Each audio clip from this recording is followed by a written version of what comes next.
Come on, please work. Oh dear.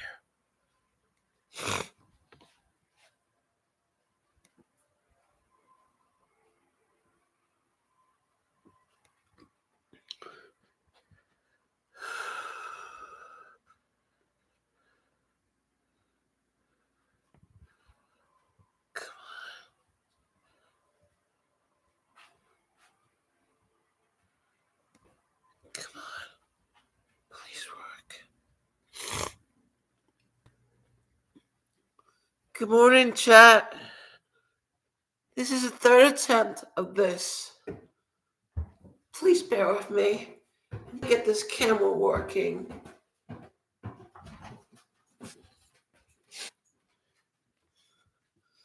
And it's early in the morning for them.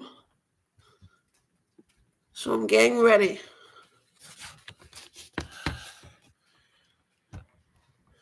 I'm getting my clothes washed today.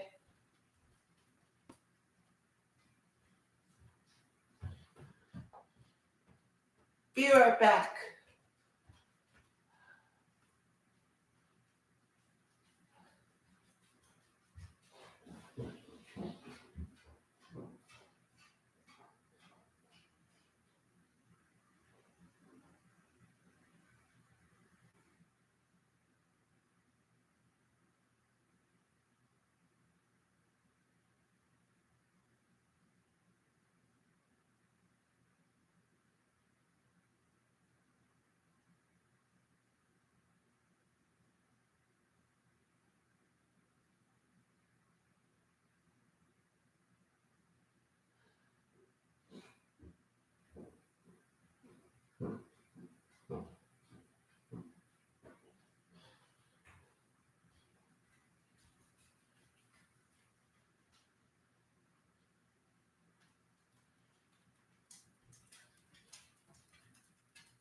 Okay, it still works.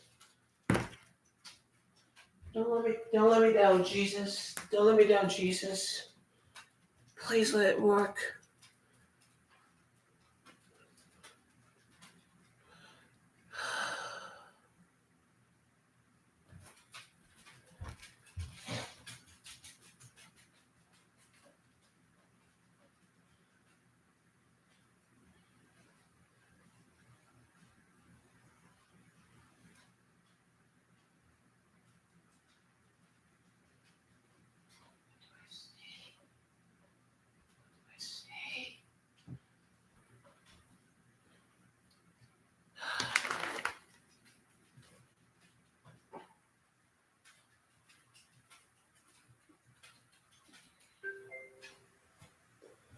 Let's see if it's still working.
didn't work.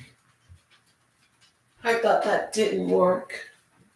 I'm so relieved.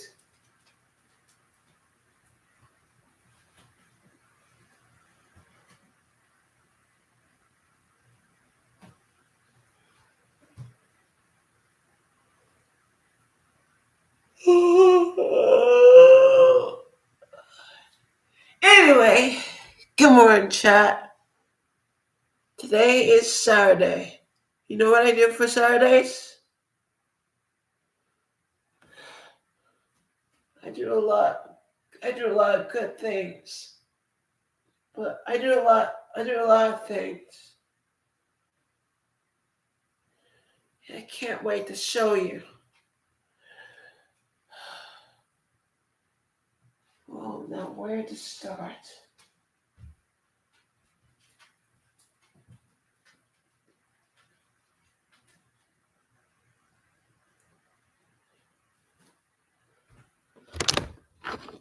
Let's show you around to make sure we don't forget.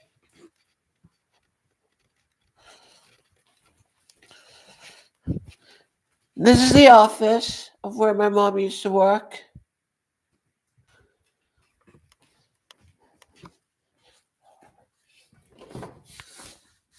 This is the bathroom, the guest bathroom.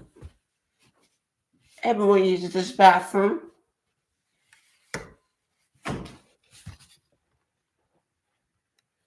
Living room, kitchen, dining room. Upstairs we have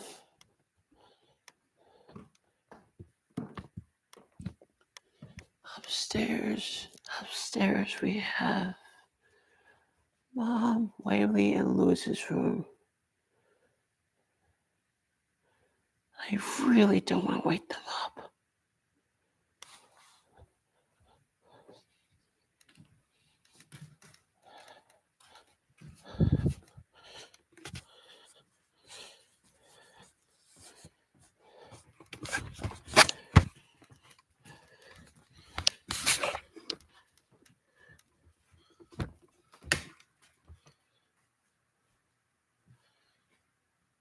That's out of the way.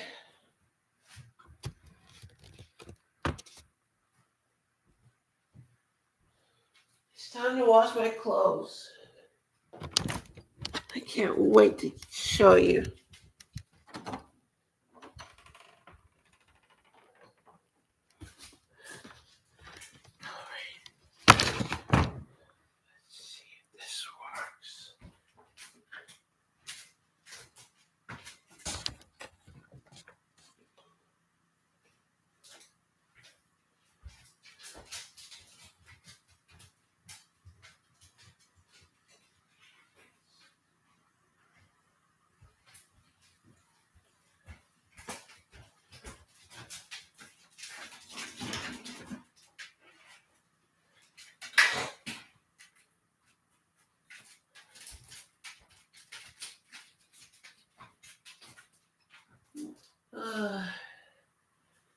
It's supposed to be my little sister's day, but she's asleep.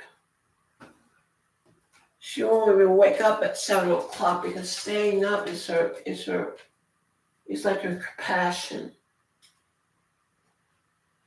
Anyway, with that said, this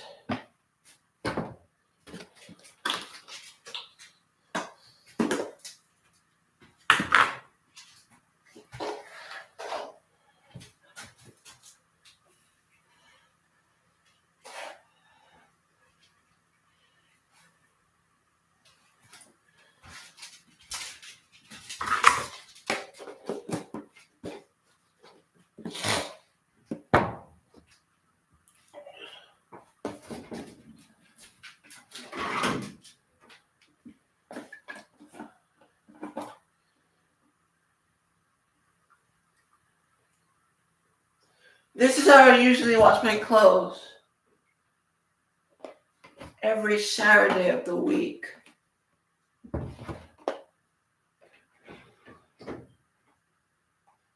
Yep, still works.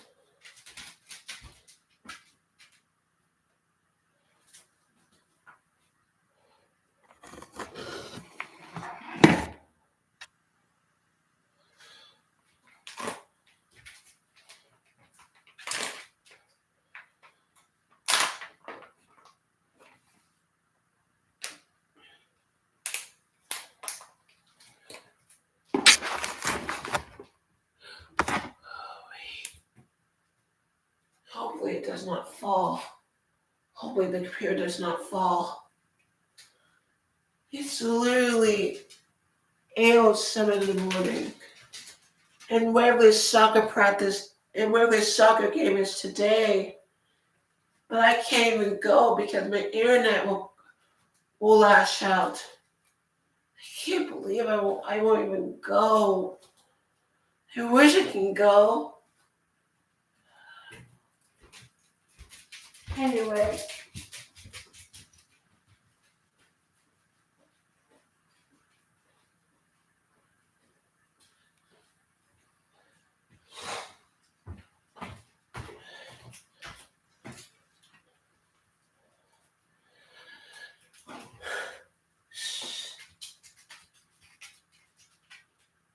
Still works. Okay, still works.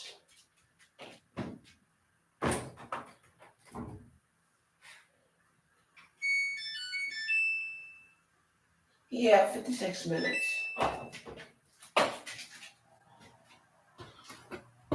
While we wait for that, time to make breakfast. I usually go over and make scrambled eggs, but I'm kind of not feeling the flow today.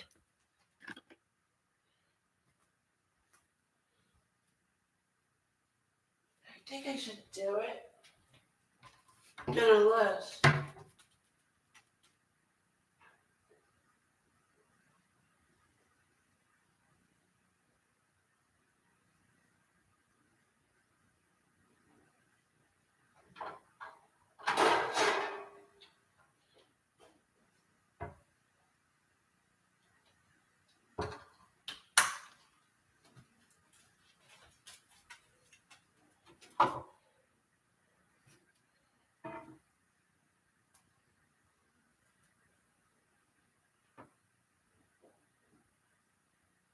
Still works.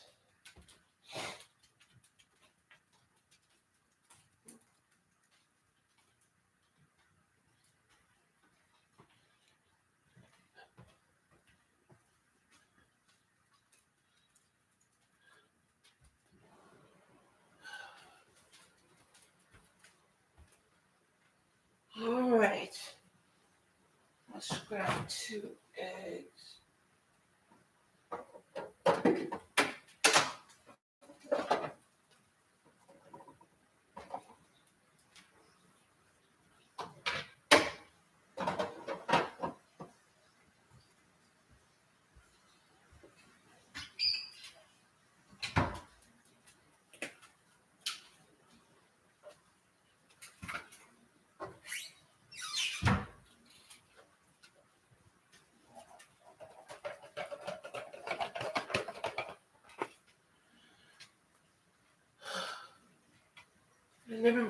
I'm still nervous. I've never been more energized today. But boom, boom! I'm feeling the flow today. I still need to try. I still need to try to feel energized. Now, with that out of the way.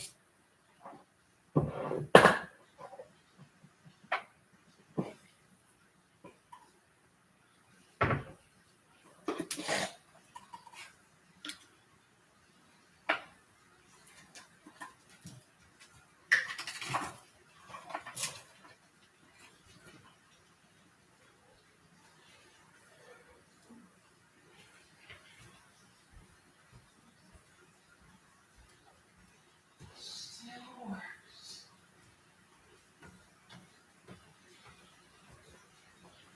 Just taking on the washer. Still works. As you can see, I'm still living in my mom's house. It's really hard. It's really hard to get out of the house.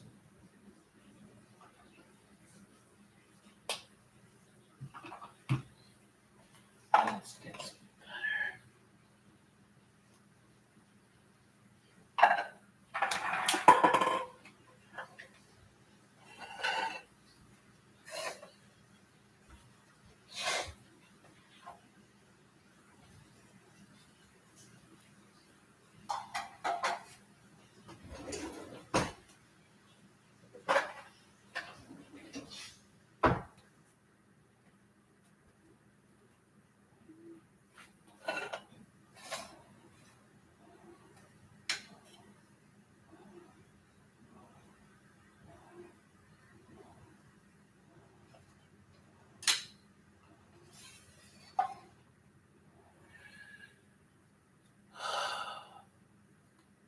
still no viewers.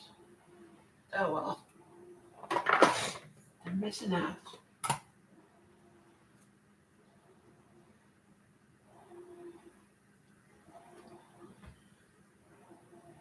Still works.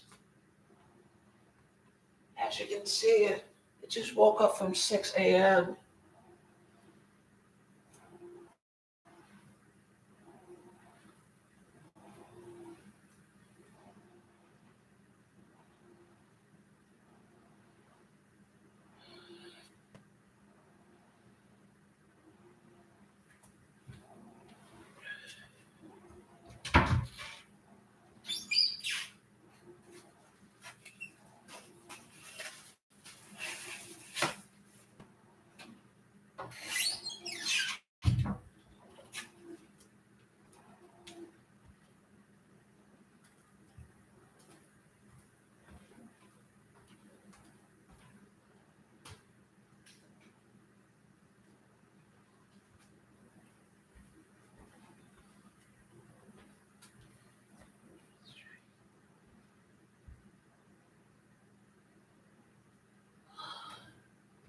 Oh well, they're missing out. Let's get it done.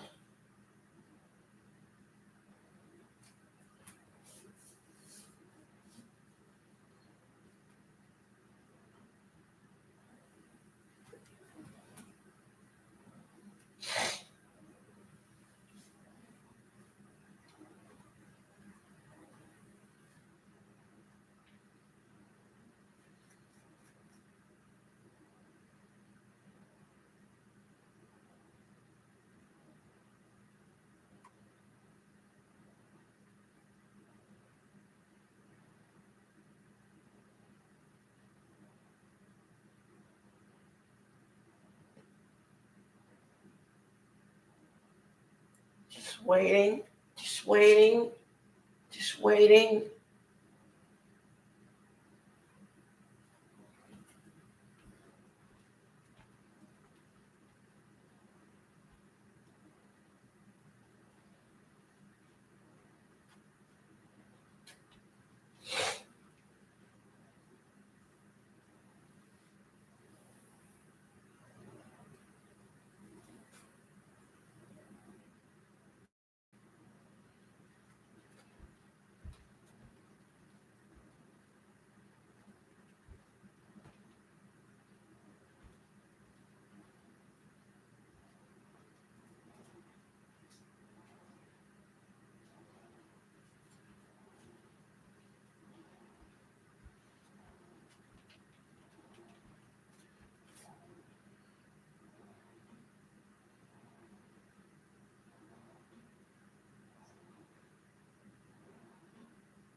As you can see, I'm spreading the butter.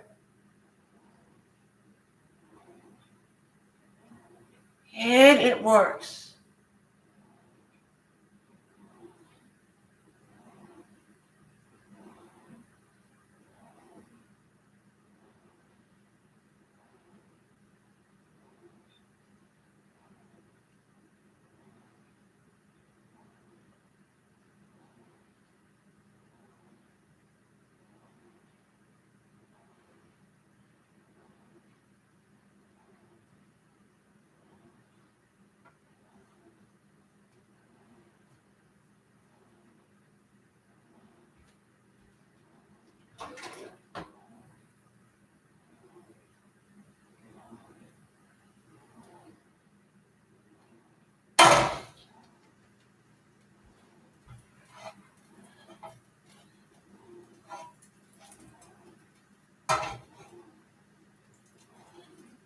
Still works.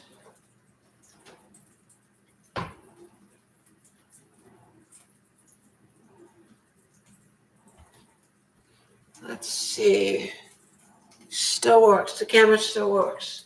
The chat is still working.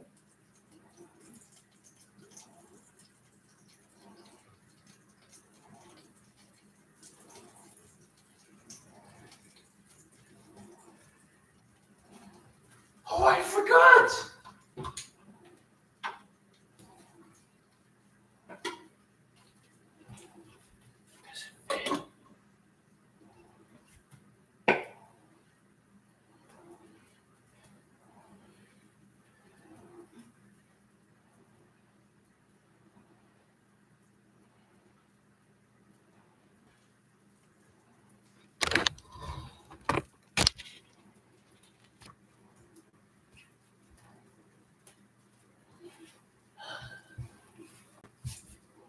I usually meditate in the morning, but oh well.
All right, first egg.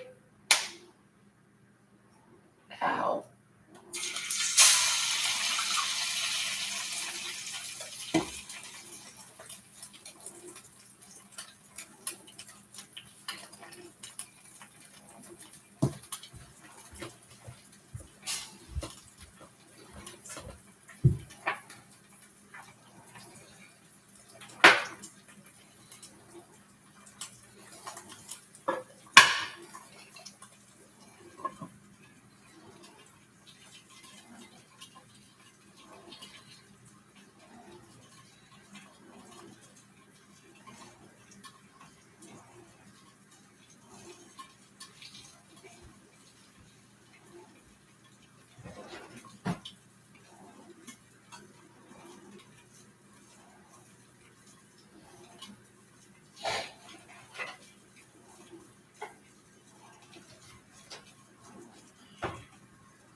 Ooh, still getting the hang of flips.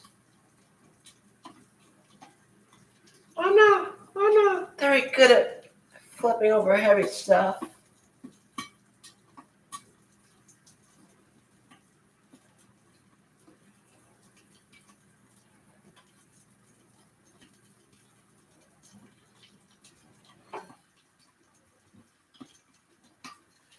It's working.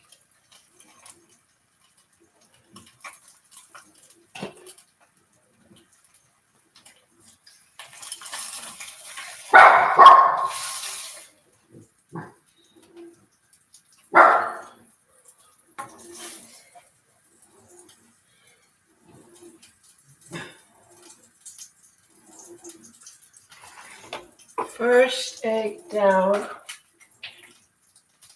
One more.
Yep, the camera still works. Sorry if I'm being silent for a moment. I'm just waiting for the egg to boil. And it works.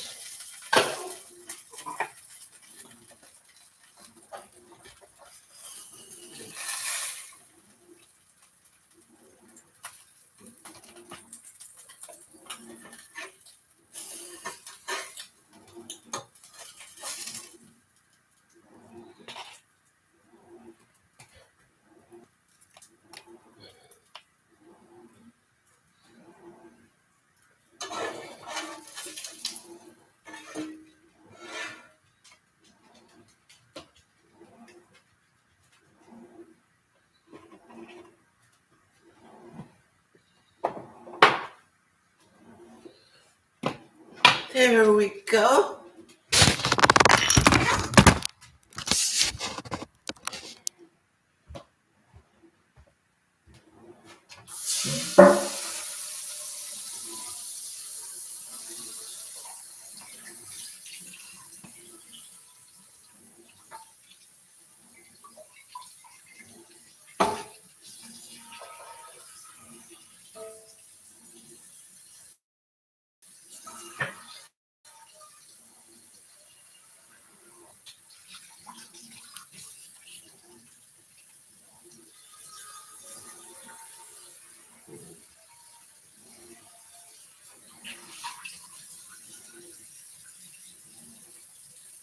But before that, I gotta take you outside, Sasha.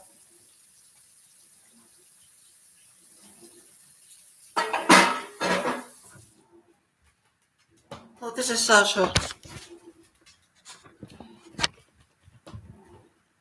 Hang on. See?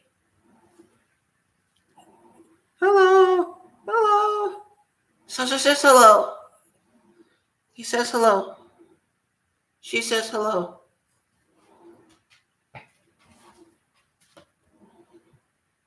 Hopefully the Wi-Fi works outside.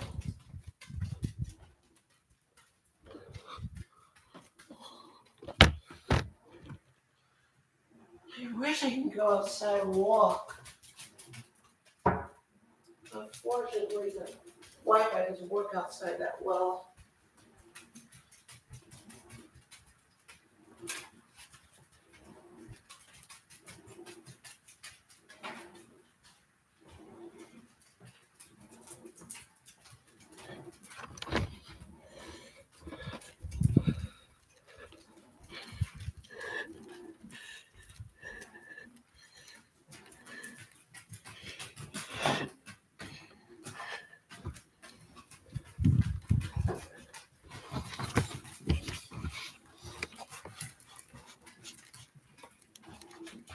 This is me taking Sasha out.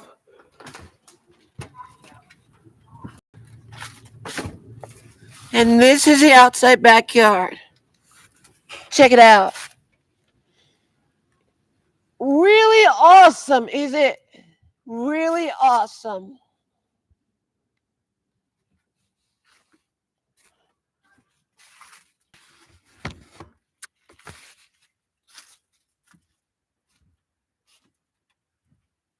Now I get the wet what Sasha really does. She mostly pees and poops outside. So I guess we'll have to wait.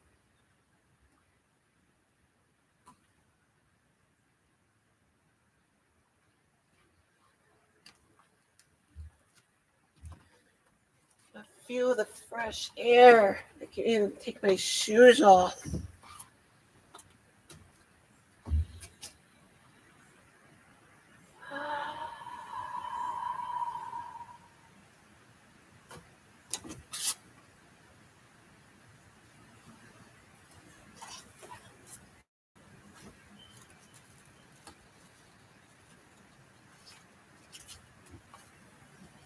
Yep, the camera still works.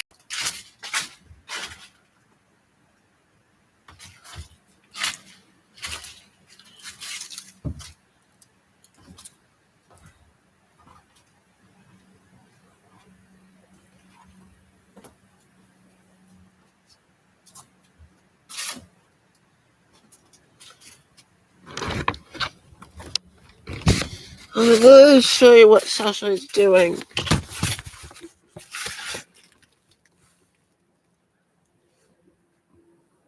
Yeah, she's literally pooping. This is the backyard. It's not literally much, but it's like twice as bigger, or a small bigger. But it's our backyard. And the camera still works.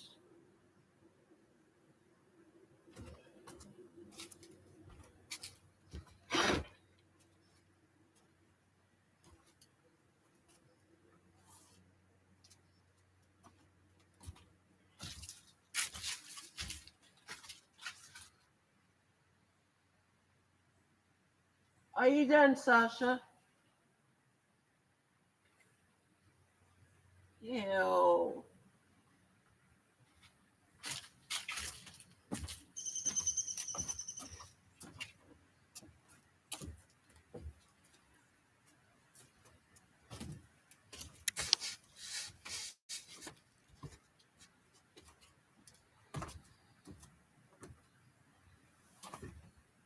Unfortunately, Sasha wants to go outside the front, so we have to keep watch of her to not go to the front gate. Oh, and she's going to the front gate right now. Look. Sasha, get over here right now. Sasha. Sasha. She won't even listen. I'm gonna get her. Excuse me.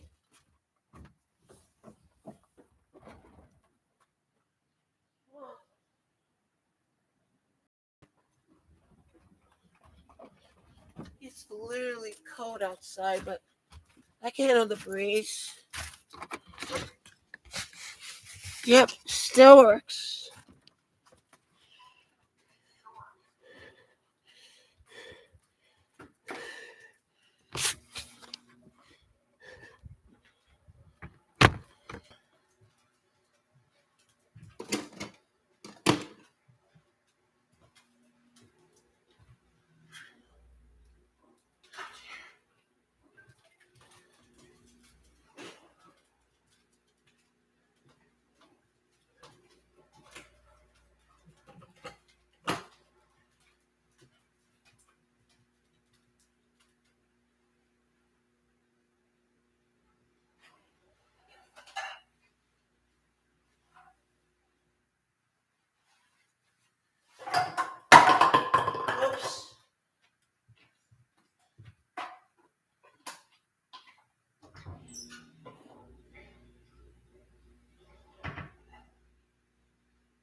trying to sweep this up so I don't get in trouble.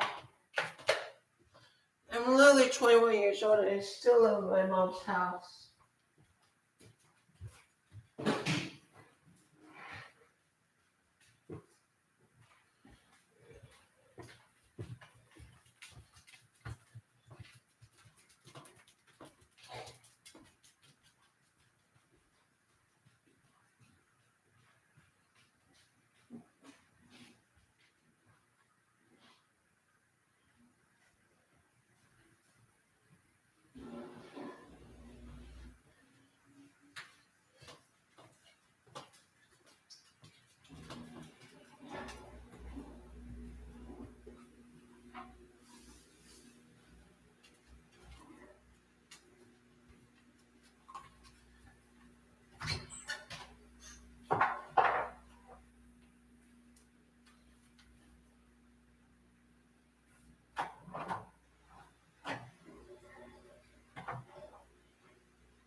I think I should make toast today.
Let's see. Yep, it still works.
Still waiting.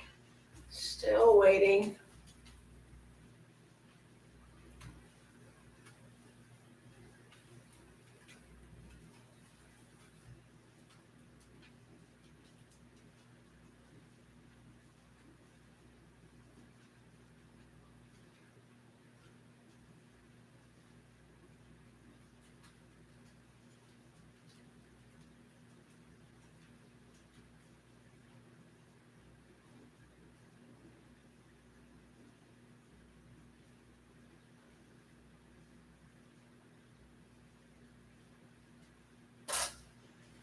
It's done.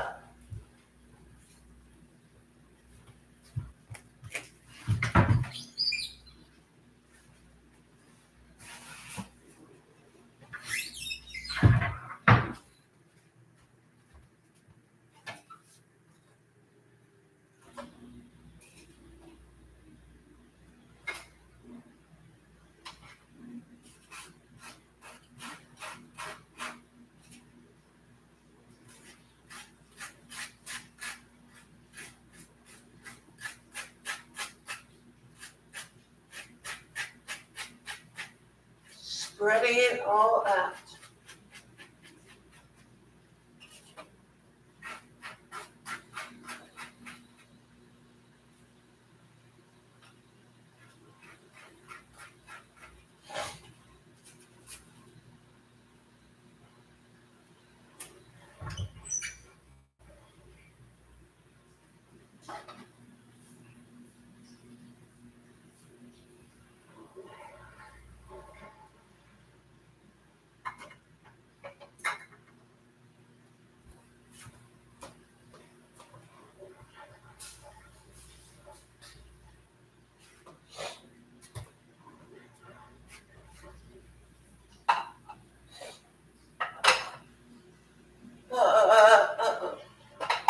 That doesn't go there.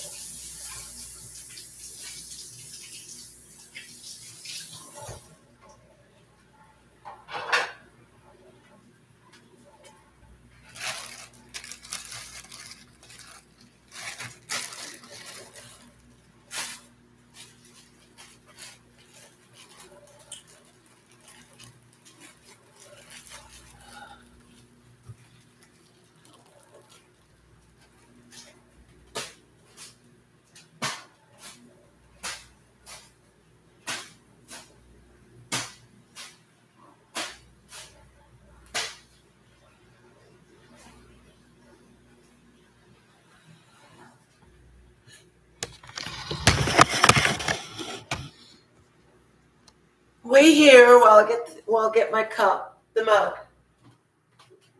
I usually go with coffee, but tea is today.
And my favorite is green tea.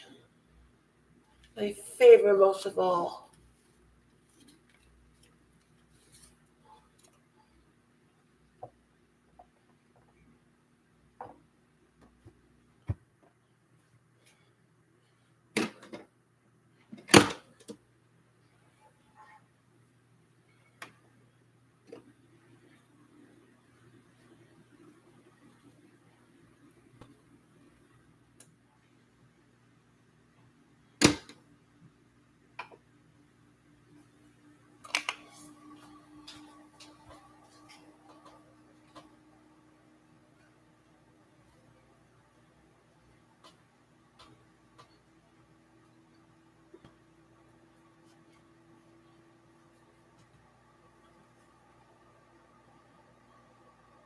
Just stretching out my legs.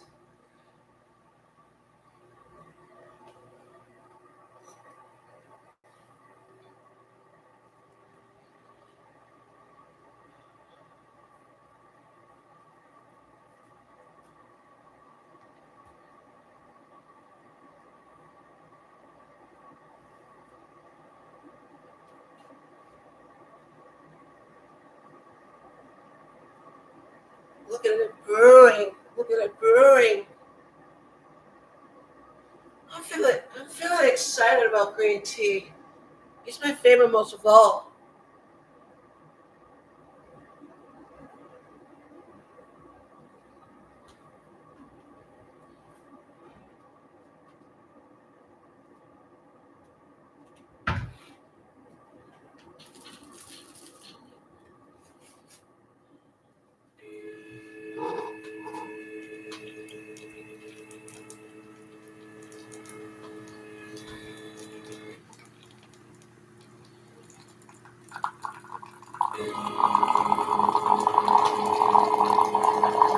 Look at it brewing. Green tea, here I come. I'm literally taking care of myself before I move out. Sunday. Because I still don't have the money. The fact is, I don't even have the courage. And I'm still not prepared yet.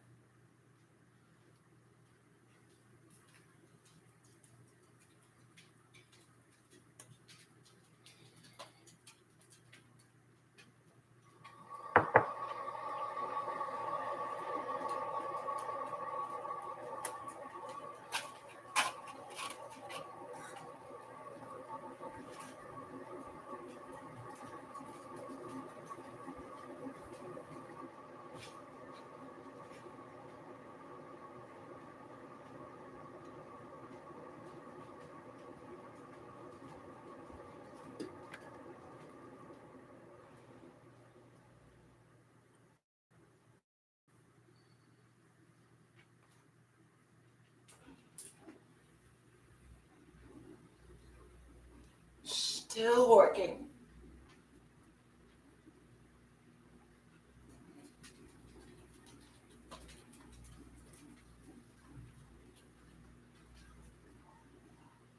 Morning, Mom.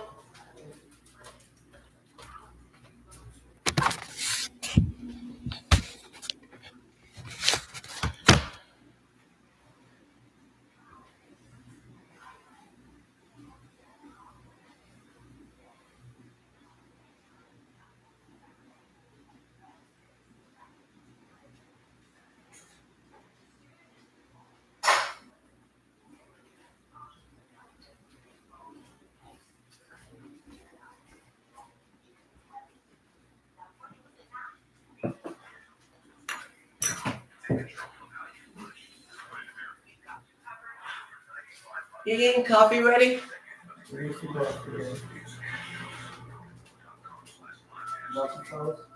Yeah. Did you actually sleep? Yes, I actually slept. Yeah, I did slept.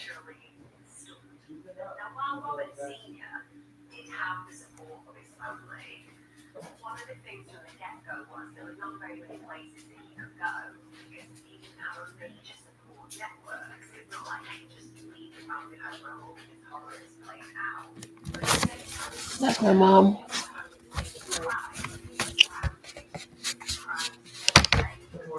Are you breakfasting? Yeah, making breakfast.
Here goes.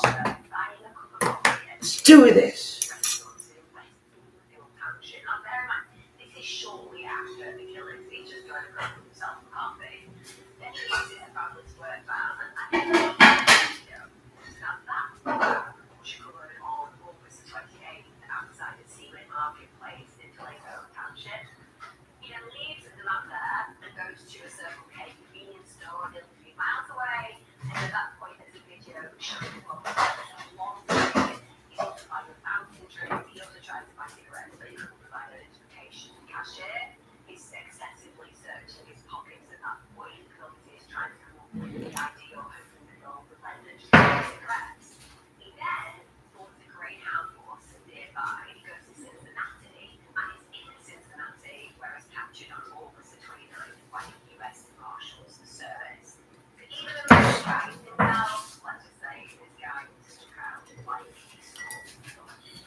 Yep, still works.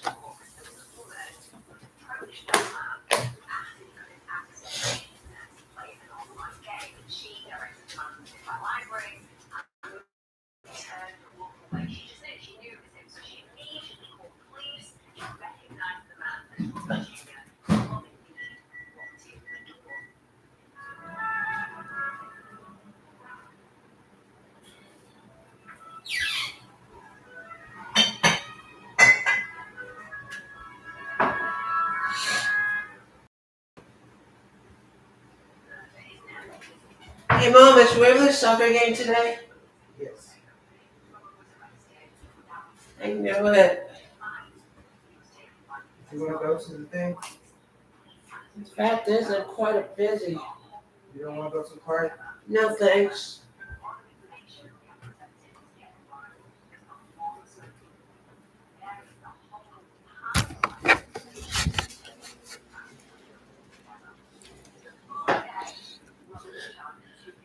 Mom, she's literally making coffee.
Still no viewers.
Ugh, very scrumptious.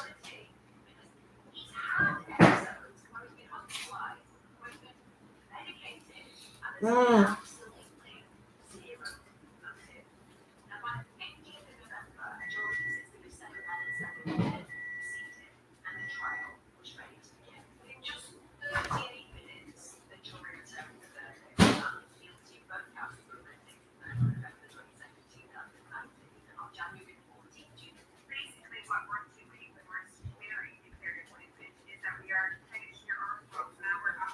What kind of tea is that?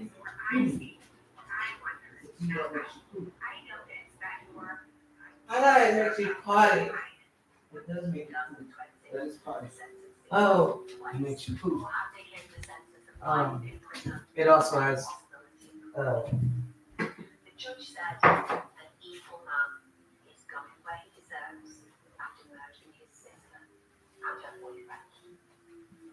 You know how great the Pixel camera is. Now watch how great it can be. makes you poop and clears out.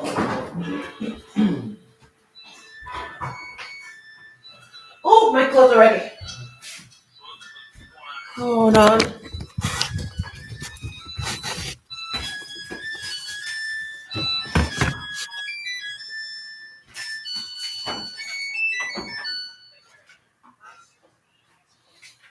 Fresh. Thank goodness. Don't forget to wash your sheets. I know, Mom.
Okay.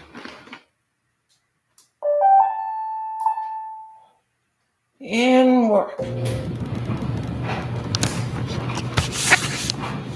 As you can see, the clothes aren't even drying. They're drying up. It's literally morning.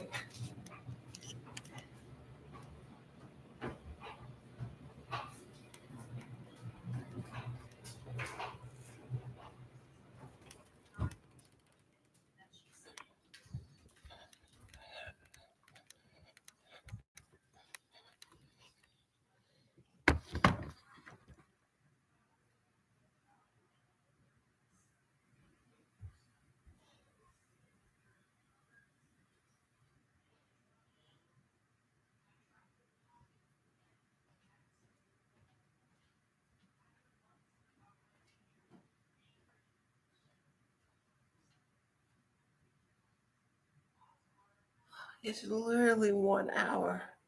I can't believe it.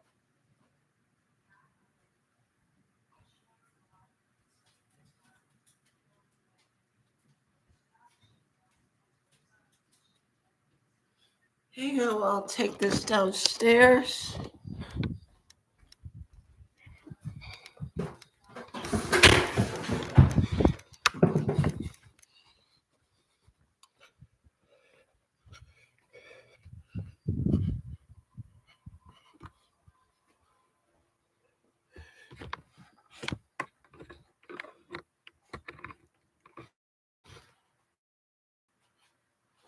Now, be right back.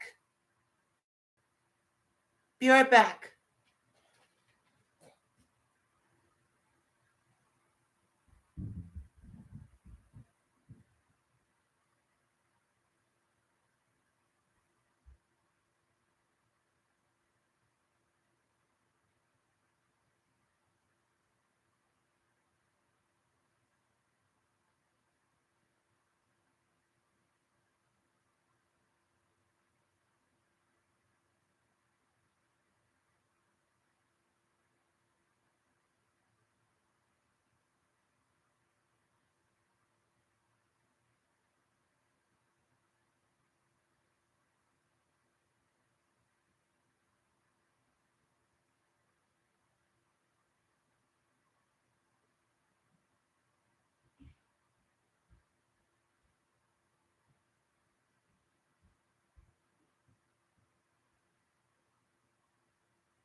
I literally have to eat food downstairs because I don't want the embarrassment to come.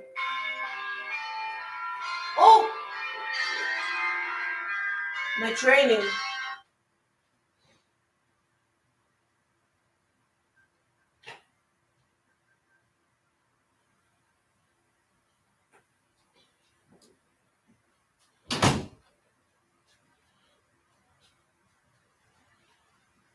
And what do we have today?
The reason why I'm doing stretch today is because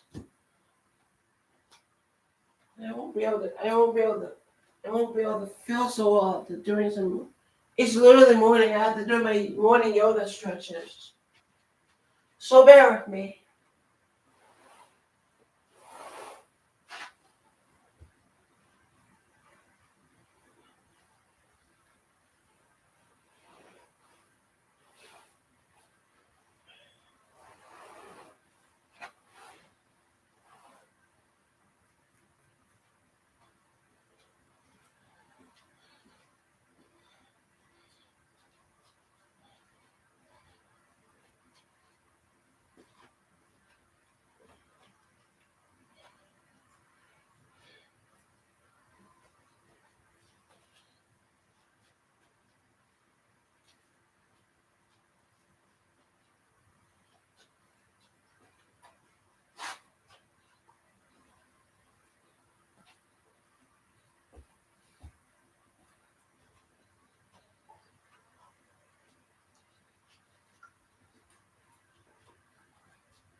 Wow. This butter and salt toast is really delicious.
Hold up a second.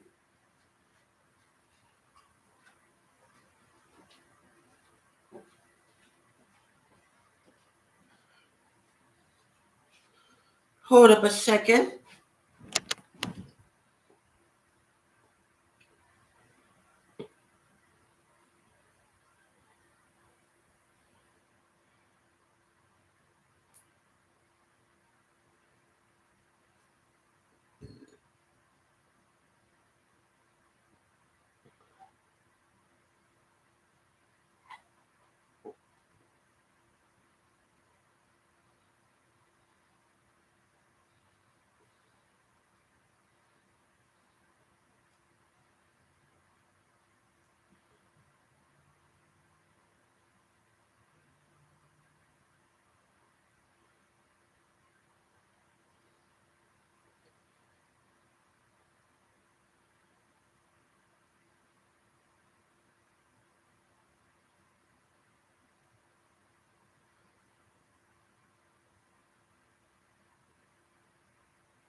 let's get started.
All right, let's get started.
I'll let you guys see it.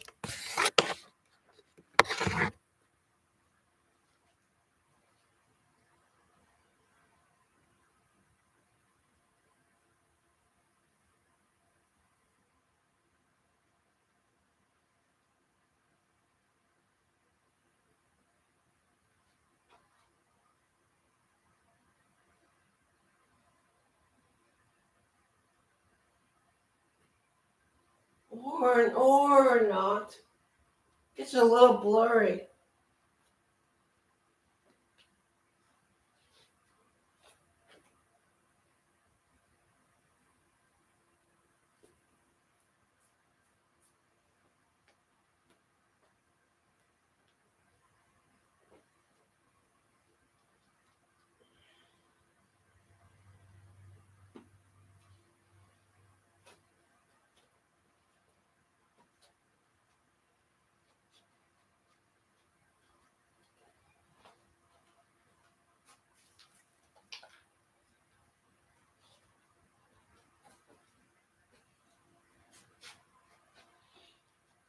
This is my TV, and I'm literally spinning the wheel.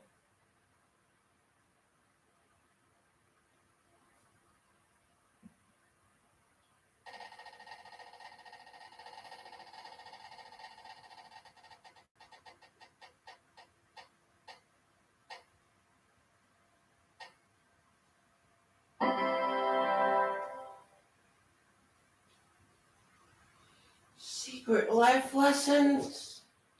Are you serious?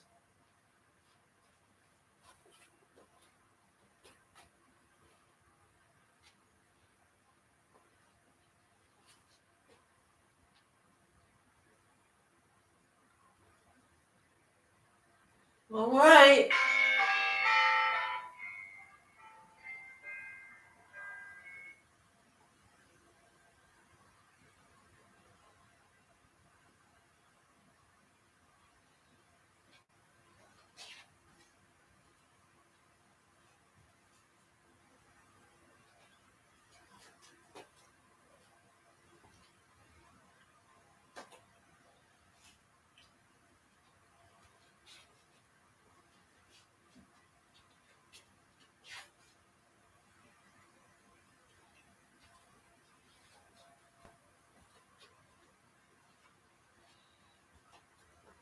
I literally do training all the time.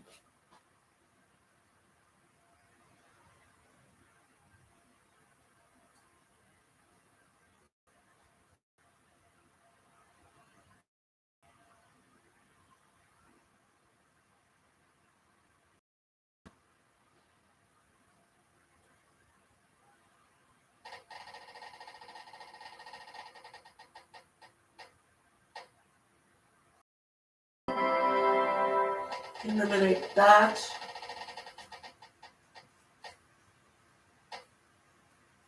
Huh. Thanks for listening to that today.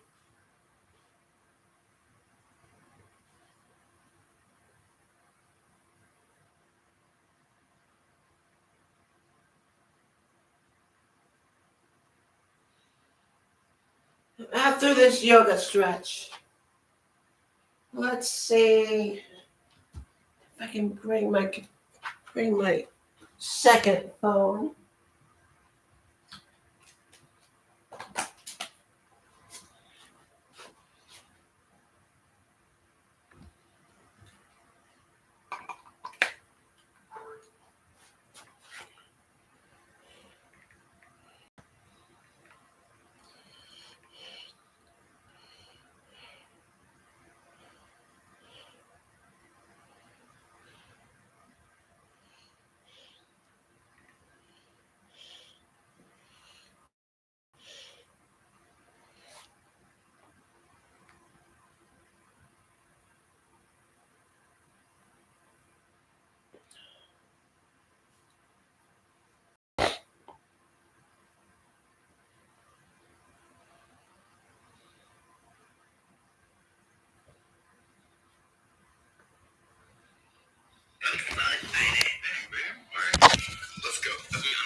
Here we go.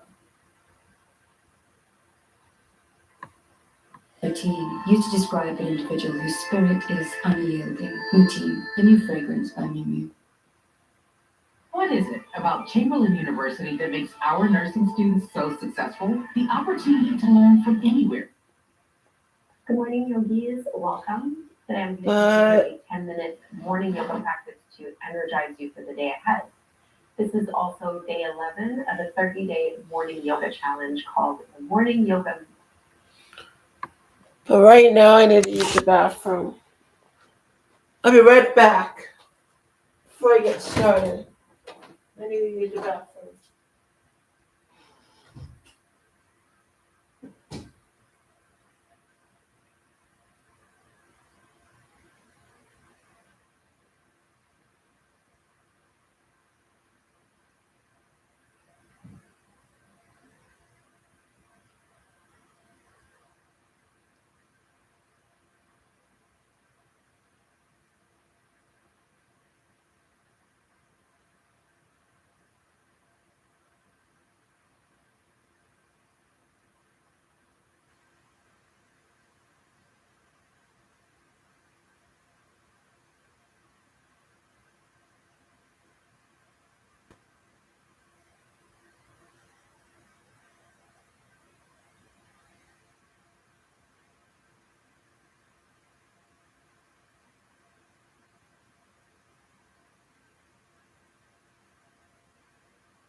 Yep, still works.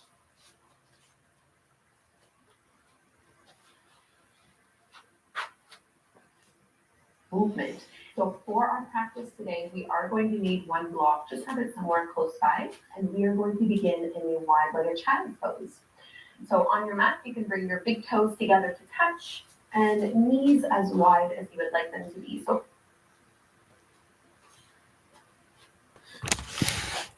As you can see, I'm uploading a video. going to do it right now.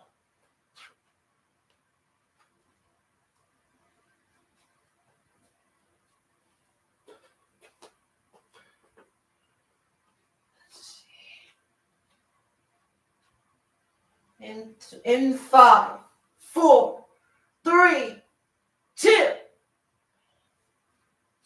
Hiya, I'm Scott Kid, and welcome back to Training Day 103. As you can see, I'm still doing yoga stretches to energize my day. I'm doing this early so I'll miss out. Anyway, let's get started.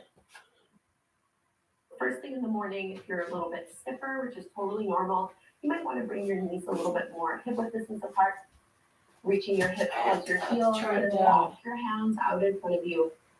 And try to lower your head down towards the mat. Walk your shoulders down and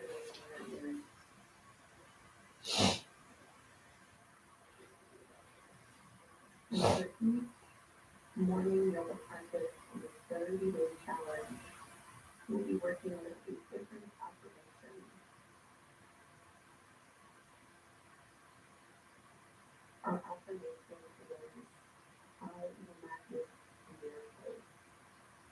What?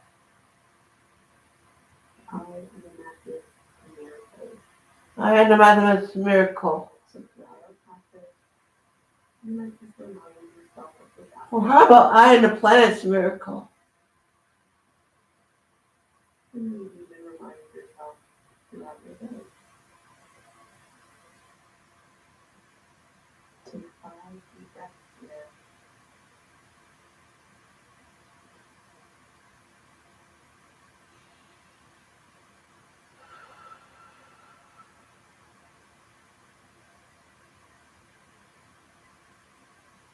Relax your belly, stretch out your arms, and just come up and take tabletop pose. You can wash your hands back, lifting your hips up.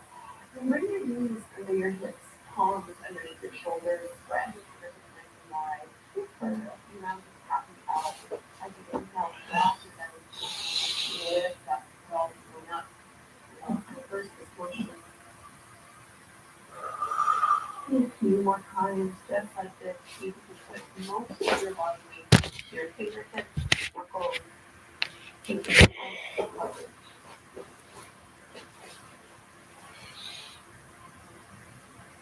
One more here. Inhale. Open up your heart. And exhale. Round and body to the back. Come back to your neutral tabletop pose. You just reach your right leg back, push into your heel, stretching into your calf. Bring your palms to the top of the mat, low lunge. You can come up onto the fingertips, maybe hang out here, or if you'd like, you can reach your arms overhead. Soften the shoulders down and open your ears. Reach the tailbone down. Draw the navel in as you lengthen up. Maybe even looking up.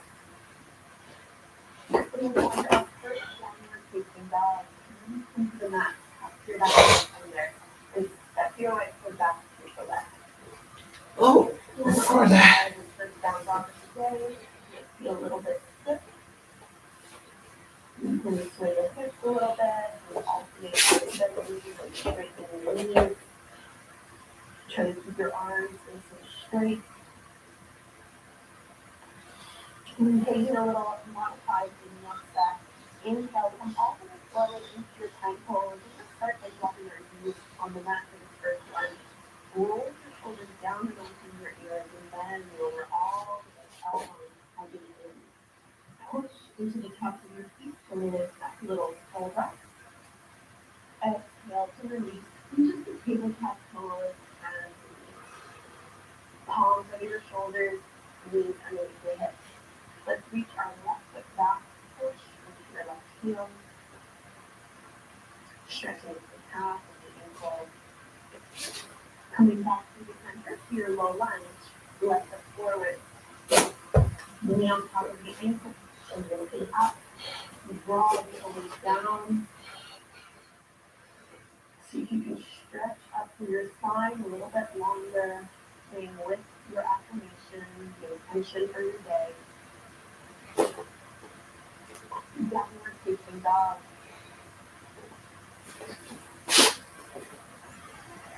So I am a magnet for miracles. Just seeing where attention lands for you. I'm going to take another little flow, maybe a full one this time. Inhale, plank pose. Exhale, lift over all the way down to the belly. Point your toes back and bring your hands out in front of you or up a little bit. We baby cobras. Inhale, upper body.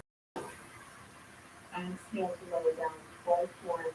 Inhale, even lifting the hands, squeeze the shoulder blades. Exhale to lower. Last one. Like this? And release. Downward facing dog. From a down dog, let's keep our right leg up to the side. Bend your right knee, open up your hips without bending your elbows. That leg puts you in between the hands to the top of the mat, very high. So pushing into the feet to lift on up. So adding high lunge or adding side bend in the high lunge. Catch a hold of your left hand with your right. Stretch up and then move into the side bend. So your left arm is reaching over to the right. Like this? Inhale, come back to the center. Let's bring our hands together in front of the heart. Into your prayer twist, left elbow crosses over the top of your right thigh or your knee. Think of pushing your palms together to lift your belly away from your thighs. And maybe look up to go deeper your My neck. body feels stiff. Oh well. Look down to the floor to help with balance. Same as prayer twist, except with the chair pose. Taking the hips a little lower. Up, chair, inhale. And then mountain pose, release your palms down. Let's take a flow. Inhale, arms rise. Hold forward. Halfway lift, flat back. Plant your palms, step the feet back to plank. Maybe flutter on the other side if you other half. Inhale, upward dog. Downward facing dog.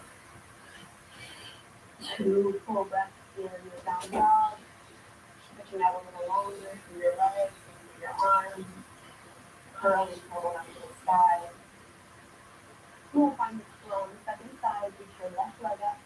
Bend your knee, open up your hips. High lunge, left foot forward. Find some stability here. So you want your hips to stay grounded to help with balance. And then the arms to reach. Add the side bend, hold on to your right wrist with your left hand. Find some length and then press and fold as well.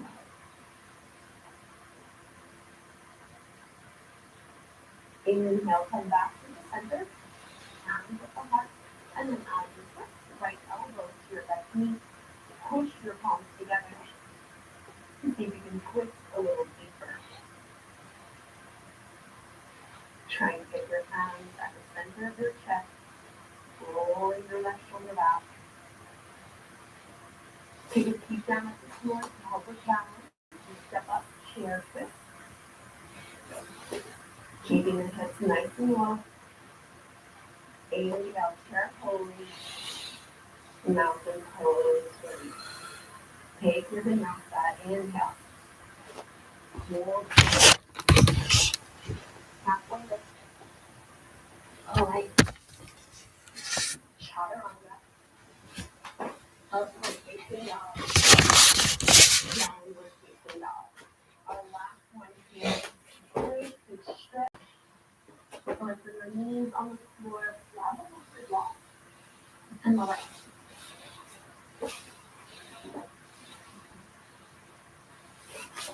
So bring your block up between the upper inner thighs. So you have something to squeeze and hold on to. Walk your feet through. Roll your shoulders back. Palms sticking up to the sky. We're just going to lift up into a bridge pose. Squeeze your block as much as you can and then squeeze the glutes. Lift your hips, low back, and move back off the floor. Keep Squeezing that block, engage through your adductors, strengthening through the inner thighs. See if you can push and lift up even higher. And very slowly round down, inch by inch. Grab a hold of your block. I'm going to place it underneath our hips this time on the lowest level. Right knee moves in towards you, straighten your left leg. So these morning practices are your opportunity to really set the tone for your day. Putting yourself first, getting in a little bit of movement, some mindful breathing, as well as some intention with the help of our affirmation. I am a magnet for miracles. I am a magnet of Bring miracles. your left knee towards you and straighten your right leg to the floor. Try to make this happen.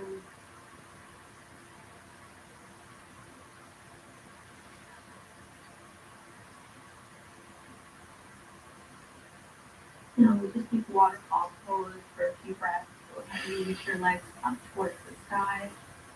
Bring your arms wherever you like.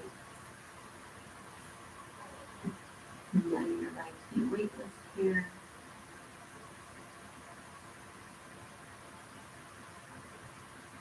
And you might flex and flex through your feet, reaching for your toes or rolling your ankles.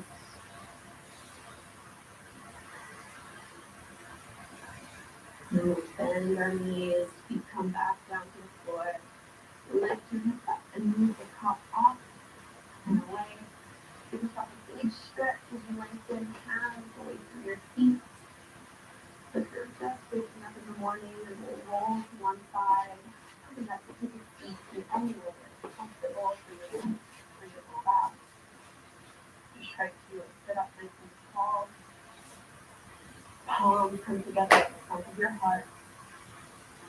And using this moment of silence to really set your intention for the day ahead.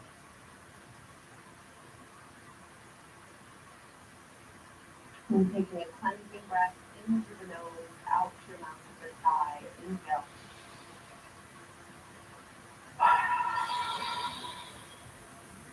Bowing forward. Namaste. Thank you so much, yogis. I hope you enjoyed and that you feel energized for the day. All right, that's me all for trade day 103. Thank you so much for watching. Make sure to like, subscribe, and comment. And I'll see you in the next one. Peace out. I would love for you to click on this video right here to do a 5-minute guided affirmation. And that is how you do a video. Right here in order to be notified of every new video that I release. Lots of people do that all the time. Take some back and I'll see you tomorrow. At Kroger, we never compromise. We get top high quality and purity.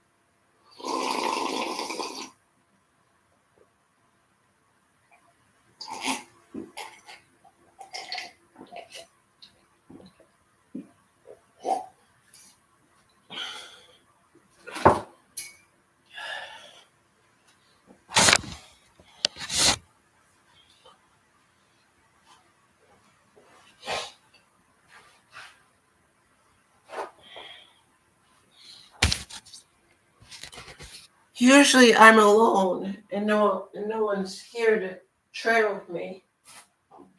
I could usually ask my siblings to trade with me, but on the no side, they started like social media better. They didn't want to do social media. And they didn't want to. Well, usually I treat alone. Enough to make me self-educated.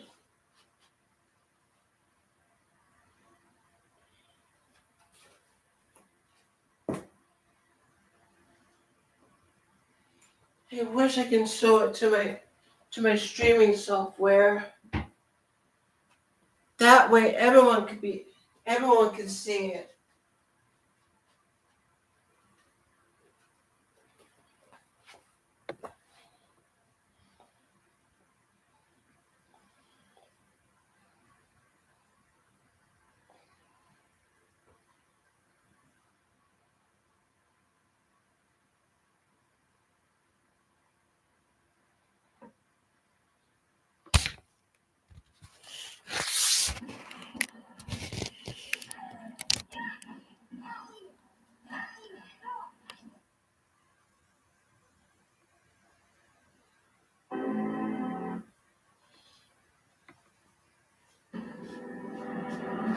The Nissan Armada. Everything worth doing is worth overdoing. You know what the problem is with most people today? They talk too damn much. They plan too much. They think too much. They research too much. They prepare too much. But when it comes to actually doing the work, where are they? Nowhere to be found. Everyone's got a plan. Everyone's got a dream. Everyone's got something they're going to do someday. But someday never comes because people are too busy talking about what they're going to do instead of actually doing it. You want to know the difference between winners and losers? Winners shut their mouths and get to work. Losers Winners never shut stop their talking mouths about what they're planning to Winners do. shut their mouths and get to I'm work. tired of hearing about your 5-year plan. I'm tired of hearing about your vision board. I'm tired of hearing about all the research you're doing and all the preparation you need before you can start. You know what all that talking is? It's procrastination dressed up as productivity. It's your mind playing tricks on you, making you feel like you're making progress when really you're just standing still. The harsh truth is this: talking about doing something feels almost as good as actually doing it. Your brain gets that little hit of satisfaction from sharing your plans, from getting people excited about your ideas, from painting that picture of your future success. But that satisfaction is a trap. It's stealing the energy you should be putting into actual work. Stop telling people what you're going to do. Stop posting about your goals on social media. Stop having those long conversations about your dreams and your plans. Just shut up and get to work. Because while you're busy running your mouth, someone else is out there doing the work you're only talking about. And they're going to beat you to the finish line every single time. You think successful people got where they are by talking about it? You think they spent years planning and preparing and researching? Hell no. They saw what they wanted, they figured out what needed to be done, and they started doing it. They didn't wait for the perfect moment. They didn't wait until they had all the answers. They just started working. The work is where the magic happens. The work is where you learn. The work is where you grow. The work is where you figure out what actually works and what doesn't. All that planning and talking and preparing, it's just theory until you put it into practice. And you can't put it into practice if you never start. But here's the thing about work, real work. It's not glamorous. It's not exciting. It's not the kind of thing that gets likes on Instagram or generates interesting conversation at parties. Real work is boring. It's repetitive. It's grinding. It's showing up every single day and doing the same things over and over again until you get good at them. That's why people avoid it. That's why they prefer to talk about their plans instead of executing them. Because talking is fun. Planning feels productive. Dreaming feels good.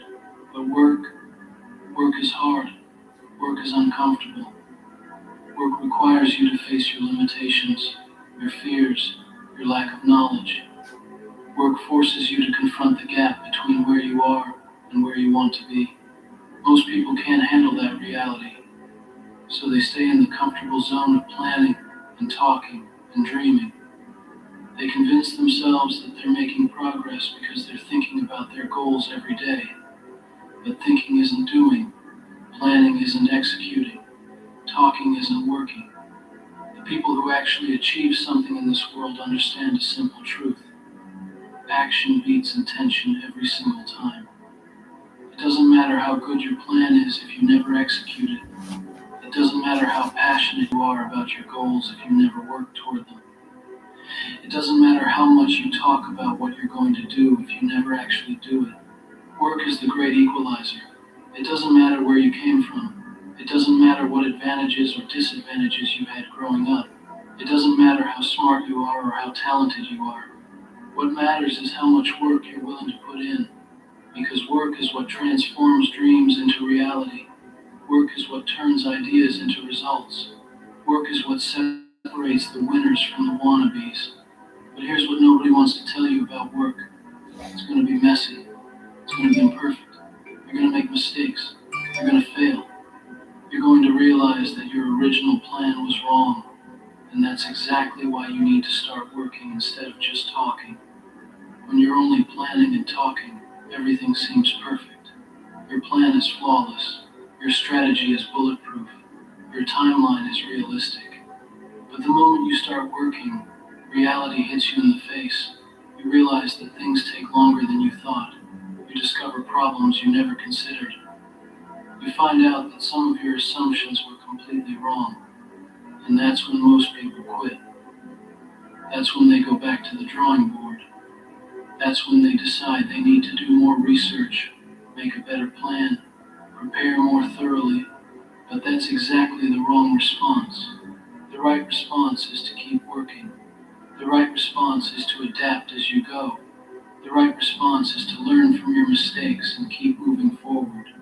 Because here's the secret that successful people know. You don't figure it out by thinking about it. You figure it out by doing it. You don't learn by figure it out. studying. You learn by working. You don't get better by planning. You get better by practicing. Every minute you spend talking about your goals is a minute you're not working toward them. Every hour you spend planning is an hour you're not executing. Every day you spend preparing is a day you're not making progress. And while you're busy talking and planning and preparing, time is passing. Opportunities are disappearing. Other people are getting ahead of you. Time doesn't care about your plans. Time doesn't wait for you to feel ready. Time keeps moving whether you're working or just talking about work. And the people who understand this, the people who value their time, they don't waste it on endless discussions about what they're going to do. They just do it. Look around you. Look at the people who are actually successful in whatever field you're interested in. Are they the ones who talk the most about their plans? Are they the ones who are always sharing their strategies and their goals? Or are they the ones who keep their heads down and just keep working? I'll tell you what I see. I see people who are too busy working to spend much time talking about it. I see people who let their results speak for themselves. I see people who understand that every moment spent explaining what they're doing is a moment not spent actually doing it. The work speaks for itself. Results speak for themselves. Progress speaks for itself. Everything else is just noise. Everything else is just distraction. Everything else is just an excuse to avoid doing the hard work that actually matters. You want to know why most people fail? Because they mistake motion for progress. They mistake activity for achievement. They mistake planning for execution. They think that because they're busy thinking about their goals, they're making progress toward them.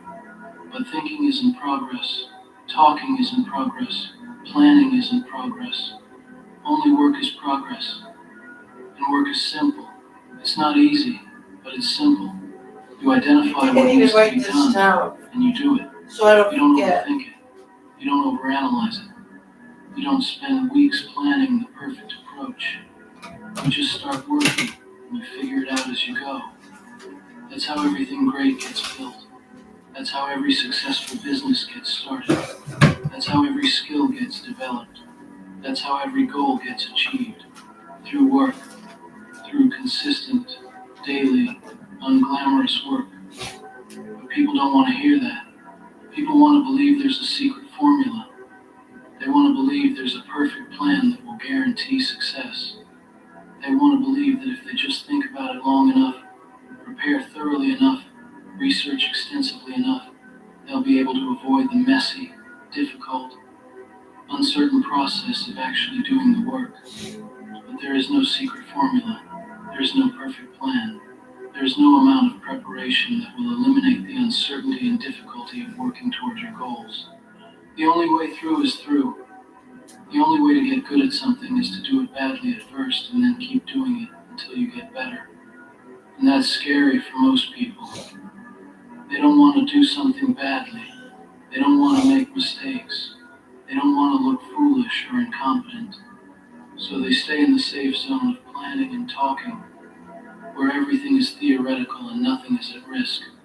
But staying safe gets you nowhere. Avoiding mistakes teaches you nothing. Refusing to look foolish keeps you foolish forever. The only way to grow is to step out of your comfort zone and start working, even when you don't feel ready, even when you don't know what you're doing, even when you're afraid of failing. Because failure is part of the process. Mistakes are part of the learning. Looking foolish is part of the journey from incompetence to competence. You can't skip these steps by planning more or talking more or preparing more. You have to go through them by working.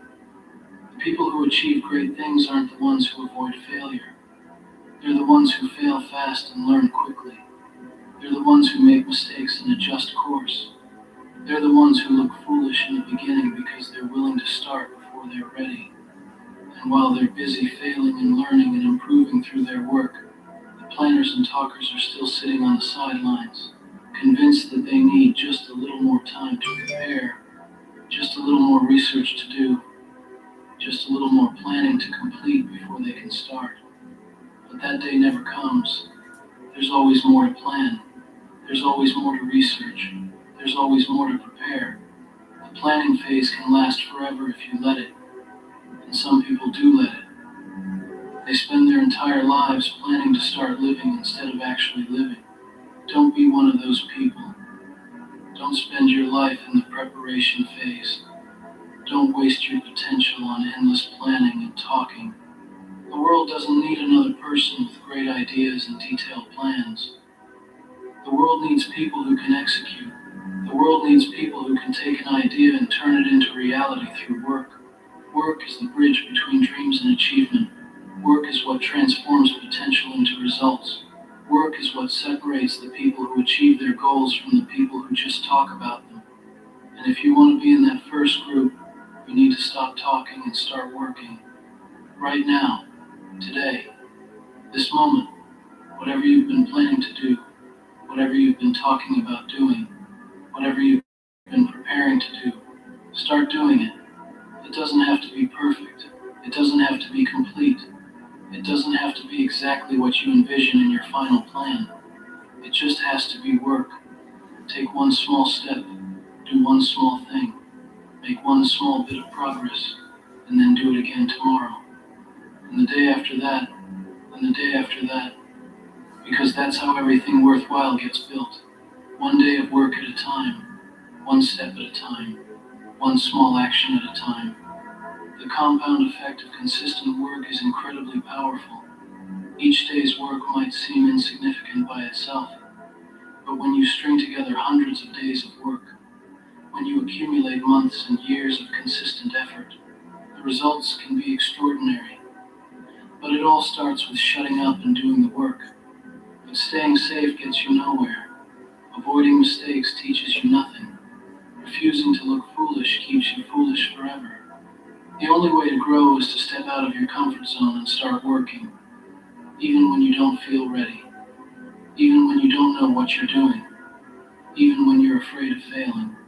Because failure is part of the process. Mistakes are part of the learning. Looking foolish is part of the journey from incompetence to competence. You can't skip these steps by planning more or talking more or preparing more. You have to go through them by working. The people who achieve great things aren't the ones who avoid failure.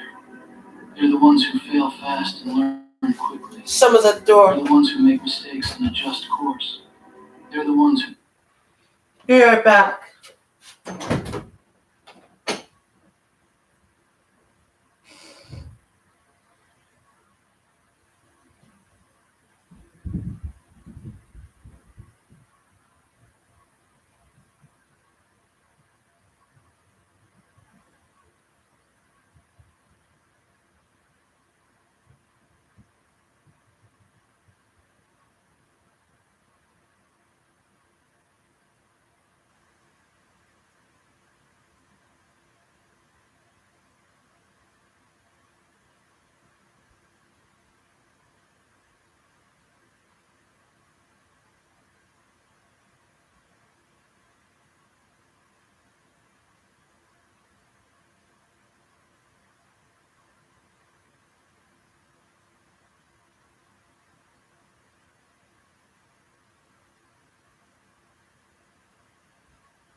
It's literally Winston, my little brother Lewis, and my little sister Waverly. Waverly's getting ready for a soccer game. I literally cannot show you to them because that makes it embarrassing. Anyway, let's continue. Look foolish in the beginning because they're willing to start before they're ready. And while they're busy failing and learning and improving through their work, the planners and talkers are still sitting on the sidelines, convinced that they need just a little more time to prepare, just a little more research to do, just a little more planning to complete before they can start. But that day never comes. There's always more to plan. There's always more to research. There's always more to prepare. The planning phase can last forever if you let it. And some people do let it. They spend their entire lives planning to start living instead of actually living. Don't be one of those people. Don't spend your life in the preparation phase. Don't waste your potential on endless planning and talking. The world doesn't need another person with great ideas and detailed plans. The world needs people who can execute. The world needs people who can take an idea and turn it into reality through work. Work is the bridge between dreams and achievement. Work is what transforms potential into results. Work is what separates the people who achieve their goals from the people who just talk about them. And if you want to be in that first group, you need to stop talking and start working. Incoming dishes! Dawn Power Wash flies through 99% of grease and grime in half the time. It absorbs grease 5 times faster. It even replaces multiple cleaning. Oh, the smell sounds caffeine. Dawn Power Wash. The better, grease better. I didn't know Uber had senior It's discounts. literally 10 Oh, o'clock. of course, one. Now what the way to this damn ad. Great. It's like a professional whitening treatment without the $400 price. Try Crest. A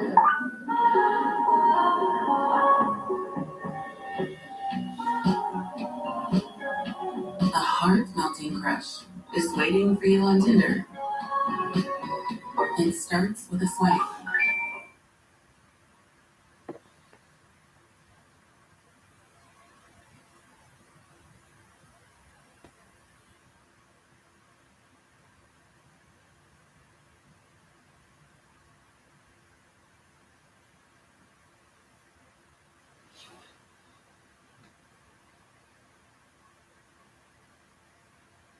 You need to stop talking and start working.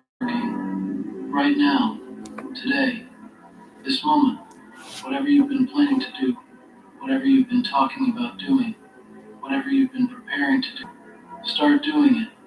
It doesn't have to be perfect. It doesn't have to be complete. It doesn't have to be exactly what you envision in your final plan. It just has to be work. Take one small step, do one small thing, make one small bit of progress, and then do it again tomorrow. And the day after that, and the day after that, because that's how everything worthwhile gets built. One day of work at a time, one step at a time, one small action at a time. The compound effect of consistent work is incredibly powerful. Each day's work might seem insignificant by itself, but when you string together hundreds of days of work, when you accumulate months and years of consistent effort, the results can be extraordinary. But it all starts with shutting up and doing the work. Stop making excuses. Stop looking for the perfect plan. Stop waiting for the right moment. Stop talking about what you're going to do and start doing it, because the right moment is now. The perfect plan is the one you execute, and the only excuse that matters is the one you give yourself for not starting. The clock is ticking. Every day you spend planning is a day you're not progressing. Every conversation about your goals is time you could have spent working toward them. Every moment you spend preparing is a moment you're not achieving. And while you're busy getting ready to get ready, life is passing you by. Other people are working. Other people are making progress. Hold Other up. people are achieving their goals while you're push-ups. still talking about yours. And if you don't want to be left behind, if you don't want to spend your life wondering what could have been, you need to stop talking and start working. Work is the answer to every question you have about how to achieve your goals. Don't know how to get started? Start working and you'll figure it out. Don't know if your plan will work? Start working and you'll find out. Don't know if you have what it takes? Start working and you'll develop what it takes. Work teaches you everything you need to know. Work reveals what's important and what's not. Work shows you what works and what doesn't. Work builds your skills, your confidence, your resilience, your character. Work is the best teacher you'll ever have. But it can't teach you anything if you never start. The people who talk the most about their goals are usually the ones who achieve the least. The people who plan the most are often the ones who execute the least. The people who prepare the most are frequently the ones who progress the least. Because they're so busy talking and planning and preparing that they never get around to actually working. Don't be one of those people. Be the person who works more than they talk. Be the person who executes more than they plan. Be the person who progresses more than they prepare. Be the person who lets their work speak for itself. Because at the end of the day, nobody cares about your plans. Nobody cares about your strategies. Nobody cares about how much research you've done or how thoroughly you've prepared. People care about results. People care about what you've actually accomplished. People care about the work you've done and the value you've created. And you can't create value by talking. You can't accomplish goals by planning. You can't build anything significant by preparing. You can only do those things through work, through consistent, focused, determined work. So shut the hell up and do the work. Stop telling people what you're going to do and start showing them what you've done. Stop planning your life and start living it. Stop preparing for success and start working toward it. The work is waiting for you. It's been waiting for you while you've been talking and planning and preparing. And it will keep waiting for you as long as you let it. But every day you make it wait is a day you don't progress. Every day you avoid it is a day you stay where you are instead of moving toward where you want to be. You have a choice to make. You can keep talking about your goals, or you can start working toward them. You can keep planning your future, or you can start building it. You can keep preparing for success, or you can start creating it. But you can't do both. You have to choose between talking and working, between planning and executing, between preparing and progressing. Choose work, choose execution, choose progress, because that's the only choice that leads to the life you want. That's the only choice that turns dreams into reality. That's the only choice that transforms potential into achievement. The world is full of talkers. The world is full of planners. The world is full of people who are always getting ready to start. But the world is short on workers. The world is short on people who execute. The world is short on people who shut up and do what needs to be done. Be one of those people. Be a worker. Be an executor. Be someone who gets things done instead of just talking about getting things done. Because that's how you win in life. That's how you achieve your goals. That's how you build the future you want. Not by talking about it. Not by planning for it. Not by preparing for it. But by working for it. Day after day. Week after week. Month after month. Year after year. Until you've built something real. Until you've achieved something meaningful. Until you've created something that matters. And when you've done that, when you've put in the work and achieved your goals, you'll look back and realize that all the talking and planning and preparing you used to do was just a waste of time. You'll realize that you could have started working years earlier. You'll realize that you spent too much time thinking about what you were going to do and not enough time actually doing it. Don't let that be your story. Don't spend years talking about what you're going to accomplish. Don't waste your life planning for a future that you never worked to create. Don't let preparation become procrastination. and planning become paralysis. Start working today. Start working right now. Take whatever goal you've been talking about, whatever plan you've been developing, whatever dream you've been nurturing, and start working toward it. Not tomorrow, not next week, not when you feel ready, now. Because ready is a myth. Perfect timing is a lie. The right moment is always right now. And the only way to get where you want to go is to start walking. The only way to build what you want to build is to start building. The only way to achieve what you want to achieve is to start working. So stop talking and start working. Stop planning and start executing. Stop preparing and start progressing. Because your life is waiting for you to stop talking about it and start living it. Your goals are waiting for you to stop planning for them and start working toward them. Your dreams are waiting for you to stop thinking about them and start building them. The work is there. The opportunity is there. The potential is there. The only question is whether you're going to keep talking about it or finally start doing something about it. The choice is yours, but choose quickly, because time is passing and life is short, and every moment you spend talking is a moment you're not working. Shut the hell up and do the work. That's the answer to every question you have about how to achieve your goals. That's the solution to every problem you have about making progress. That's the key to every door you want to open. Work. Nothing else matters. Everything else is just noise.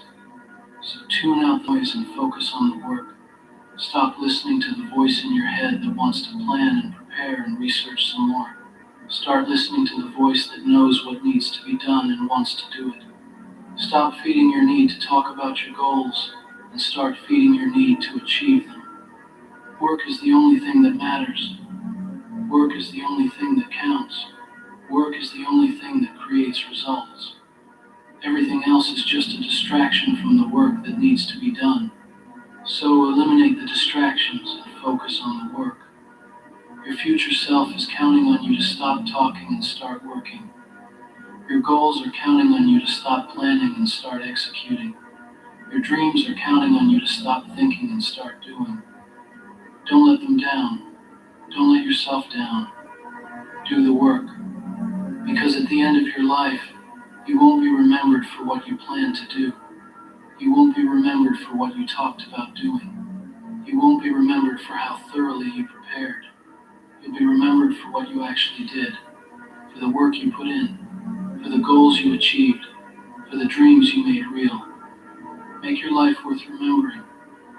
Make your time on this earth count for something. Make your potential into reality. But you can only do that through work, through consistent, focused, determined work. So shut the hell up and get to it.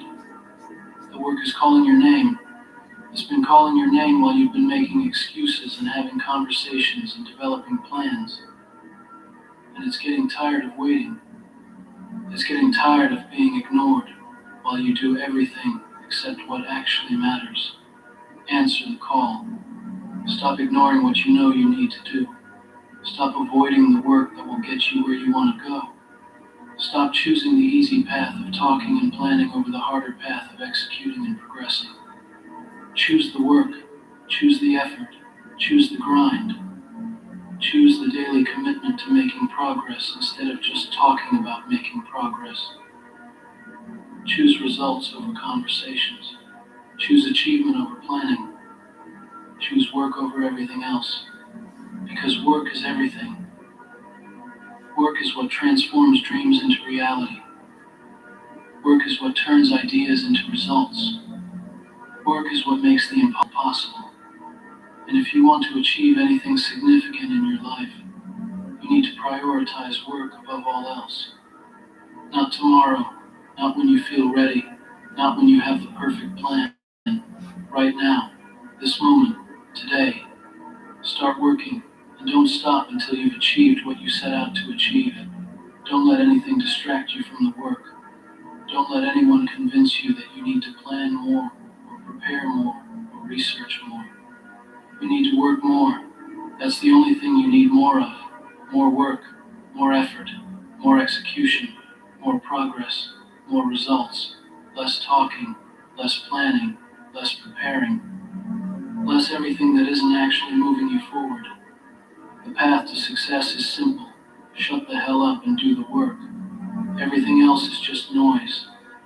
Everything else is just an excuse to avoid doing what you know you need to do. So stop making excuses and start making progress. Stop talking about your goals and start working toward them. Your life is waiting for you to stop talking about it and start living it.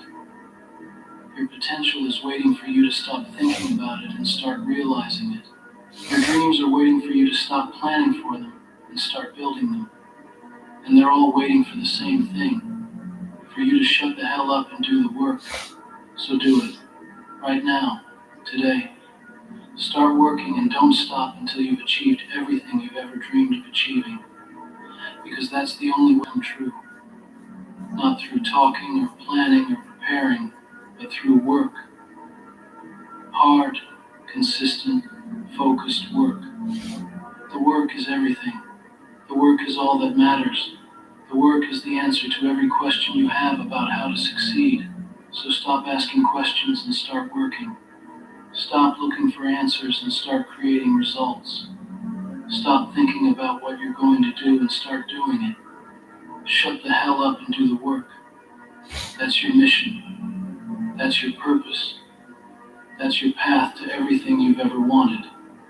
Nothing else matters. Everything else is just a distraction. Focus on the work and let everything else fade into the background. Your future depends on it. Your success depends on it. Your happiness depends on it. Your entire life depends on your willingness to stop talking and start working. So make the choice. Choose work over talk. Choose execution over planning. Choose progress over preparation. Choose to shut the hell up and do the work, because that's the only choice that leads to the life you want. That's the only choice that creates the results you're looking for. That's the only choice that matters. Everything else is just noise. Tune it out and focus on the work. Your life is waiting for you to stop talking about it and start building it. So get to work. Right now. Today. This moment. And don't stop until you've created the life you've always dreamed of living.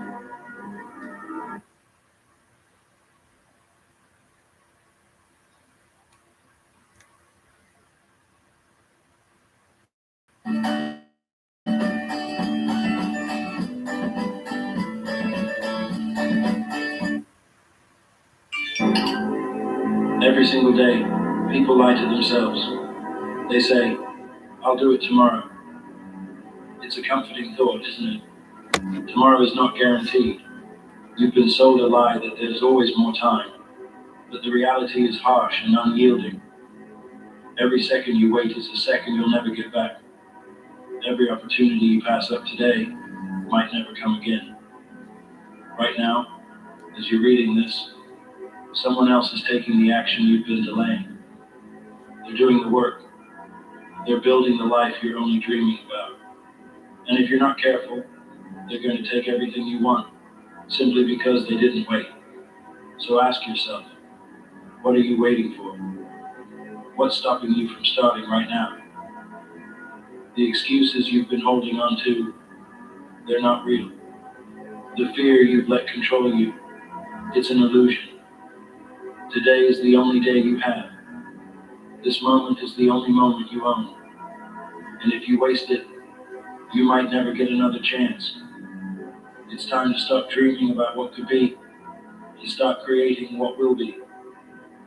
The future doesn't belong to the idle. It belongs to the bold. It belongs to those who understand that there is no tomorrow. There is only today, only now, and only the choice to act. Think about how many times you've said, I'll start tomorrow. Maybe it was about getting in shape, starting a business, writing that book, or making amends with someone you care about. You convinced yourself that tomorrow would be different. You told yourself you'd wake up feeling motivated, ready to tackle everything you've been putting off. But what happened when tomorrow came? Did you start? Or did you find another excuse to delay? The truth is, tomorrow is a mirage. It's a comforting illusion that lets you avoid responsibility for today. And the more you buy into it, the further you drift from the life you want. Every day you wait, you're training yourself to accept mediocrity. You're teaching your mind that it's okay to settle, to push things off, to live in a perpetual state of hesitation. And the more you do this, the harder it becomes to break free. Procrastination is not a harmless habit, it's a disease. It eats away at your potential, one moment at a time, until there's nothing left. The most dangerous word in the world isn't failure, it's tomorrow. Because tomorrow is where dreams go to die. Tomorrow is the graveyard of opportunities you were too scared to take. Don't let your dreams become casualties of your inaction. Don't let the lie of tomorrow steal your future. Be honest with yourself. Why haven't you started? What's holding you back? Maybe you're waiting for the perfect moment. You think you'll act when the timing is right, when you have more resources, when you feel more confident. But here's the reality. The perfect moment doesn't exist. Conditions will never be ideal. There will always be obstacles, doubts, and challenges. If you're waiting for the stars to align, you're going to be waiting forever. Success doesn't come to those who wait. It comes to those who act.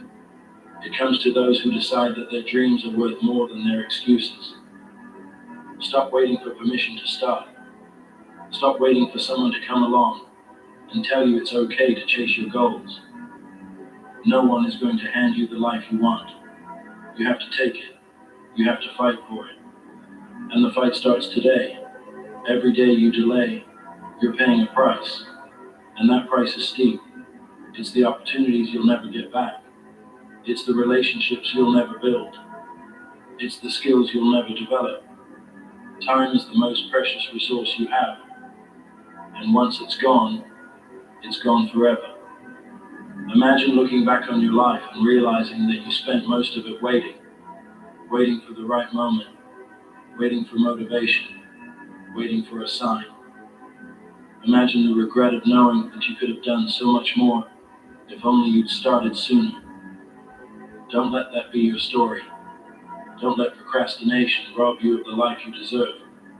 The cost of waiting is too high. It's time to stop paying it. It's time to invest in your future by acting today. Breaking the cycle of procrastination isn't easy, but it's possible. It starts with a simple decision, the decision to act. Here are some practical steps to help you get started. Define what you want to achieve. Be specific. Write it down. Clarity creates focus, and focus drives action. Don't overwhelm yourself by trying to do everything at once. Take one small step today, then another tomorrow. Momentum builds over time. Share your goals with someone you trust. Let them hold you accountable. Knowing that someone else is watching can be a powerful motivator. Identify the things that are holding you back and remove them. Whether it's social media, TV, or negative influences, cut them out of your life. Don't wait until you feel ready or everything is perfect. Start now, even if it's messy. Progress is better than perfection. Action is the antidote to fear. It's the cure for procrastination. When you take action, you prove to yourself that you're capable. You build confidence. You create momentum. And with momentum, anything is possible. Every great achievement in history started with a single step. The people who change the world aren't the ones who sit around waiting. They're the ones who get up, show up, and do the work. They're the ones who understand that action is the bridge between dreams and reality. Start imagining what your life could look like if you made the choice today. Visualize yourself in a year's time, reflecting on the decision you made to take action. Imagine the pride you'll feel knowing that you seized the moment, that you didn't let fear hold you back, and that you refused to let the illusion of tomorrow dictate your destiny. The reality is, The things you want are closer than you think, but they won't come to you. You have to chase them.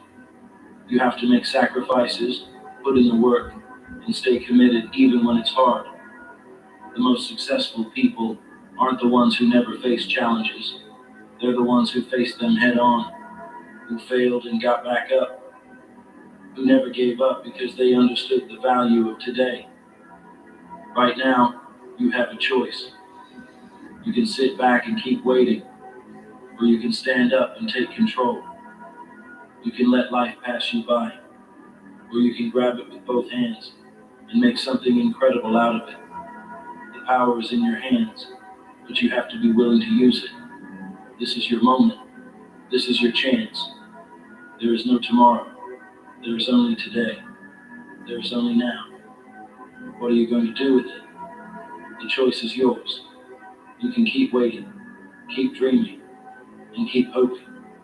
Or you can take action and start building the life you've always wanted. The world is waiting for you. Your future is waiting for you. Don't let it slip away. Rise up. Take control. And remember, the only time you truly have is this moment. Make it count. Let me tell you something right now. Nothing worth having comes easy. You've heard it before, but have you really let it sink in? Success isn't handed out for free. It's earned with blood, sweat, and tears. It's forged in those early mornings when the alarm clock screams and you have to decide whether to hit snooze or hit the ground running. The grind is what separates the winners from the quitters. The grind is where you find out what you're made of. It's in the hours no one sees, the effort no one acknowledges, and the sacrifices no one else is willing to make. That's where greatness is born. But let me be clear. Grinding isn't just about working hard. It's about consistency. It's about showing up every single day, whether you feel like it or not. It's about pushing past pain, ignoring distractions, and staying focused on the goal, no matter how far away it seems. That's the grind, and the grind will pay off. If you're ready to stop dreaming and start grinding, hit that subscribe button now. Let's build your path to greatness together. Let's go. You know what most people get wrong? They think success is about motivation. They wait for that spark of inspiration to get started. But motivation is unreliable. It comes and goes like the wind. Discipline, on the other hand, is unshakable. It's what keeps you moving forward when motivation fades. Discipline is waking up early when your body screams for sleep. Discipline is saying no to temptations when everyone around you is indulging. Discipline is doing the work when you're tired, frustrated, and overwhelmed. Ask yourself, are you disciplined? Are you doing what needs to be done, even when it's hard, boring, or uncomfortable? If the answer is no, then you've already found the problem. The grind doesn't care about your feelings. It doesn't care about your excuses. If you're serious about success, discipline isn't optional. It's mandatory. Let's get real for a moment. The grind isn't pretty. It's not glamorous. It's going to hurt. You're going to have to give things up. Time with friends, late nights out, endless hours scrolling on your phone. Sacrifice is the price of admission to success. You can't have everything. If you want something extraordinary, you have to be willing to give up the ordinary. That means skipping the party to study for that exam. It means working overtime on your side hustle while everyone else is binge watching the latest TV series. It means saying no to what's easy so you can say yes to what's worthwhile. Do you think Kobe Bryant became one of the greatest basketball players by taking it easy?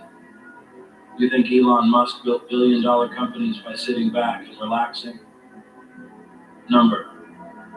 They sacrificed. They worked when others rested.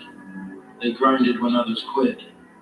And now, their success speaks for itself. One workout won't get you in shape. One productive day won't make you successful. One act of discipline won't change your life. It's what you do consistently that matters. Consistency is the glue that holds the grind together. It's showing up day after day, week after week, year after year. It's putting in the effort, even when you don't see immediate results. Consistency is doing the right thing over and over again until success becomes inevitable. But here's the catch. Consistency is hard. It's boring. It's repetitive. And that's exactly why most people fail. They get excited, start strong, and then fizzle out when the grind gets tough. Don't be like them. Commit to consistency. Be relentless. Be unshakable. Because the grind will pay off, but only if you stick with it. Your mindset is everything. It's the difference between quitting and persevering, between giving up and giving your all. If you don't believe you can succeed, you've already lost.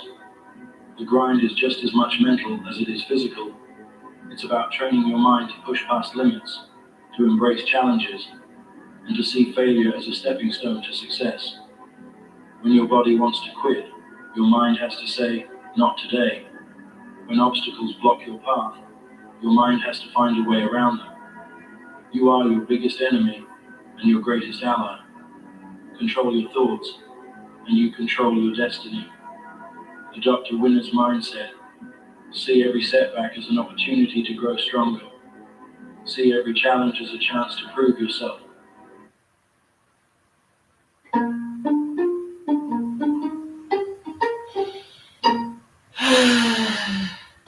Always Flex Foam stays dry and fresh.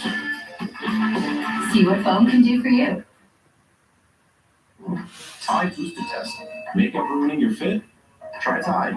It's boosted. The other guy can't match Tide's Boosted Clean. Looks like we passed. Yes! It's cleaner, whiter, brighter, and fresher. It's got to be Tide. Who's it? Yeah, I got the loan from the truck through Navy Federal Credit Union. Can't imagine why I'm getting down.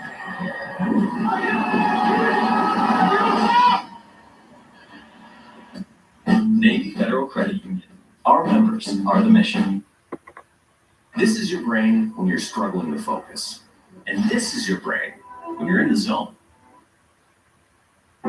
See every challenge as a chance to prove yourself. And remember this, the only thing standing between you and success is the story you keep telling yourself. Change the story, and you change your life.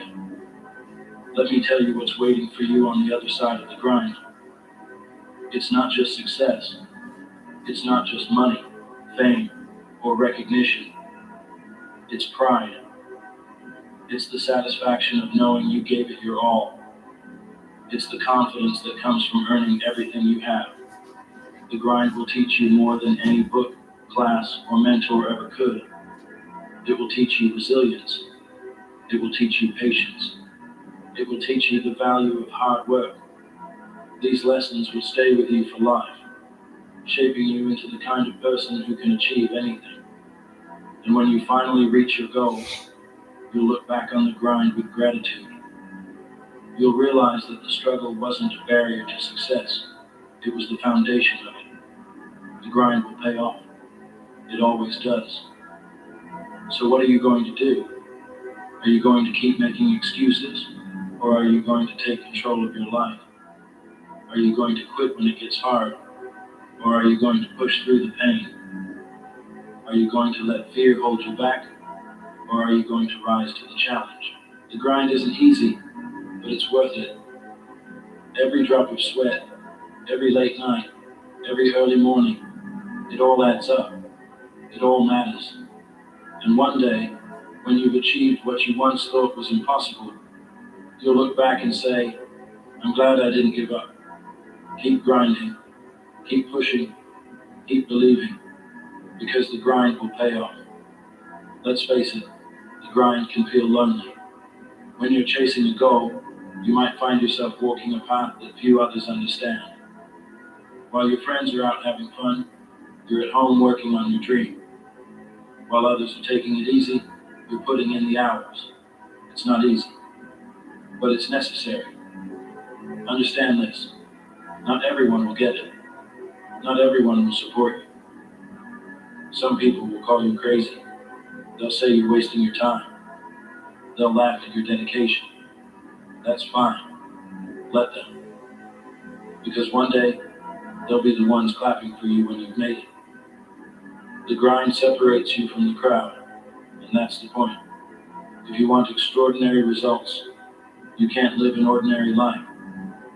You have to make peace with the loneliness, the sacrifices, and the hard decisions. Remember, the grind isn't a punishment, it's a privilege. It's your ticket to greatness. Here's the truth about the grind. It's going to test you. It's going to push you to your limits. There will be days when you feel like you're making no progress. Days when you question whether it's all worth it. Days when you want to quit. Expect setbacks. Expect failures. Expect moments of doubt. That's all part of the process. But here's the thing. Every challenge you face is an opportunity to grow. Every failure is a chance to learn. Every obstacle is a test of your commitment. Don't let the challenges break you. Let them build you. Let them make you stronger, tougher, and more determined. Embrace the struggle, because the struggle is what makes the success worth it. Let me tell you something about hard work. It's undefeated. You can have all the talent in the world, but without hard work, it means nothing. Talent might give you a head start, but hard work will take you across the finish line. There's no shortcut to success. There's no magic formula. The only way to get where you want to go is to put in the work. You have to outwork the competition. You have to outwork your excuses. You have to outwork your doubts. Hard work isn't glamorous. It's not fun, but it's the price you pay for greatness. And the best part, hard work is something you can control. You might not be the smartest, the fastest, or the most talented, but you can always be the hardest worker in the room. One of the biggest mistakes people make is expecting instant results. They put in a week of work and get frustrated when they don't see progress. But the grind doesn't work like that. Success takes time. It takes patience. It takes persistence. Think of it like planting a seed. You water it, you care for it, and you wait. You don't dig it up every day to see if it's growing. You trust the process. The grind is the same way. You have to put in the work, day after day, and trust that the results will come. Patience isn't about sitting back and waiting. It's about working hard while staying focused on the long-term vision. It's about understanding that great things take time. So, keep grinding. Keep watering the seed. The harvest will come. Excuses are the enemy of success. They're the little lies you tell yourself to avoid responsibility. I'm too tired. I don't have enough time. I'll start tomorrow. Stop. Stop making excuses. Stop letting them hold you back. The truth is, you have the time. You have the energy. You have what it takes. The only thing standing between you and your goals is you. So, take ownership of your life. Take responsibility for your actions. And stop looking for excuses.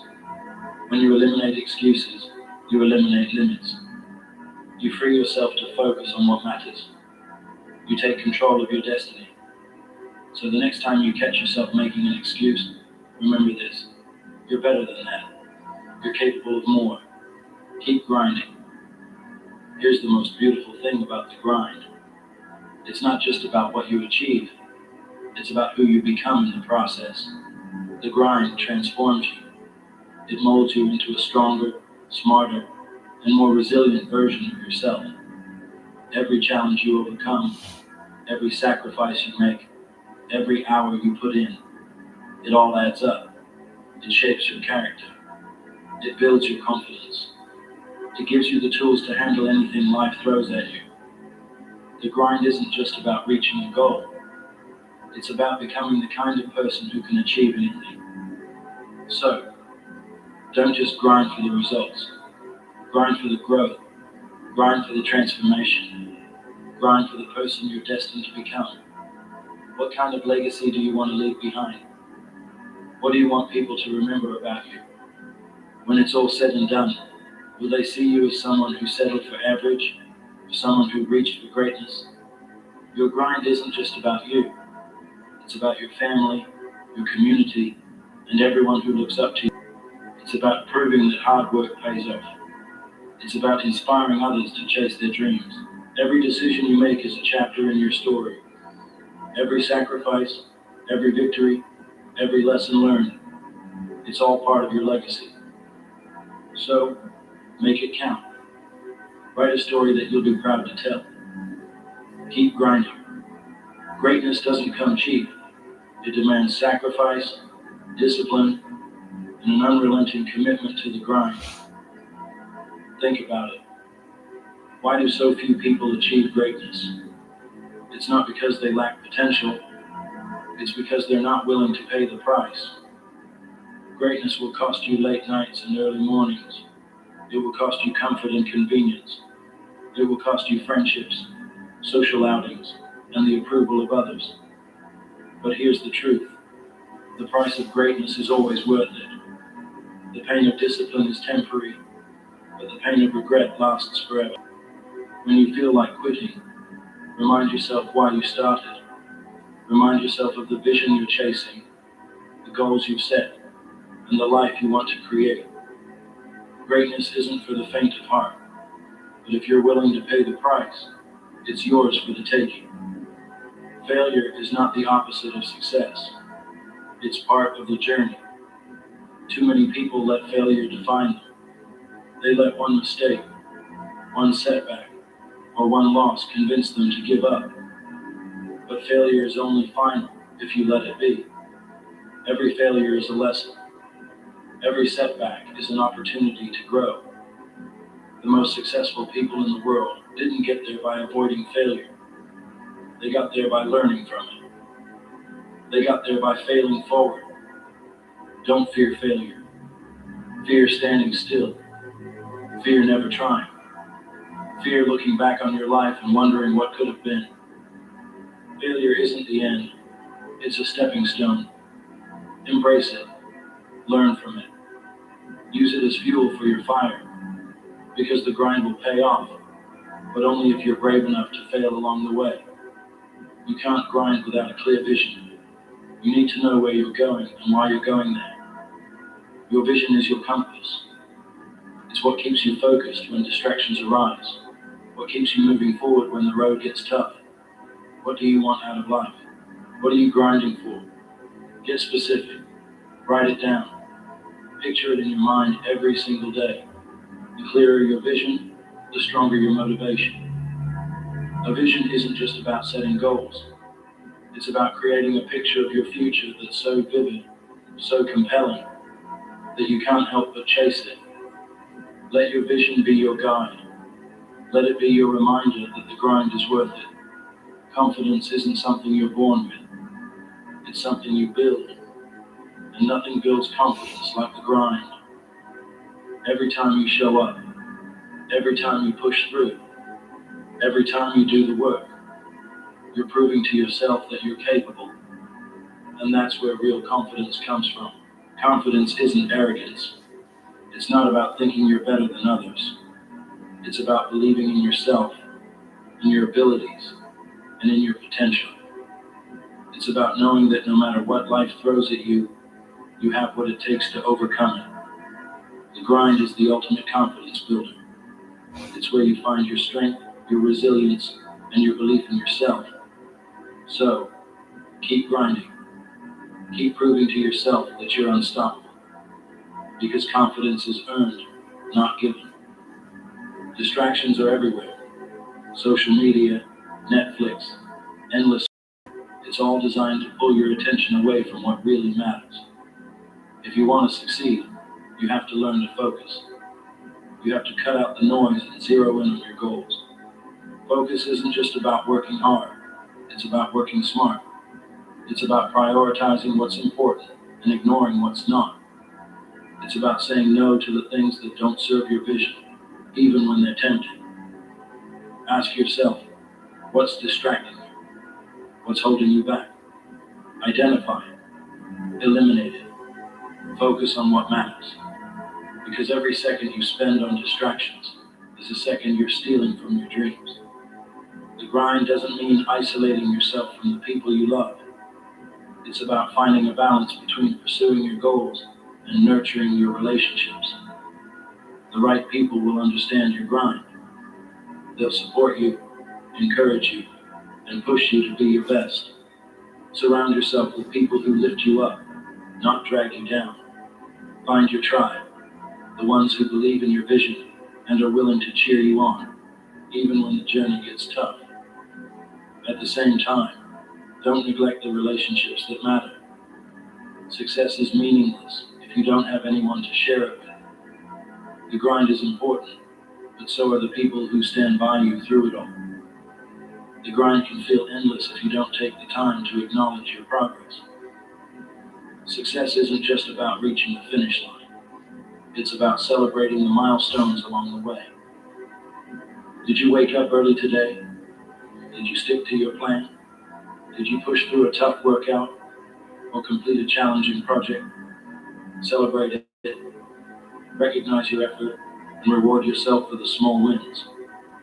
Small wins build momentum. They remind you that the grind is working, that you're moving closer to your goals every single day. So don't wait for the big victories to celebrate. Find joy in the journey. The grind will pay off, but only if you commit to it. Only if you embrace the struggle, the sacrifice, and the setbacks. Only if you believe in yourself and refuse to give up. The journey isn't easy, but nothing worthwhile ever is. So what are you waiting for? Start now. Start today. Show up, put in the work, and keep grinding. Because one day, you'll look back and realize that every drop of sweat, every late night, and every early morning was worth it.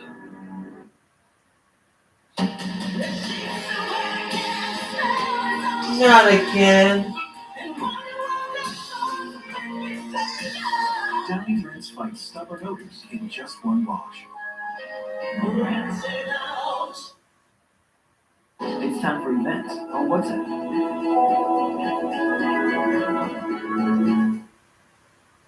Hi, leak checks. We've got Tampax with the dual protection system for up to 100% leak-free periods. They gently expand to help stop leaks from all angles, and only Tampax has the leak guard rate for backup protection, so nothing ruins your plans. There are tampons, or there's Tampax. At Kroger, you never compromise.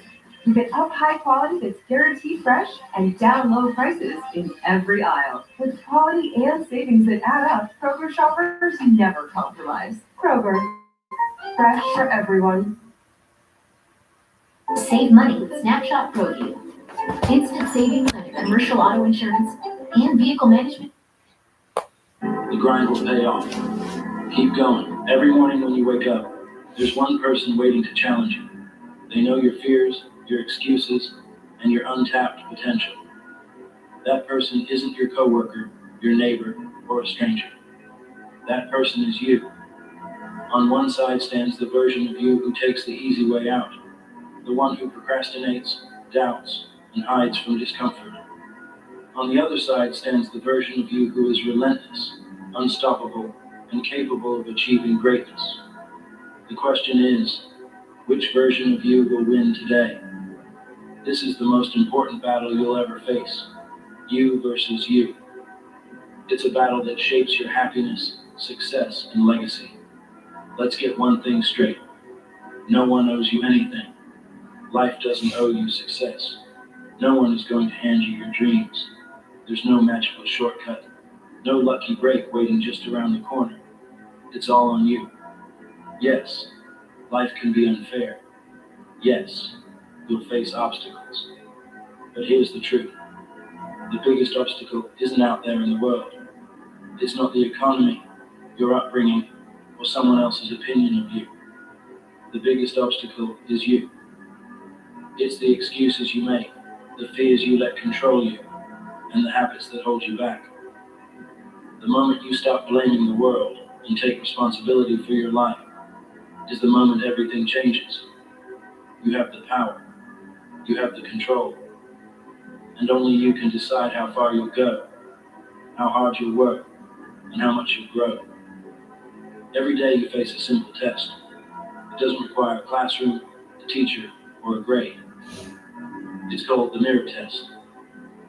When you look at yourself in the mirror, can you honestly say, I gave it my all today? Can you say, I'm proud of the person I see? The mirror doesn't lie. It reflects the truth, showing you exactly who you are, not who you pretend to be. Every day you have a choice.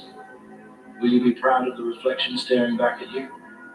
Or will you look away, knowing you could have done more, tried harder, and been better? The mirror test isn't about perfection. It's about progress. It's about proving to yourself day after day that you're moving closer to becoming the person you were meant to be.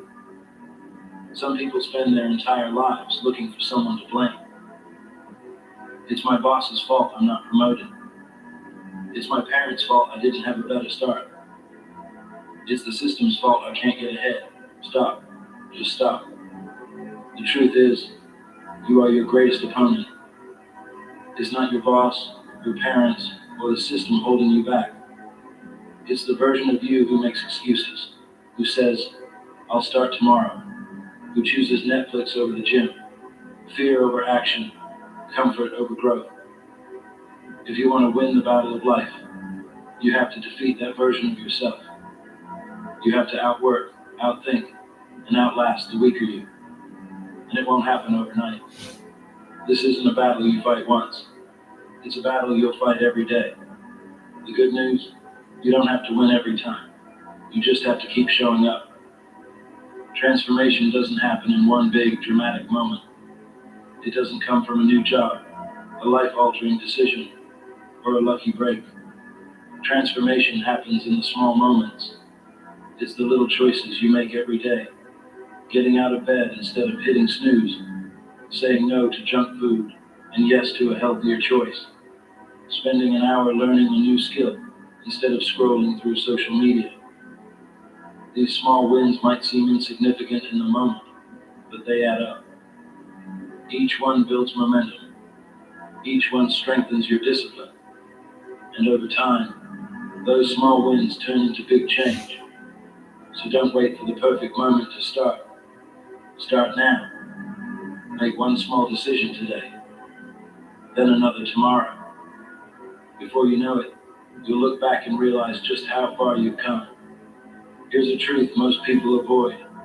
Growth is uncomfortable, it's messy, it's hard, it hurts, and that's exactly why so many people avoid it. Why do people quit the gym? Because it's easier to sit on the couch. Why do people stay in jobs they hate?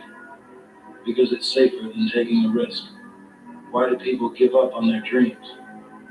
Because chasing them means facing failure, rejection, and uncertainty. But discomfort is the price of growth. Every time you face discomfort, whether it's a tough workout, a challenging project, or a difficult conversation, you're building resilience. You're proving to yourself that you're stronger than you thought. So don't run from discomfort. Embrace it. Lean into it. Because on the other side of discomfort is everything you've ever wanted. How many times have you told yourself, I'll start tomorrow? How many dreams have you put on hold, waiting for the perfect moment, the perfect opportunity, the perfect circumstances? Here's the harsh reality. Someday doesn't exist. It's a lie we tell ourselves to avoid taking action. The perfect moment will never come. And if you keep waiting for someday, you'll wake up one day and realize you've run out of time. The only time you have is now. Not tomorrow, not next week, now. So stop waiting, stop procrastinating, start doing. Because every day you delay is a day you'll never get back. Momentum is one of the most powerful forces in life. When you start taking action, even in small ways, you create a ripple effect. One workout leads to another. One project leads to a bigger opportunity. One step out of your comfort zone leads to exponential growth. But momentum works both ways. If you stay stuck, if you give in to laziness, you create negative momentum. The longer you stay in bed, the harder it is to get up. The longer you avoid your goals, the more impossible they seem. The choice is yours. Positive momentum or negative momentum. Growth or stagnation. Start small. Start today. And let momentum carry you forward. There's no universal formula for success. What works for someone else might not work for you. And that's perfectly okay. Your journey is your own.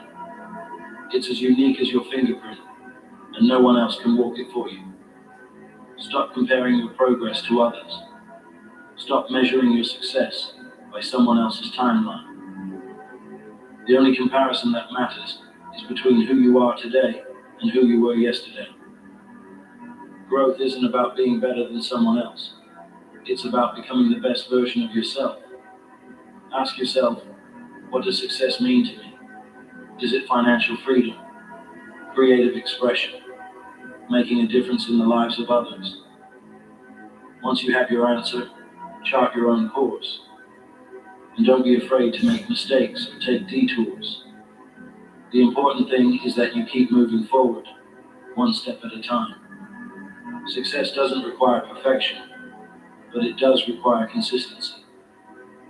The simple act of showing up, day after day, even when it's hard, is what separates the achievers from the dreamers. There will be days when you're tired, discouraged, or tempted to quit. Show up anyway. There will be days when you don't feel like putting in the effort. Show up anyway. Because every time you show up, you're reinforcing the habits that lead to success. You're proving to yourself that you can be trusted to follow through. Even on your worst days, when progress feels slow, the finish line seems far away. Remember this. I gotta poop. The mere act of showing up is... I'll be right back.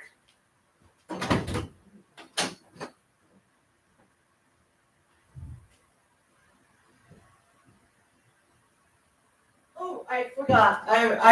I forgot something.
Yep, still works.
Back to where we were.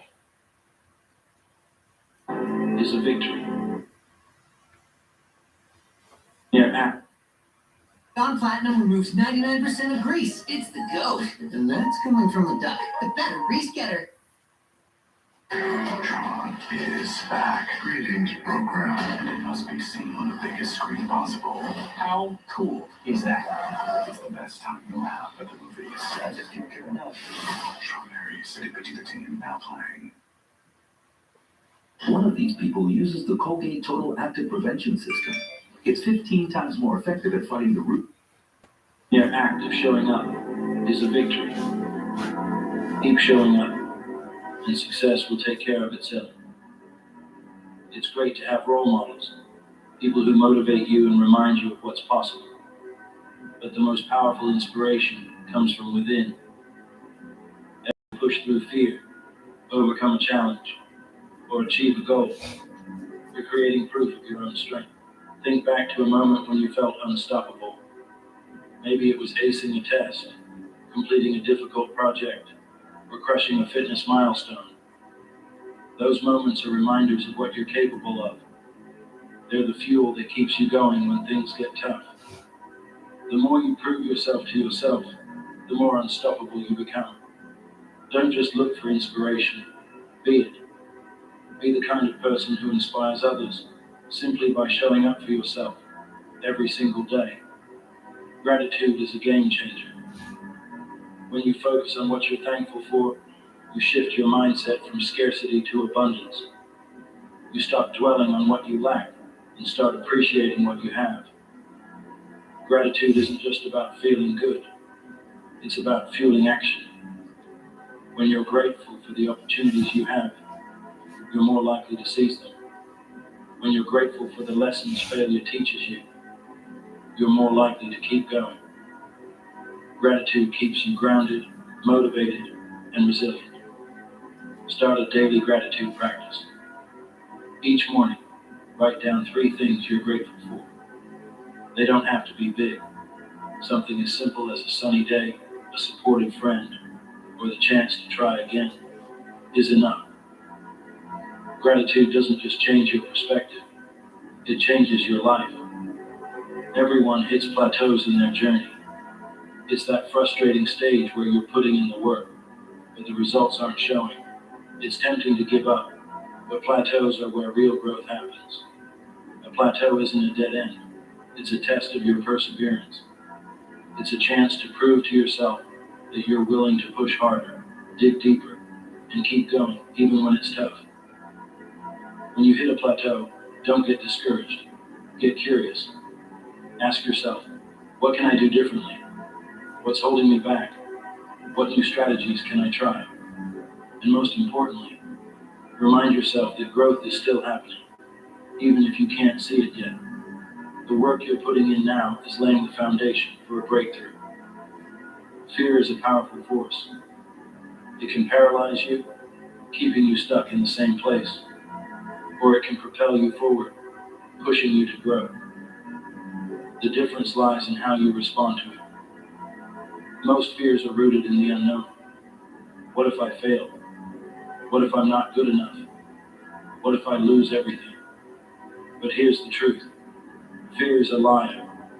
It exaggerates the risks and minimizes your potential. It tells you to play small, stay safe, and avoid discomfort. The only way to overcome fear is to face it. Take the first step, even if your knees are shaking. Lean into the discomfort, even if it feels overwhelming. Every time you confront your fears, you weaken their grip on you. And with each victory, you become braver, stronger, and more unstoppable.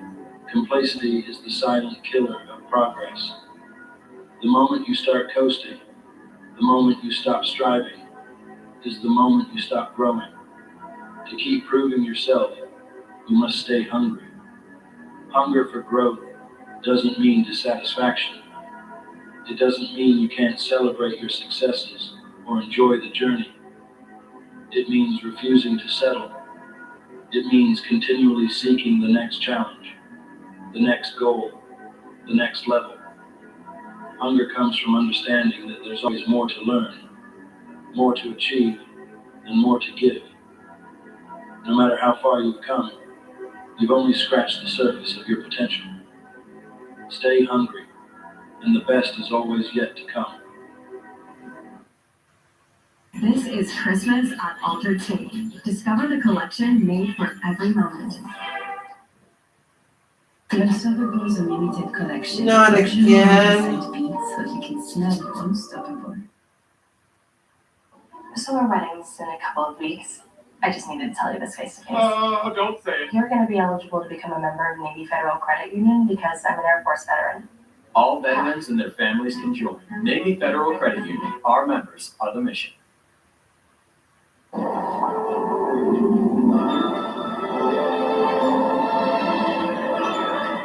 A whirlwind of a crush is waiting for you on Tinder. It starts with a swipe. Who has a deposition summary? Prepared all the insights for the court. At the end of your life, what will you leave behind? What stories will people tell about you? What impact will you have made? These are the questions that define your legacy. Legacy isn't about fame or fortune. It's about the difference you make, the lives you touch, and the example you set. Your legacy starts now, with the choices you make today. It's built in the moments when no one is watching, in the decisions you make when it would be easier to give up. When you prove yourself to yourself, you're building a legacy of strength, resilience, and purpose. You're showing the world what's possible when someone refuses to give up, and that's a legacy worth leaving. When you push yourself to grow, you're not just changing your own life, you're inspiring those around you. Your actions create a ripple effect, showing others what's possible and encouraging them to rise to their potential. Think about the people in your life who look up to you, friends, family, co-workers. They're watching, learning, and being influenced by your example. When they see you pushing through challenges, overcoming obstacles, and striving for greatness, it reminds them they can do the same. Your growth is bigger than you. It's a gift to everyone around you. So don't just do it for yourself. Do it for the ripple effect you'll create. Every day you have a choice, to stay the same or to grow, to let fear hold you back, or to push forward despite it, to settle for less, or to strive for greatness. So ask yourself, why not you? Why not now? There's no better time to start than today. There's no better person to bet on than yourself. So take the first step, make the commitment, prove to yourself, once and for all, that you're capable of more than you ever imagined. This is your journey. This is your battle. You versus you. What are you waiting for? The truth is, time doesn't care about your plans, your excuses, or your hesitation. clock is ticking. Every second you spend debating whether to start or continue is a second you will never get back. There are no refunds, no do-overs. Life moves forward whether you're ready or not. Think about this. The most valuable resource in your life isn't money, talent, or connections. It's time. It's the one thing you can never replace. You can rebuild your finances, reinvent yourself, and recover from failure, but you cannot reclaim lost time. Every moment you spend idle is a moment you surrender to the abyss of nothingness. So ask yourself, how much longer are you willing to wait? How many more days will you waste? Time is unforgiving. It doesn't care if you're tired, scared, or unsure. It keeps moving forward, relentlessly, unyieldingly. The question is, are you moving with it? Or are you being left behind? You've probably heard the saying, time is money, but that's wrong. Time is infinitely more valuable than money. You can lose all the money in the world and earn it back, but once a moment passes, it's gone forever. The richest people in the world, with all their billions, can't buy an extra hour of life.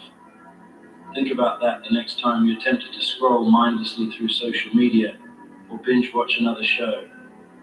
Is this how you want to spend the most precious resource you have? Regret often comes too late. People on their deathbeds rarely regret the risks they took or the times they failed. They regret the opportunities they ignored, the dreams they let die, and the time they wasted. Don't let that be your story. You are here now, reading this, alive and capable. You have the gift of this moment, but that gift comes with responsibility. What will you do with it? The beauty of time is that it's yours to control. Every day is a blank slate, a fresh start. It doesn't matter how much you've wasted in the past. What matters is what you do now, in this very moment. Use it wisely, and you can build the life you've always dreamed of. Squander it, and you'll join the ranks of those who live with the heavy burden of regret. Time is a resource you must defend fiercely. Think of it as currency, and every minute is a coin you spend. Are you investing it wisely, or are you letting it slip through your fingers? Successful people understand this. They guard their time jealously. They plan their days with purpose, eliminating distractions and focusing on what truly matters. Time management isn't just about being productive. It's about honoring the value of your own life.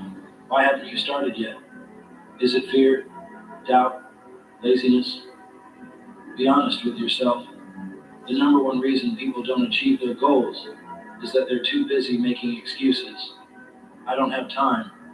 I'm not ready. I'll start tomorrow. Sound familiar?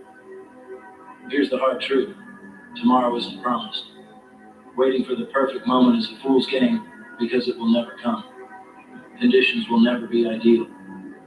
The only way to move forward is to start where you are, with what you have, right now. Excuses are comfortable. They let you off the hook. They give you a reason to stay in your comfort zone, where it's safe and familiar. But comfort is the enemy of progress. Every time you choose comfort over action, you're choosing mediocrity over greatness. You're choosing to stay stuck rather than grow. Stop waiting for motivation to strike. Motivation is fleeting. It's unreliable. Discipline is what you need. Discipline means showing up even when you don't feel like it. It means taking that first step even when you're scared or uncertain. Excuses don't build dreams. Action does. Ask yourself this. Are your excuses worth sacrificing your potential? Each excuse you make is another brick in the wall that separates you from your goals. Tear it down. One step forward, one action, no matter how small, chips away at that wall. You have the power to destroy your excuses and liberate your future if you're willing to try. Too often, we're paralyzed by the enormity of our goals. We look at the mountain we want to climb and think, it's too big. I can't do it. But here's the secret. You don't climb a mountain in one leap. You do it one step at a time. Small, consistent actions build momentum, and momentum creates results. Start small. Wake up 15 minutes earlier to work on your goals. Replace one unhealthy meal with something nutritious. Read one chapter of a book that will help you grow. These tiny actions may seem insignificant, but over time, they add up to massive change. The key is consistency. It's not about making huge leaps. It's about making steady progress every single day. Imagine a plane that adjusts its course by just 1 degree. Over a short distance, the change is barely noticeable. But over thousands of miles, that tiny adjustment can take the plane to an entirely different destination. Your life works the same way. Small actions, repeated consistently, can transform your future. Momentum is your secret weapon. Once you've taken the first step, the second step becomes easier. Each step forward builds confidence, and confidence fuels progress. Remember this: progress doesn't have to be perfect. What matters is that you're moving. A river carves through rock not by sheer force, but by persistence. Be the river. Let's face it, change is hard. It's uncomfortable. It's painful. But here's the thing: that pain is temporary. The discomfort you feel when you push yourself to work harder, learn more, or step out of your comfort zone will eventually fade. But regret lasts forever. Imagine yourself 10 years from now, looking back on today. Will you be proud of the choices you made? Or will you wish you had tried harder, started sooner, or taken a chance? The pain of discipline is far easier to bear than the pain of regret. Discipline strengthens you, regret weakens you.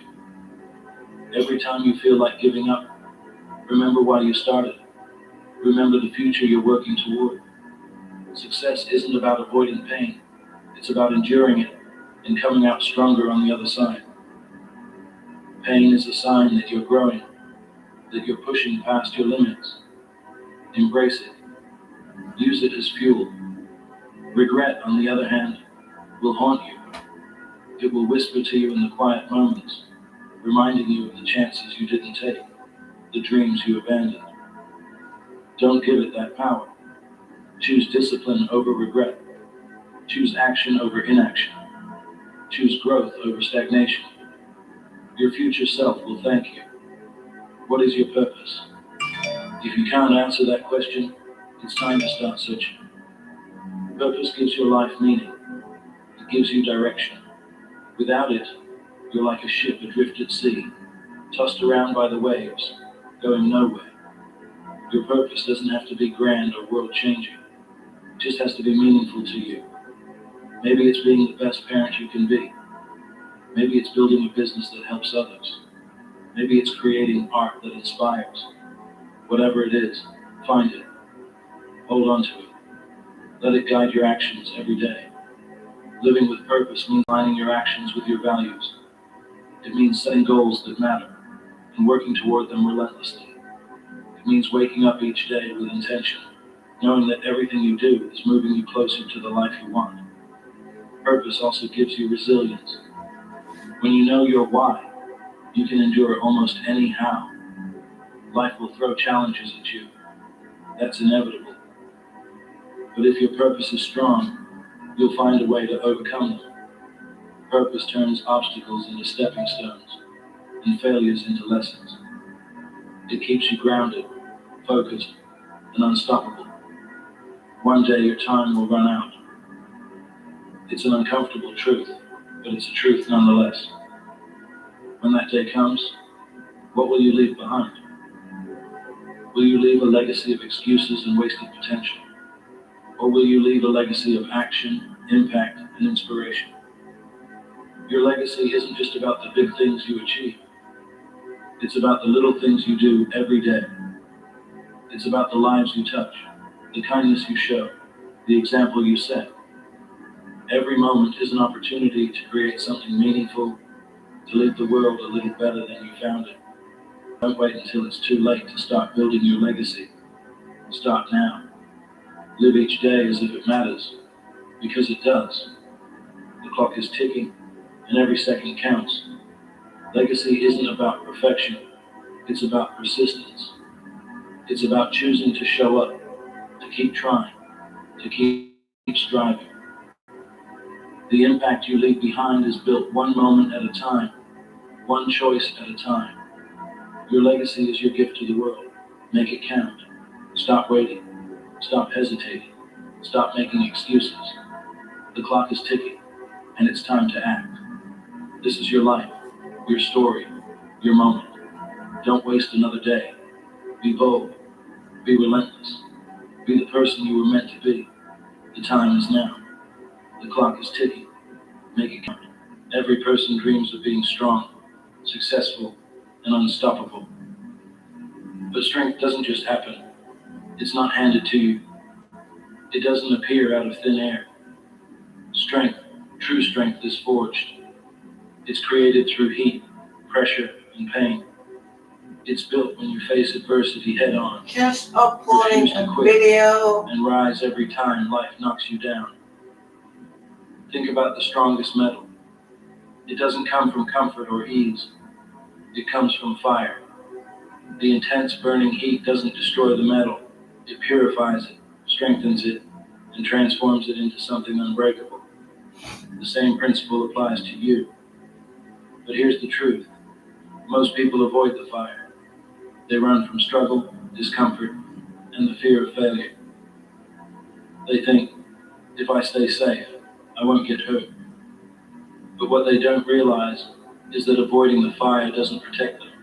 It weakens them. It keeps them from growing. It robs them of their potential. A weak life, a life without growth, is no life at all. The fire isn't your enemy. It's your greatest ally. It's the crucible where greatness is born. And the question you have to ask yourself is simple. Are you willing to step into it?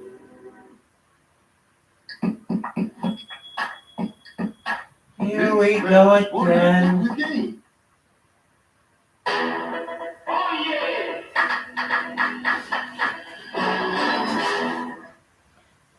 Nobody likes a cracked windshield. What was that? No, but you can go to SafeLight.com to get it fixed now and pay later. Awesome. SafeLight can come to you for free. Don't wait. Get it fixed now and pay later at SafeLight.com. SafeLight repair, SafeLight replace. I'm right about a lot of things people have zero clue that they know scope from. Okay. Need my work clothes!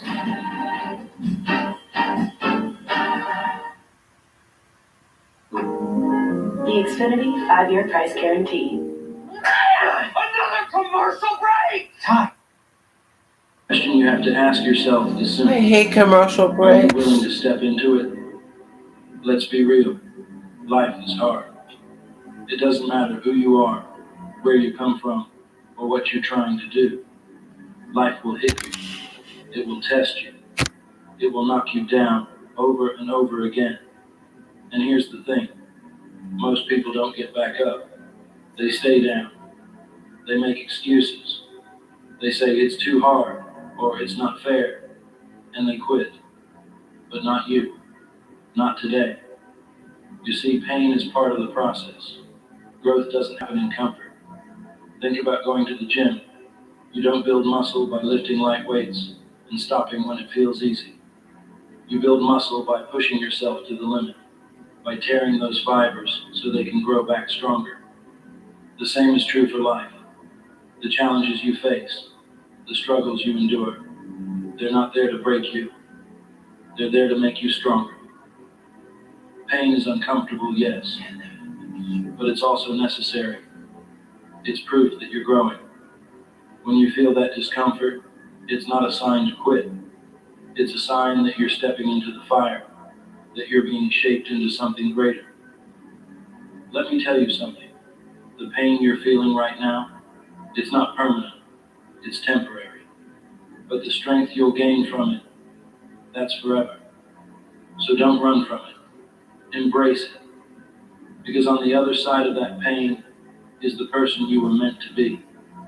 Let's talk about excuses. Everyone has them. I'm too tired. I don't have time. It's too late for me. You've heard them before. Maybe you've even said them. But here's the harsh truth. Excuses are lies. They're stories you tell yourself to justify staying where you are. And as long as you believe those lies, you'll never move forward.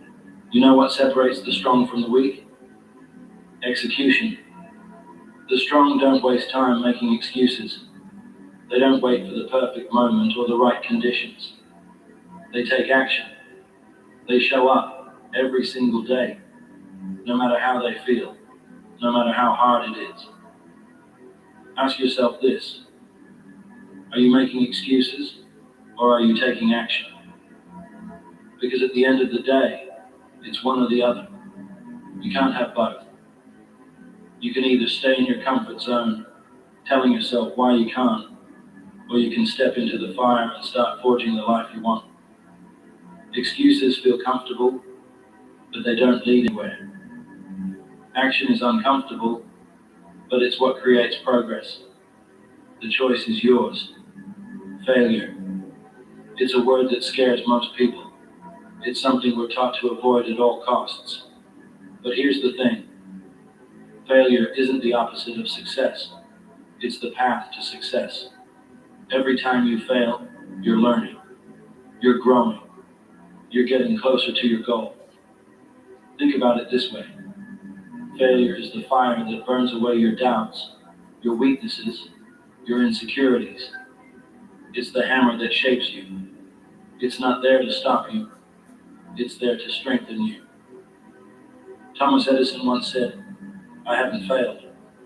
I've just found 10,000 ways that won't work." Think about that. 10,000 failures. Most people would have quit after 10. But Edison kept going. He stepped into the fire again and again. And that's why we remember his name today. The question isn't whether you'll fail. You will. The question is, how will you respond to failure? Will you let it stop you? Or will you use it as fuel to keep going? Because failure isn't what defines you. What defines you is what you do after you fail. Here's a hard truth. Success isn't glamorous. It's not easy. It's not fast. Success is a grind. It's waking up every day and putting in the work, even when you don't feel like it. It's showing up when nobody's watching, when cheering for you, when it feels like nothing's working. That's the grind. And that's where greatness is built. The grind is lonely. It's exhausting. It's repetitive. And most people aren't willing to do it. They want instant results. They want success without the struggle. But life doesn't work that way. You don't get the reward without the effort. You don't get the strength without the fire. Think about the strongest people you know. The most successful, the most disciplined, the most unstoppable. Do you think they got there by accident? Do you think they woke up one day and suddenly had everything they ever wanted? Number. They put in the work, day after day, year after year. They embraced the grind, and it made them who they are. So stop looking for shortcuts. Stop waiting for the easy way. There is no easy way. There's only the grind. Embrace it. Because the grind is what makes you strong. Every single day, you have a choice. You can choose to stay the same, to avoid the fire, to settle for less. Or you can choose to step up, to face the heat, to forge yourself into something stronger. But let me tell you something. The people who choose to step up, who choose to face the fire, they're the ones who change the world. They're the ones who inspire others. They're the ones who look back on their lives with pride, knowing they gave it everything they had. What's your choice? Are you going to let fear hold you back? Or are you going to step into the fire?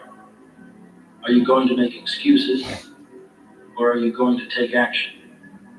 Are you going to settle for a life of comfort? Or are you going to embrace the grind and become the strongest version of yourself? You're not just living for today. You're building a legacy. Every decision you make, every action you take, is part of your story. And one day, that story will end. When it does, what will it say? Will it be a story of excuses, regrets, and missed opportunities? Or will it be a story of resilience, strength, and triumph? Will it inspire others, or will it serve as a cautionary tale? The choice is yours. Write a story worth reading. Build a legacy worth remembering. Do it for yourself. Because in the end, the only person you're competing with is the one in the mirror. The strongest metal is forged in fire. The strongest people are forged in adversity. You have everything you need inside of you to be strong, to be successful, to be unstoppable. But it's up to you to step into the fire. It's up to you to face the heat, to embrace the grind, to rise every time you fall. So what are you waiting for? The fire is waiting. Step into it, embrace it, and become unbreakable. The world is filled with people chasing after outcomes. A promotion, a goal weight, a bank account with a certain number. But here's the truth no one wants to hear. It's not the outcome that defines you. It's the journey. It's every step, every struggle, every ounce of effort you put in that makes you who you are. The journey isn't just a means to an end. The journey is the reward. So many people are afraid of the process. They're afraid of failing along the way, afraid of looking foolish, afraid of the hard work that comes with chasing greatness. But the process is where you grow. It's where you learn. It's where you become. You can't skip it. You can't cheat it. You have to embrace it. What's the point of reaching a goal if you didn't earn it? If you woke up tomorrow with everything you've ever wanted, would it mean as much if you didn't fight for it? The process gives the reward its value. Without it, the reward is hollow. Think about the moments in your life that truly changed you. Were they easy? Probably not. Growth comes from struggle. Confidence comes from overcoming. Wisdom comes from making mistakes and learning from them. That's the beauty of the journey. Every step forward, no matter how small, is a step toward becoming the best version of yourself. Consider the artist who spends hours perfecting their craft, the musician who practices the same piece until it resonates with their soul, the entrepreneur who faces rejection after rejection until they build something extraordinary. These stories inspire us because they remind us that the reward isn't just the outcome. It's everything that happens along the way. Struggle isn't something to avoid. It's something to embrace. Struggle means you're trying. It means you're pushing beyond your limits. And every time you push beyond those limits, you expand them. When you're in the middle of a struggle, it's easy to feel like giving up. But think of it like climbing a mountain. The higher you climb, the better the view. And when you finally reach the top, you'll look back at the path you've taken, and every obstacle will feel worth it. Pain, failure, frustration. These are not signs that you're on the wrong path. They're proof that you're on the right one. Every challenge you face is a chance to grow stronger, smarter, and more resilient. So the next time you feel like quitting, remember, the struggle is part of the process. And the process is where the magic happens. The stories of triumph we admire most are born from struggle. The athlete who overcame injury, the single parent who worked multiple jobs to create a better future for their children, the student who stayed up late studying when others chose to sleep. Their rewards are sweeter because they endured the hardship. Struggle refines you. It chisels away at your doubts, shaping you into someone you never thought you could be. Struggle doesn't just make you stronger, it makes you unstoppable. Patience is hard. We live in a world that celebrates instant gratification. We want results, and we want them now. But anything worth having takes time. Success is not a straight line. It's full of twists and turns, setbacks and surprises. That's why you have to trust the process. You might not see progress right away. That's okay. Seeds don't sprout the moment they're planted. Muscles don't grow the day you start lifting weights. Greatness takes time. Trust that the work you're putting in now will pay off later. Trust that every small step you take is leading you somewhere incredible. Trust that the process is shaping you into the person you're meant to be. Sometimes the process feels like it's moving too slowly, but that's an illusion. Each step forward, no matter how small, compounds over time. The habits you build today become the foundation for the success you achieve tomorrow. Remember, progress is progress, no matter how small. And here's the beauty of trusting the process. It teaches you patience, focus, and gratitude. It forces you to appreciate the journey because that's where your growth happens. The reward is sweeter when you know you earned it through persistence and belief in the process. The lessons you learn along the way are often more valuable than the goal itself. You learn discipline when you wake up early to train. You learn resilience when you face rejection and keep going. You learn creativity when you have to find new solutions to old problems. These lessons stay with you long after you've reached your goal. They become part of who you are. They prepare you for the next challenge, the next journey, the next dream. So don't rush the process. Don't focus so much on the destination that you miss the lessons along the way. For every failure, there's a lesson waiting to be learned. That rejection you faced taught you persistence. That mistake you made taught you humility. Downy April Fresh gives you a whole week of freshness with just one wash. Get 4 weeks free when you sign up for Uber One for students.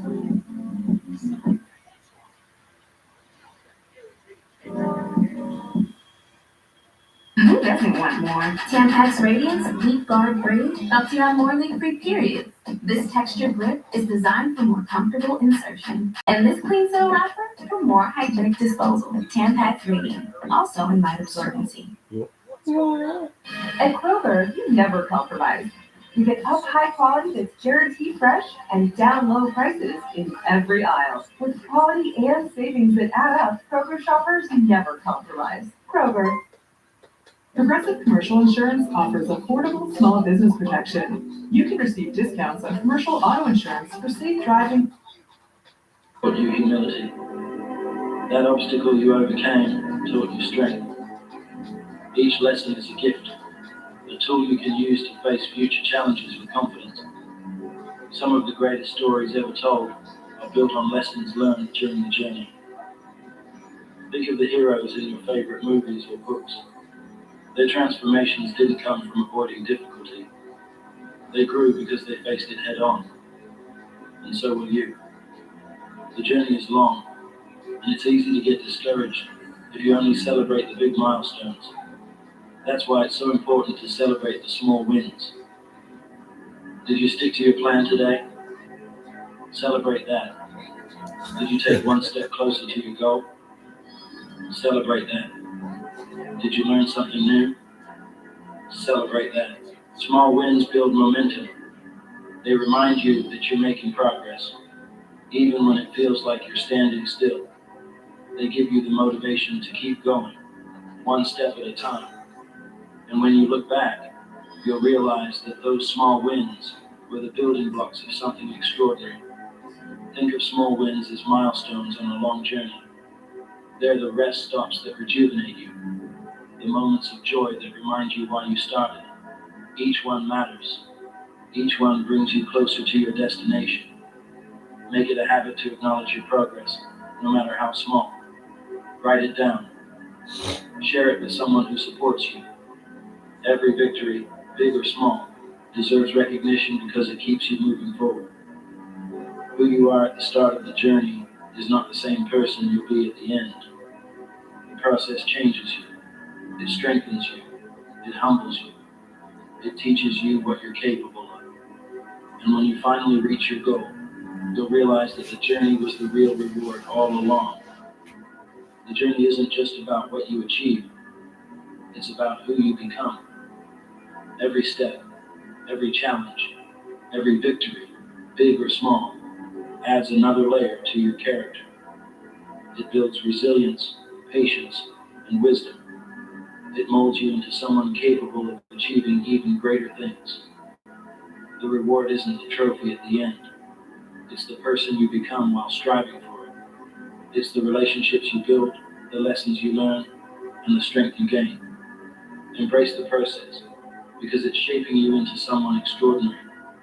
Don't wait until the end to find happiness. Find joy in the process. Enjoy the mornings when you wake up and feel strong. Enjoy the evenings when you reflect on what you've accomplished.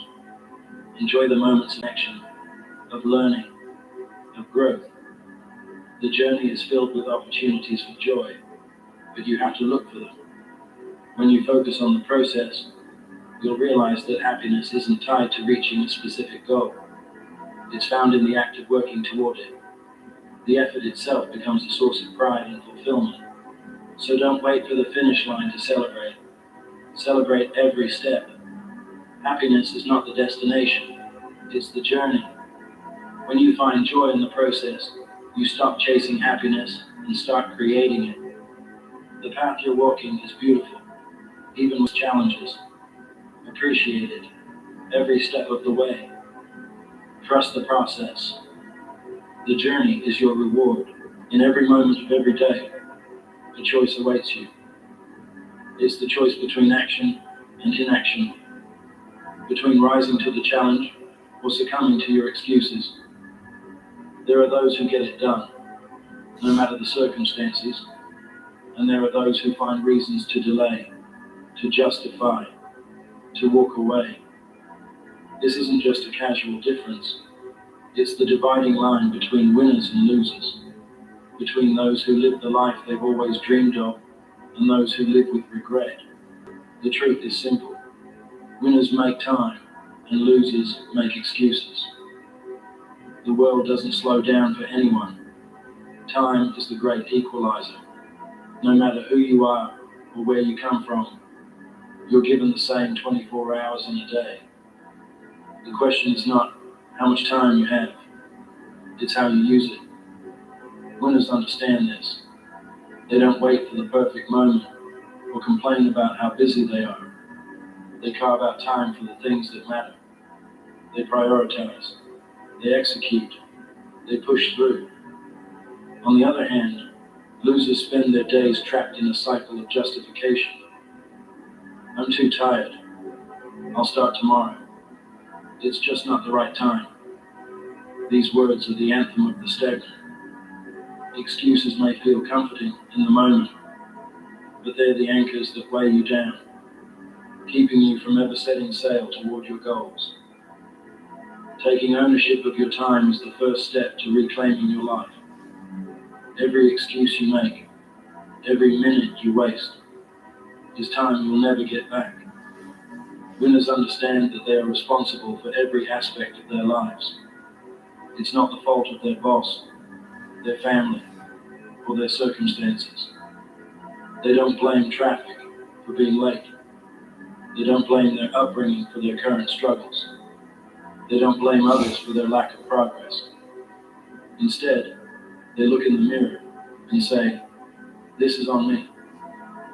When you take full responsibility for your life, something incredible happens. You gain control. No longer are you a victim of circumstance. No longer are you at the mercy of external factors. You realize that every decision you make has the power to move you forward or hold you back. Winners embrace this responsibility. They see it as empowering, not burdensome. They know that if they don't control their time, someone else will. Time is more valuable than money. You can lose money and earn it back, but once time is gone, it's gone forever. Winners treat their time like gold, guarding it fiercely and spending it wisely. Losers, on the other hand, squander it on meaningless distractions, wasting hours scrolling on their phones, binge-watching shows, or indulging in activities that add no real value to their lives. Imagine your time as a bank account. Each day, you're given 86,400 seconds to spend. How will you invest it? Will you use it to learn, grow, and work toward your goals? Or will you fritter it away on things that don't matter? Winners know the value of a single minute. They understand that big achievements are built from small, consistent efforts. Every second counts, and they make every second count. Someday is the most dangerous word in the English language. It's the excuse that keeps dreams on hold indefinitely. Someday I'll get in shape. Someday I'll start that business. Someday I'll go back to school. But someday isn't real. It's a mirage, a convenient way to postpone action. Winners don't live in someday, they live in today. If you want a life, you have to stop waiting for the perfect time. There is no perfect time. There will always be obstacles, challenges, and uncertainties. Winners know this, and they take action anyway. They understand that waiting only delays progress. They don't wait for motivation to strike. They create their own momentum by taking that first step, no matter how small it may seem. Excuses are the easy way out. They're the lies we tell ourselves to justify our lack of action. But here's the truth. Every excuse has a solution. Don't have time? Wake up an hour earlier, or cut out unnecessary activities. Don't have the skills? Start learning. Don't have the money? Find creative ways to start small. Winners don't let excuses define them. They find a way to overcome every obstacle. Excuses are seductive because they provide comfort. They allow us to avoid discomfort, failure, and effort. But winners understand that growth comes from stepping outside their comfort zones. They're willing to face the pain of discipline because they know it's far less painful than the regret of inaction. Losers, on the other hand, stay trapped in their excuses, never realizing their full potential. Motivation is fleeting. It's easy to feel fired up for a day or two, but what happens when the excitement fades? Winners rely on discipline, not motivation, to get things done. Discipline is showing up even when you don't feel like it. It's going to the gym when you'd rather sleep in. It's working on your goals when Netflix is calling your name. Discipline is the muscle that keeps you moving forward, no matter how you feel. Losers wait for motivation. They wait to feel ready. But readiness is a myth. You'll never feel fully ready to tackle your biggest challenges. Winners understand this and act anyway. They've built the habit of showing up, day after day, rain or shine. Discipline is their secret weapon, and it's what separates them from the rest. Every achievement comes with a price. Winners are willing to pay that price. They understand that sacrifice is the currency of success. They're willing to give up short-term pleasures for long-term rewards. They'll skip the party to study for an exam. They'll forgo a night of sleep to work on their business. They'll say no to distractions so they can say yes to their dreams. Losers, on the other hand, avoid sacrifice. They want the rewards without the effort. They want the results without the grind. But life doesn't work that way. You can't have everything. Every choice you make is a trade-off. Winners choose wisely. They prioritize what matters most, knowing that the sacrifices they make today will pay off tomorrow. Big goals can feel overwhelming. It's easy to get paralyzed by the sheer size of the challenge ahead, but winners don't let that stop them. They break their goals down into small, manageable steps. They focus on progress, not perfection. They celebrate every small win, knowing that each one brings them closer to their ultimate goal. Losers, on the other hand, get stuck in analysis paralysis. They overthink, overplan, and never take action. They wait for the perfect plan, perfect moment, the perfect conditions. Winners know there's no such thing as perfect. They start where they are, with what they have, and they keep moving forward, one step at a time. Life is tough. Challenges are inevitable. But winners don't let adversity defeat them. They see obstacles as opportunities to grow stronger. When they fall, they get back up. When they fail, they learn. When they face setbacks, they keep moving forward. Resilience is the hallmark of a winner. It's the ability to keep going, no matter how hard things get. Losers, on the other hand, give up at the first sign of difficulty. They let failures define them. Winners know that failure is not the end. It's a stepping stone to success. They use setbacks as fuel to push even harder. At the end of the day, your life is your story. Every choice you make, every action you take, adds another chapter. What kind of story are you writing? Will it be a tale of excuses and missed opportunities? Or will it be a story of triumph, resilience, and relentless pursuit of greatness? Winners understand that they are the authors of their own lives.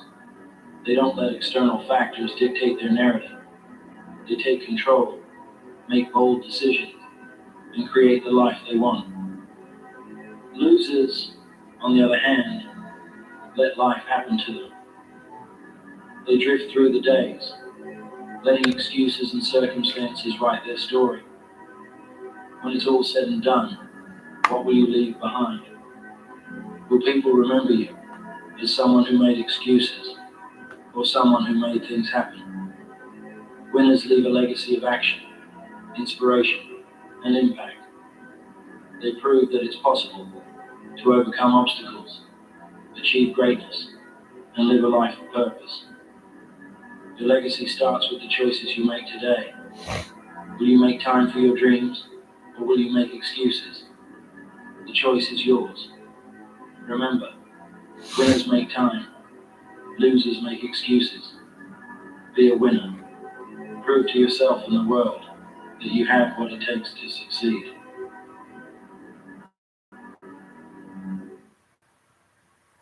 Cascade Platinum Plus has the grease-fighting power of Dawn to remove tough, stuck-on foods. Cascade Platinum Plus. A wider smile brightens more than just your teeth. Colgate Active White's unique hydrogen peroxide technology is engineered to remove deeper stains for a visible difference in just 3 days. So you can live life to the brightest. And that takes a lot. I am never doing another hour like this again. Look in the mirror. That's the only person standing between where you are. Guess it's almost time for lunch.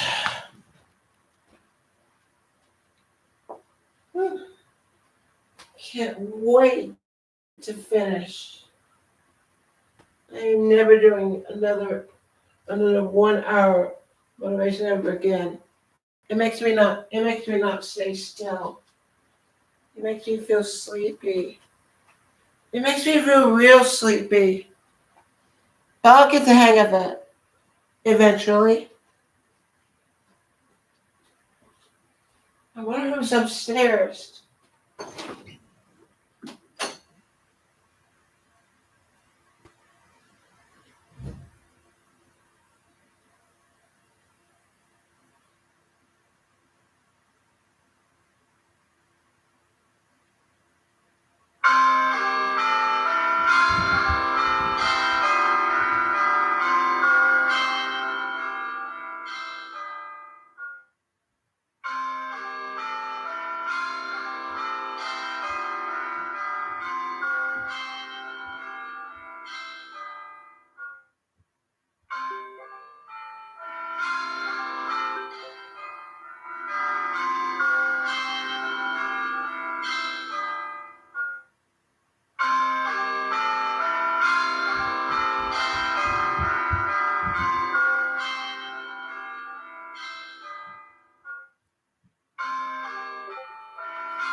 Guess they're not here. They already went to the soccer game.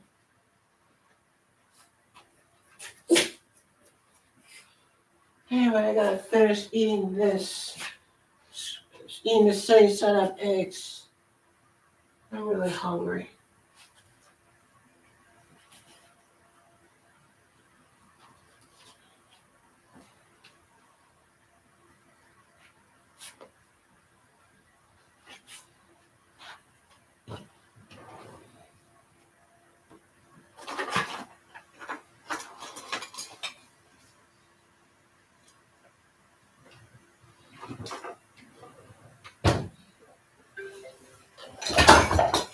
Whoops.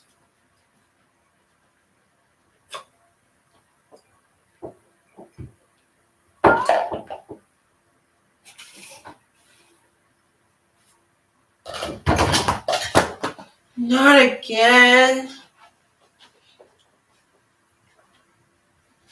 My switch light sucks.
Tastes good.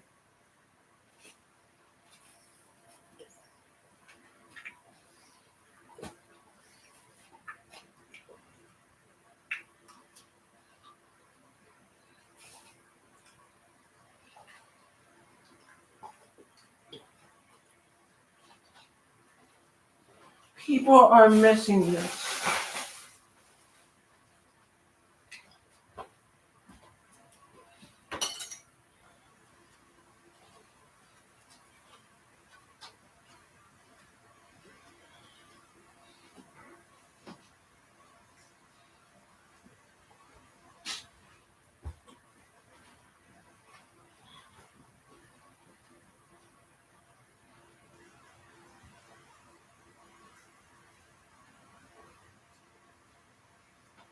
It's literally it's literally 12 o'clock. And I'll show you.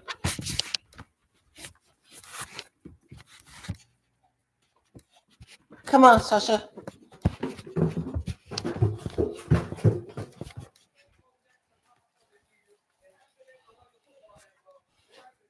It's literally 12 o'clock.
Now it's lunch. Hey, it's pizza today. Can't wait for pizza.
Is it still cold outside?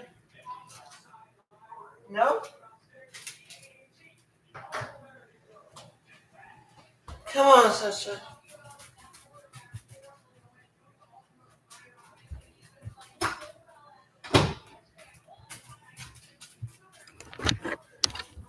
Let's go. Take Sasha outside.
All right, let's head inside.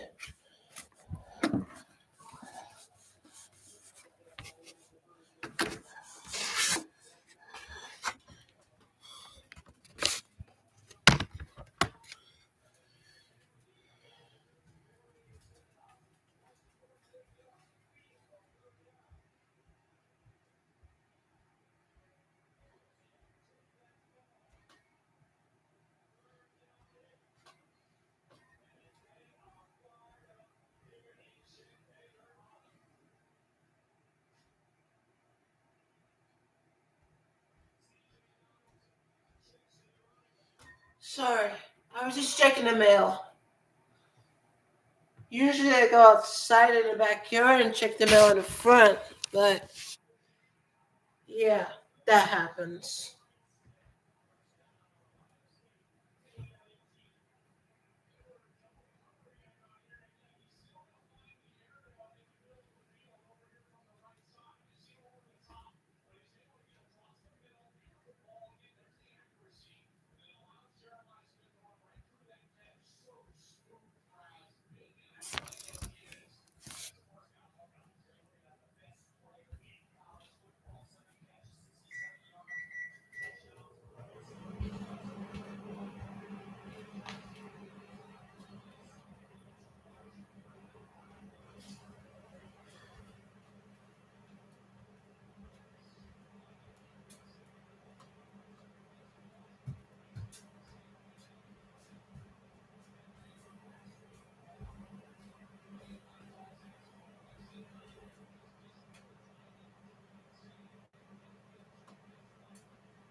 Pizza is served.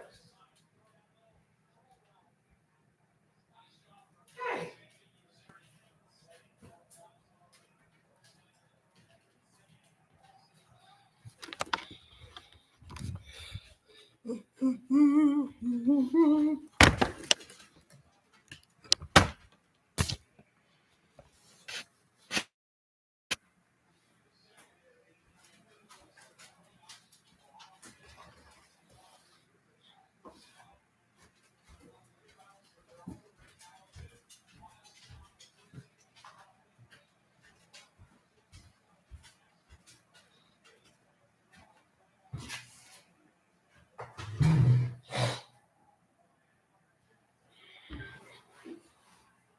All right, so let's talk about my day.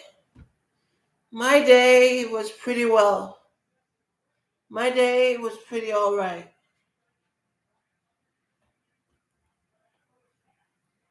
Still learning how to use flexibility well.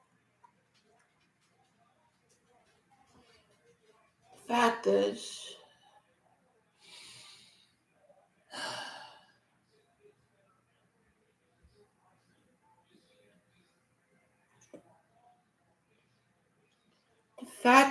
I knew too. Learning how to stream and learning how to feel energized. The fact is, I feel more lonely than ever. I want to have more friends online.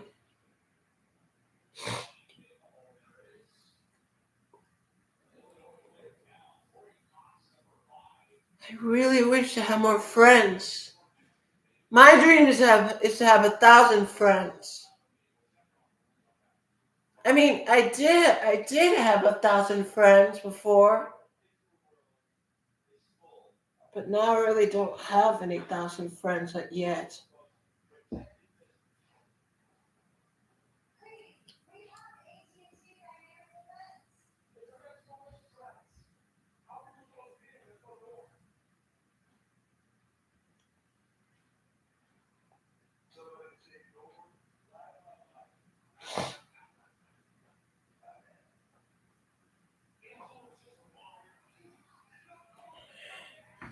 And the fact is,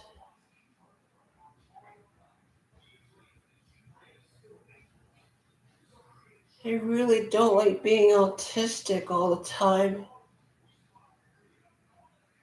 But I really, really love it. I really love it. I really love autism. The same way as I love my life. I don't really love life, like staying home and staying in my comfort zone. The fact is, I did got out of my comfort zone before. Like learning how to walk, walk around town, like in California. Back in California, when I was 16, I used to walk around. I used to walk around the neighborhood. I used to walk around in parks, to schools. I used to run to school in social distancing. In fact, this COVID has happened back then. And I didn't feel happy about it. There was nothing I can do to save the world back then. I was far too weak. I was being energized from before. I was acting like I was feeling like a little kid again. And it really hurt.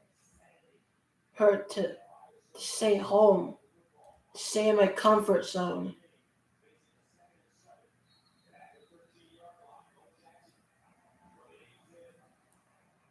But the truth is, no one wore their mask. And I had to do it so to go outside and get out of the comfort zone. And then we had to get lunches from school. Then we had to get lunches from school.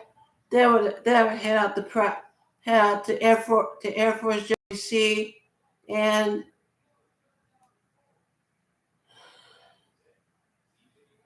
I'm not really used to talking in front of a camera, but I'm kind of nervous, really nervous. But I'm actually learning how to be brave at all.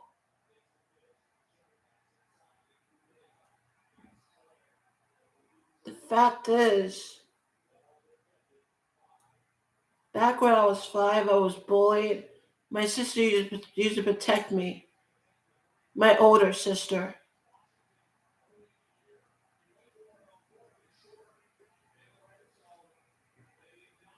Well, I did have an older sister living with me and my family, but now she moved to Oregon, Portland, Oregon. Like 1 month and a half. I really miss her. I really do. But I don't miss her at the same time. Because one thing for sure, she's scared of bugs. And I get so mad at her for not taking care of the bugs. She gets so afraid. Some women are afraid of bugs. And I just can't help but get mad. I always get mad at people scared of bugs. Even my stepdad Wesley doesn't want to kill bugs.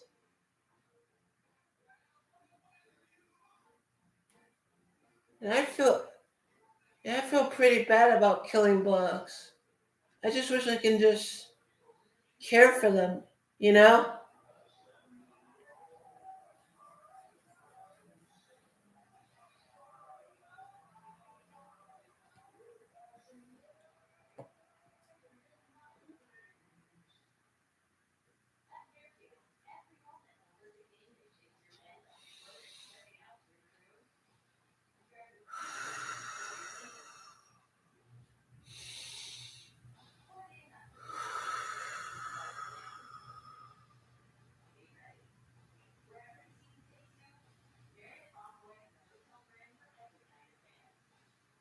You want to know who taught me how to be brave? Who was interested in me? It was Aquino. Kristalina and Aquino. She used to got me in shape. She used to get me back on track.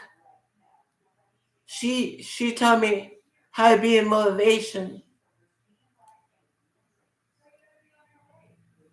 Even when I wasn't in motivation, I still had to be in motivation before. That's why I felt energized from before. And now it's not. I'm getting older and I feel very sad about that I'm going to lose my motivation at 40.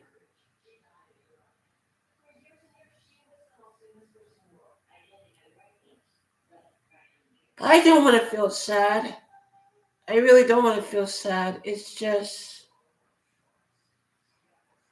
I hate losing my I hate losing my metabolism.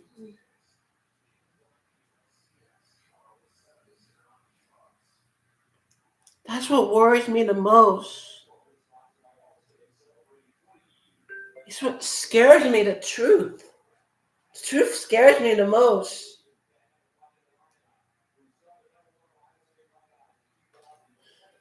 And you want to know why I feel scared? You want to know why I feel scared? It's because I had learned a lot of lessons. I learned to run away. I learned how to do the fire drill of being outside and waiting for a fire to come out. Like I was watching until the fire comes out. And I hated watching. I have to admit, I really did hate watching. And I really didn't like it. If only I was a hero and just if only I was a hero and protected the ones that matter. I'm tired of watching. I was tired of watching. But I was just a child. I was just a child back then. And it really hurt the most.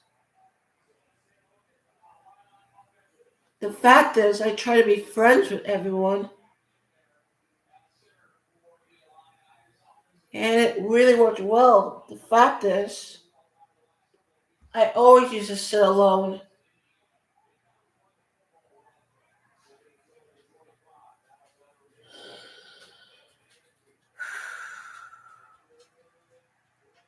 I always used to sit alone and be sad.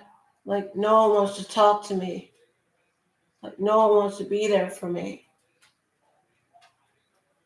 The fact is, loneliness gets me sad worse. And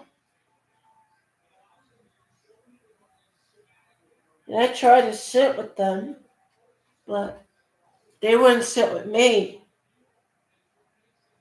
The fact is, I've been alone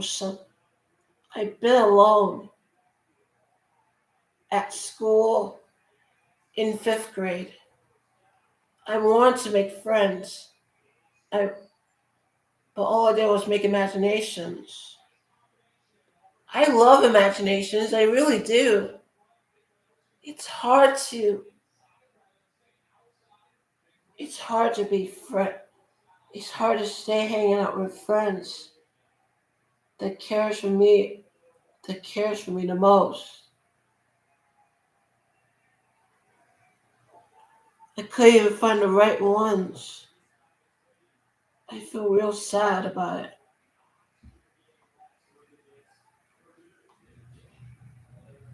But the fact is, I never gave up. Usually I have friends that hang out with me in Air Force back in sophomore year. Back in sophomore year, I used to hang out with friends.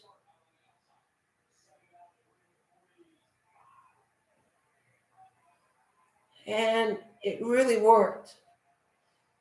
I really had the courage to feel good about it.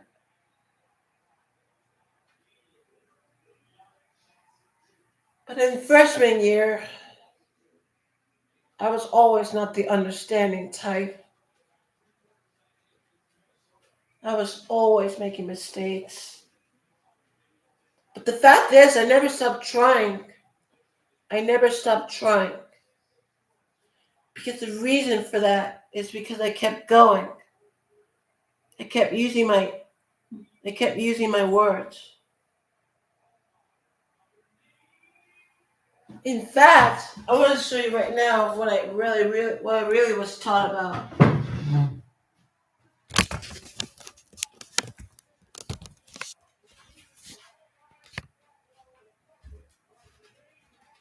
I was taught how to do left hates, right hates, about hates,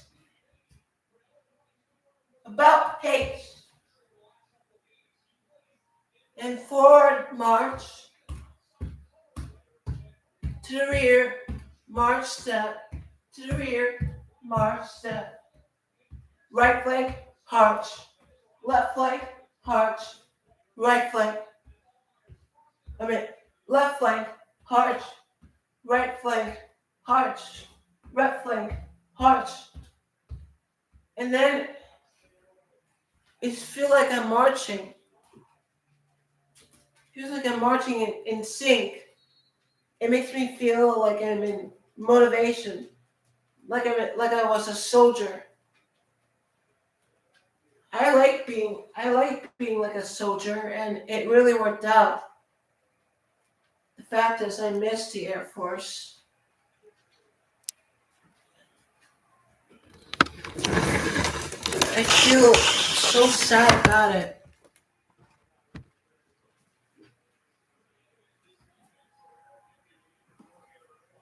But you want to know what made me feel sad? I kept having stress those years ago.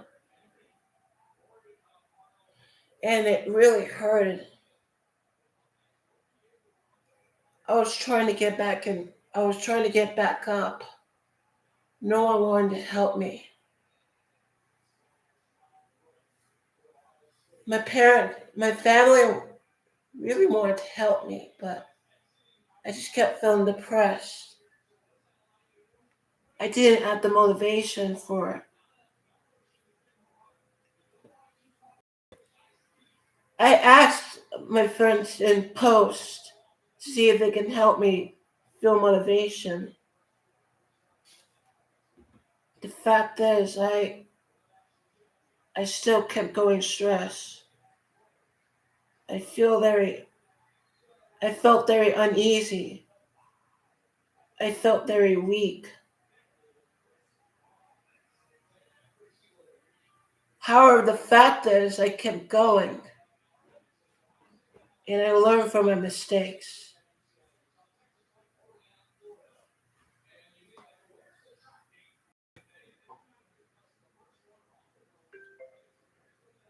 But here's a story of how I was self-taught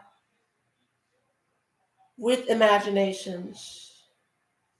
It's a bit of a weird story.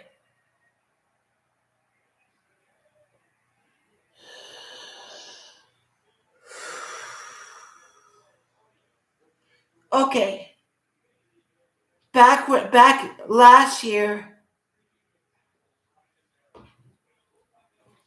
I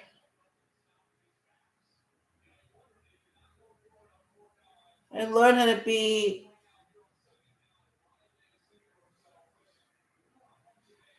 who's that?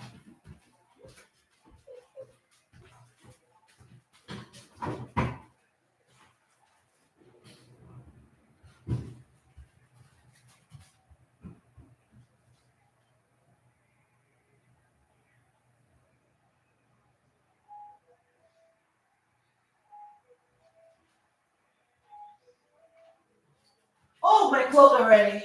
I forgot. My clothes are ready. Hang on while I get my clothes out.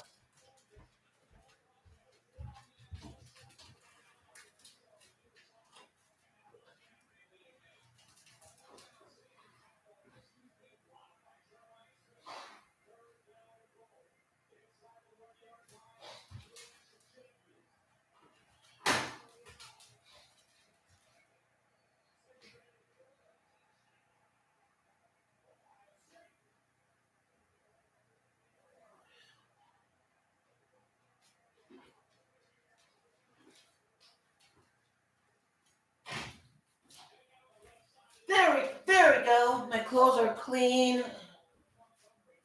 They're really clean.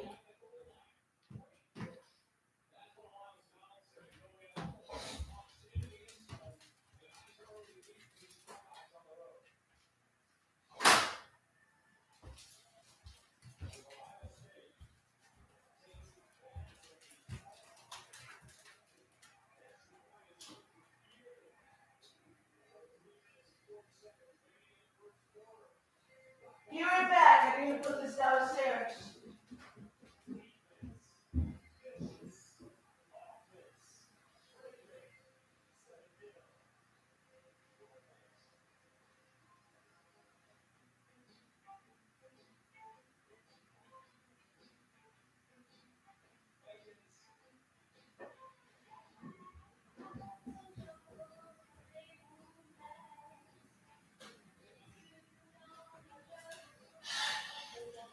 Anyway, back to what I was saying.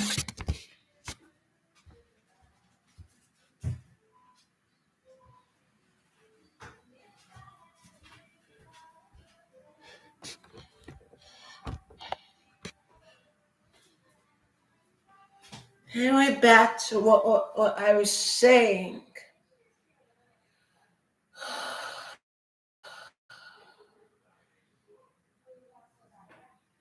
Back when I was self-taught, on October 7th, I learned how to do math. I learned how to do multiplication.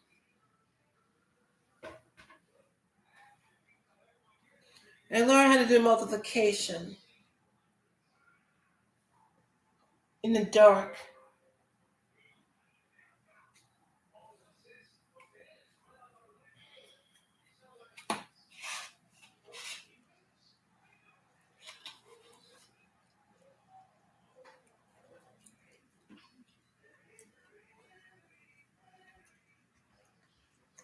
In fact,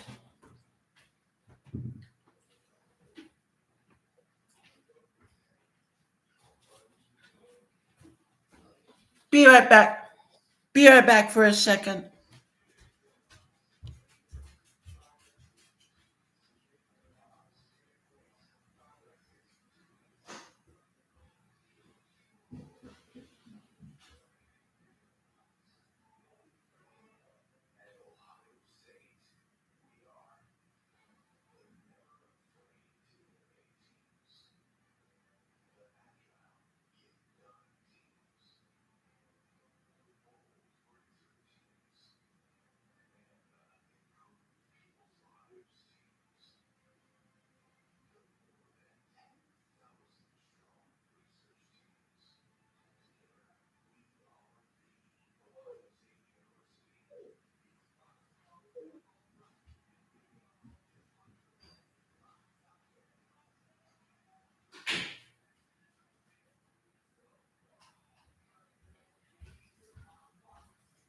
This is what I was working on. It's this. It's really embarrassing. But I learned it from self-improvement. And the fact is, I didn't get much progress.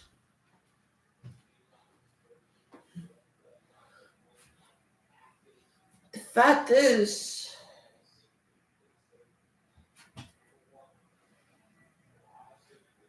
I have no one in SCHC. A T name. I wish there was people in SDHC. Then I would really teach myself. Then we would teach ourselves how to be professional.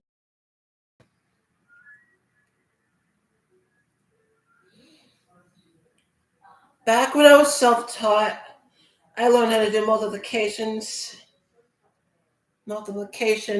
math numbers, Spanish numbers, Japanese, of hiragana, and katakana.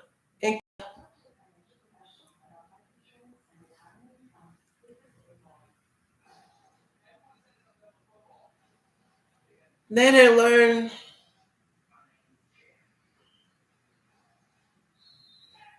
sentences in three letters, like ka, ra,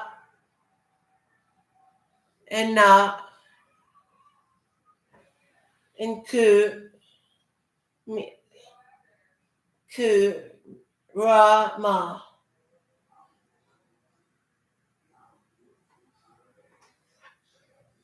That's what I would write. In fact, it helped me improve much better. It helped me improve much in Japanese. But the fact is, I still had a work in progress. And it made me feel better.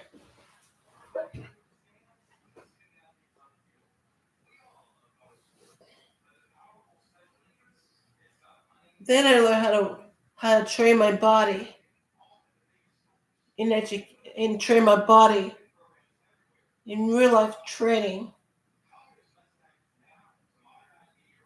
I learned how to do the hollow.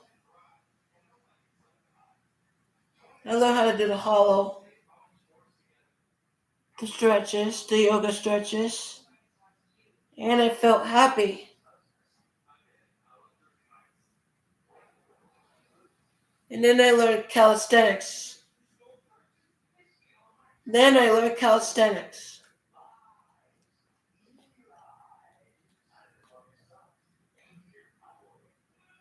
It was pretty hard at first, but when I was lifting, I felt so amazed that I had a tiny progress. That I had a little bit of progress. And it really helped me a lot. I even used my imaginations to help me create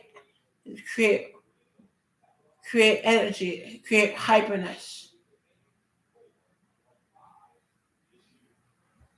Then I learned emotional endurance of Portuguese music.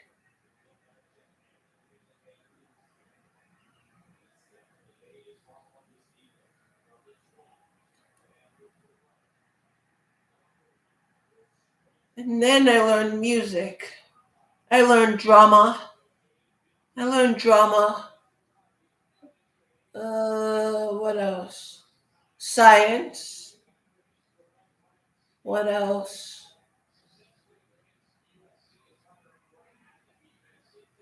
I learned how to do multi-language.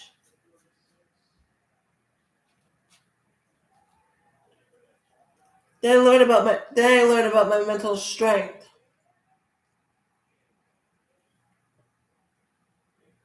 It helped me a lot to feel better. The fact is, I didn't use it very well. The fact that I was still energized. I was still hyper. And then back then I didn't like, how do I say this?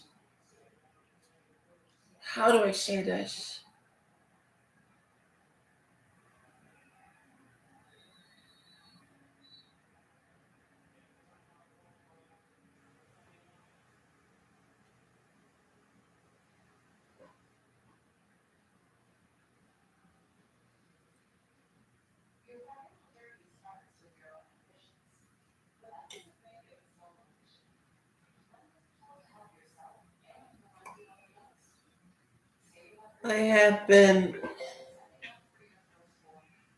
feeling overwhelmed. The fact is, I gotten better. I felt better at that point, but I learned how to do kinesthetics, emotional endurance, drama,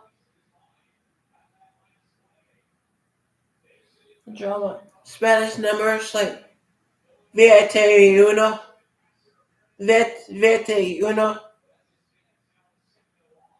22, 23, 24, 24, 4. It really helped me educate much better. Then I learned. Then I learned secret life lessons,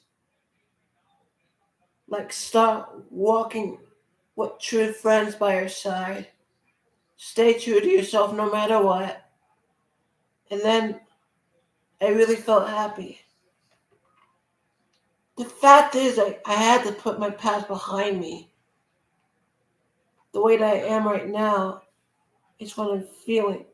The way that I am right now is feeling overwhelmed.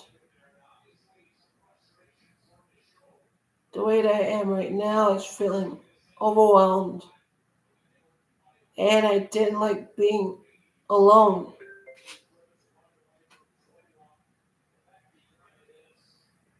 The fact is, I was trying to be very quiet. I was trying to feel the flow. I was trying to feel educated. I learned how to balance books like I did in previous videos. I learned how to balance books last year, and it helped me.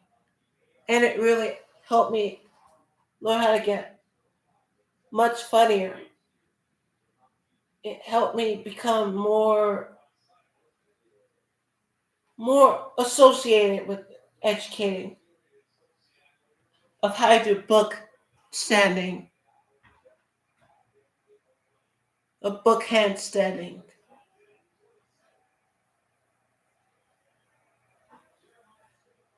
The fact is, I love running. The fact is, I learned how to be more energized from before.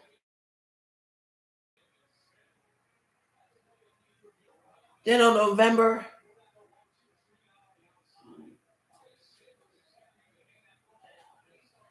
I learned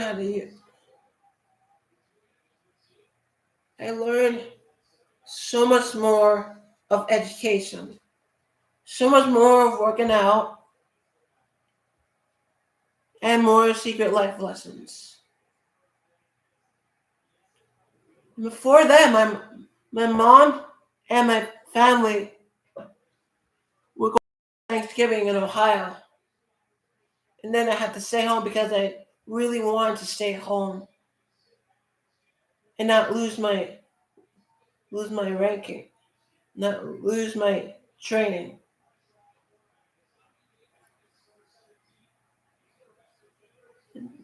And then I had Thanksgiving with my uncle Tyler.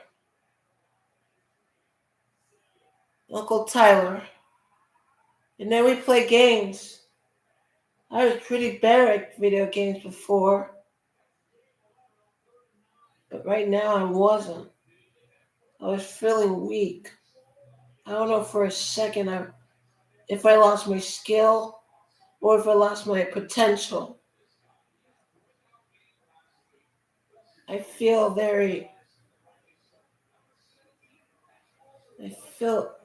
as I am right now, I feel very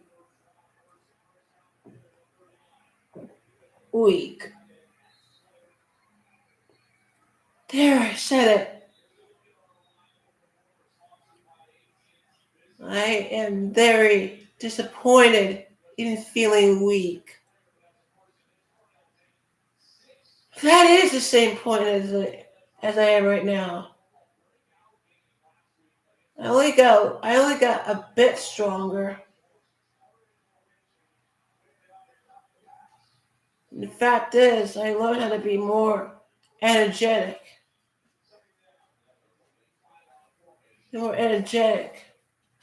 As I am right now. Learning life lessons outside. Learning how to do energy. It helped me. Learning how to do aura. It helped me feel better in progress. It helped me feel aura around me. And it really did help out. The fact is, I was super excited. And then back then, in December last year, actually 9 months ago, 10 months ago, 10 months ago, it was Christmas on December 1st. It was December 1st. And I had to use my plans to make this a best decoration I ever did by myself to surprise my family. And I did it for hours. I used imagination to help me get through all the progress. And I used to record to make my life better, to make a story, but in the end it didn't work out. And in the end, I had to delete all those videos from making a story. That's why I had to cancel out my legendary story or something. It was, oh yeah, how to make a legend. Yeah, that. Is my family here?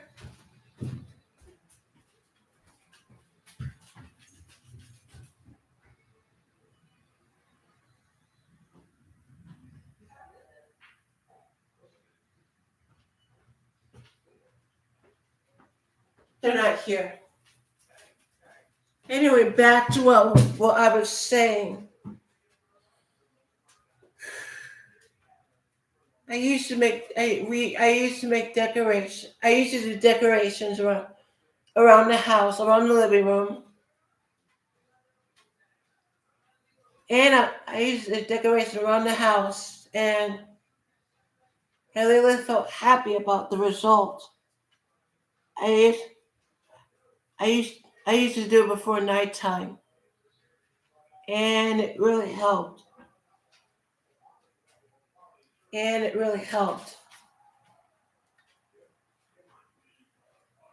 I texted my mom about the surprise. She really felt happy about it next morning on December 2nd.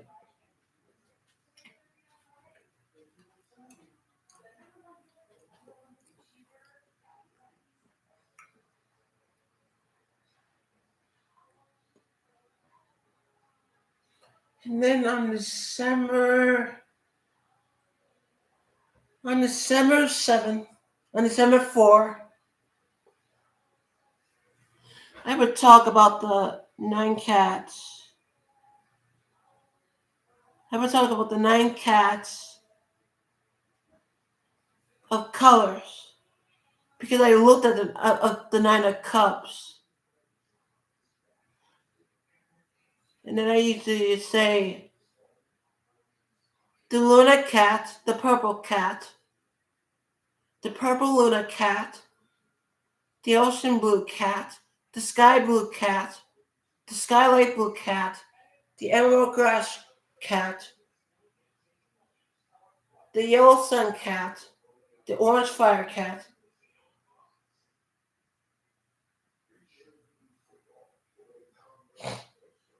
and the red ruby cat. I didn't say red ruby before, but yeah, I love red ruby cat. And he's the red cat. The red anger cat. Then I would say the yin and yang cat, or 9 colors. Then I would start to make videos about the 9 chakras movie, the 9 chakras of cups movie. That was called, and I really started making videos about how I do things around the house with checkers, cleaning the house, washing dishes, learning about the red root, the orange sacred chakra, the yellow solar plexus, the orange sacred plexus, the yellow solar plexus, the green heart, the light blue throat, the blue third eye, and the purple crown.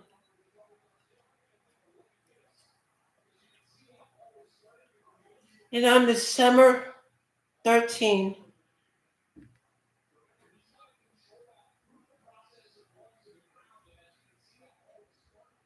I would usually go outside. I went outside to walk. I went outside to go to McCurry Park, North McCurry Park.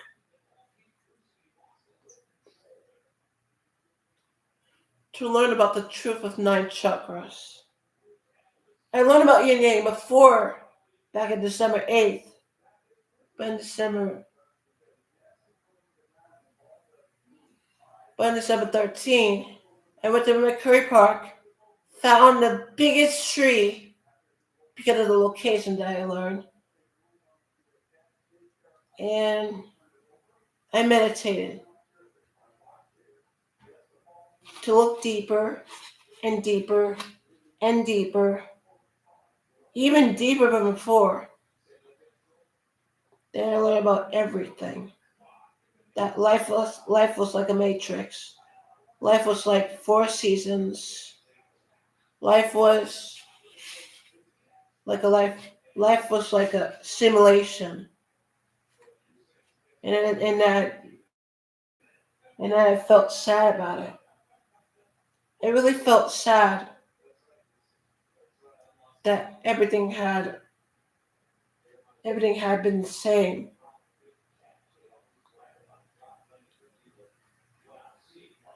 And I really felt very disappointed of how life was.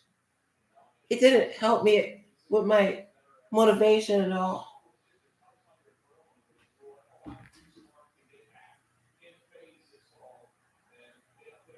I would study and learn about the procrastination, but I did not.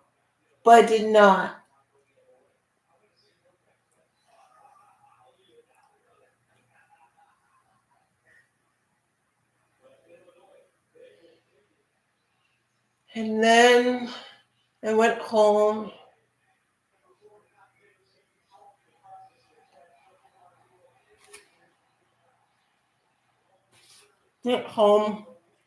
Went to bed. After going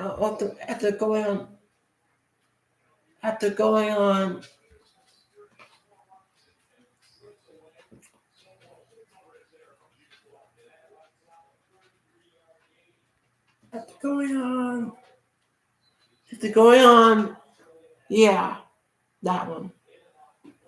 And on December 14th, it was Tyler's birthday, and I had to get dressed.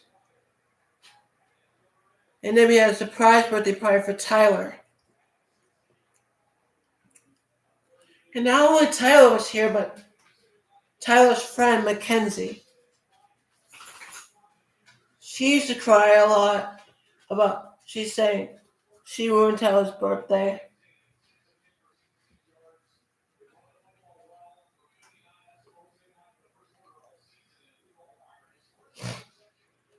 Birthday.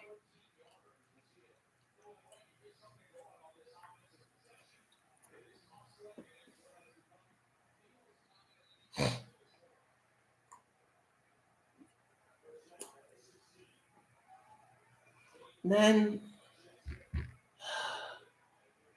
I really don't want to talk about it, but here goes.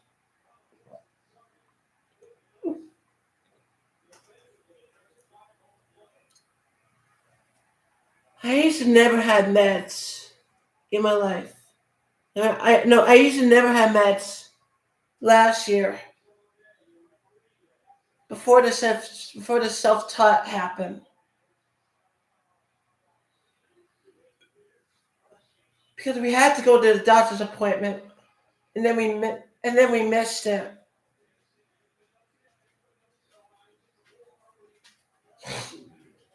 And then we missed it. I used to have shots before in 2024. And we didn't make it in time. So then Mom would ask me to get a job. The fact is, I hate jobs. The fact is, I would promise myself that I would never get a job. And that I would learn to work in progress without jobs.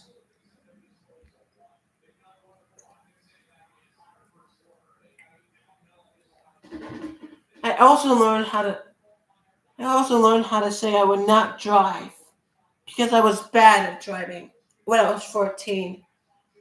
I was doing a race car driving in Mario Kart tour, and it really didn't help out.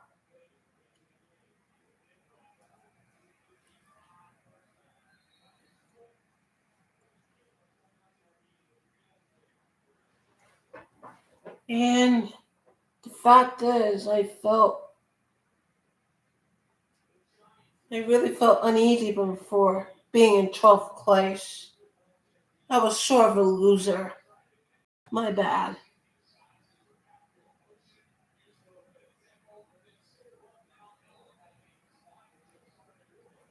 And then I told myself I would never drive again. One of my worst fears yet. I had a phobia after that.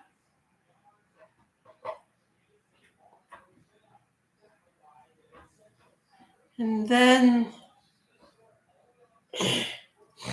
anyway, back to the story.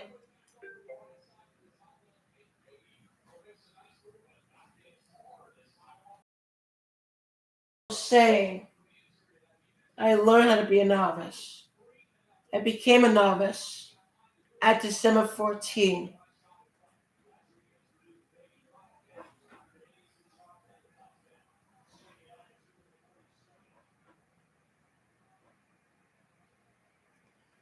And life has been very hard for me without medicine. And it always will. And even with meds, it will still always be hard to learn courage from any learning I have to do. It really hurts me a lot. And when I tried to go downstairs and eat my food, I was getting my stuff, and then Mom kept telling me to go downstairs. I was telling myself I would go downstairs. But she wouldn't leave me alone, and she wouldn't leave me alone. After that, I threw some alcohol in her because She loves to drink. She loves to drink. I wouldn't do that to my stepdad who would drink. The fact is, I didn't like Mom, but I was not smiling.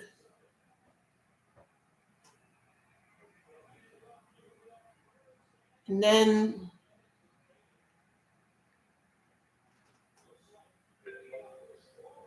we had to call the police. I was in a vehicle.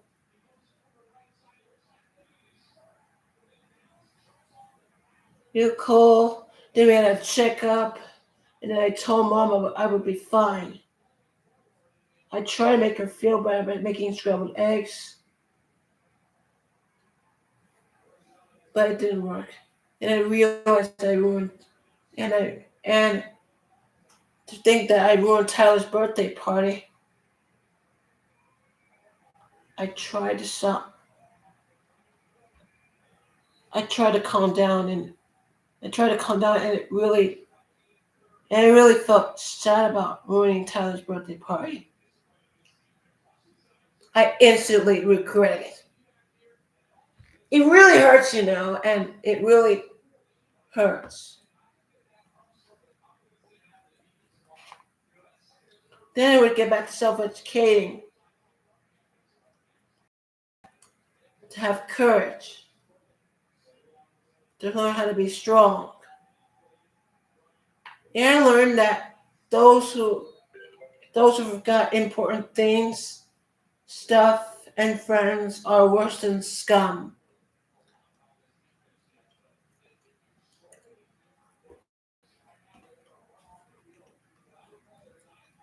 And I learned it so much that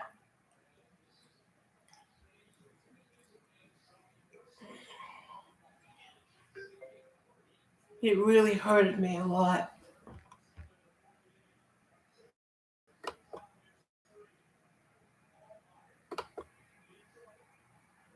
Hang on a second, Barry.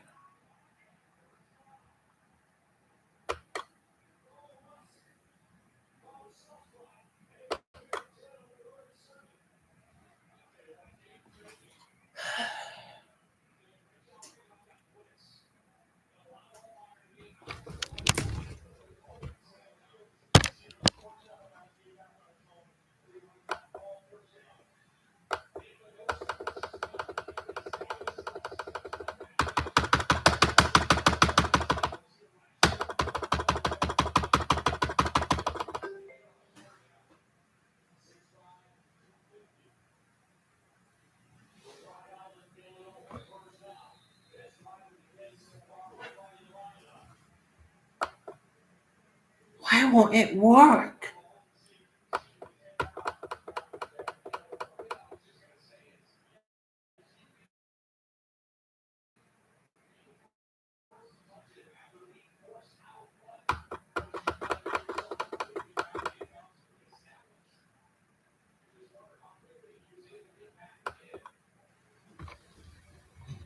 Anyway, back to what I was saying. I really learned how to love Mom so much before. But then on December 18,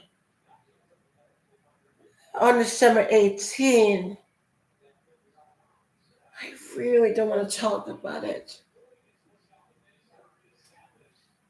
Oh well, here goes. I was staying up to fix my closet door. The one that broke.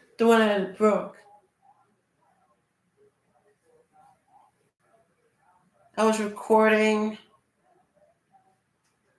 In fact, I was recording on my self-education.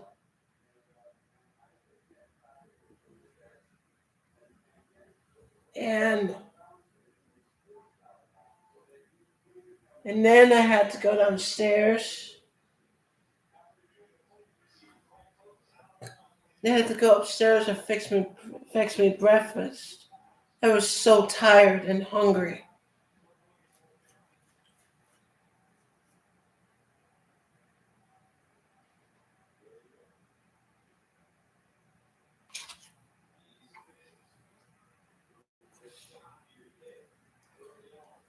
And then I would usually make breakfast of sandwich and then a toast. And then Mom came and just told me to get out. We was arguing, and I feel like I had to call for an emergency. I was feeling scared.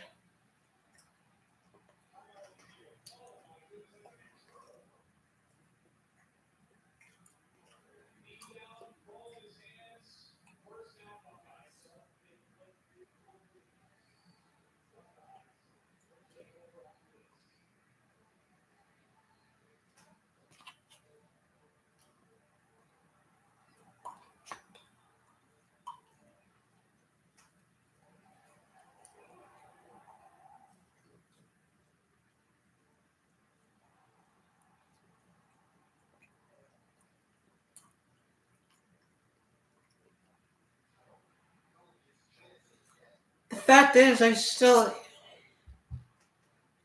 make this for a fact. I really hate my family for not missing me that much. Then I went to a hospital to get me checked up. Then my issues happened. Then I went to another hospital for 5 days. I was feeling scared about it, but I felt brave. It was like a jail. It was like jail. Like, hell no, it was like jail. And it felt very scary. But it was so nice. I ate healthy vegetables. I met some friends like Abigail, Benjamin,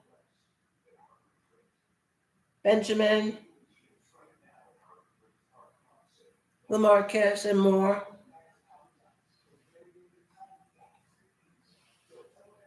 And then at home. And then at home, when I went home, I felt like Christmas was ruined.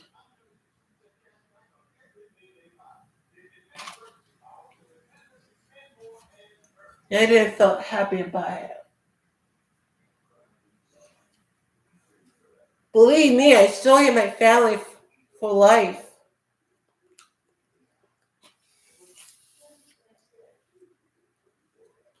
For not only were they distant, but only when they did not miss me. They didn't miss me.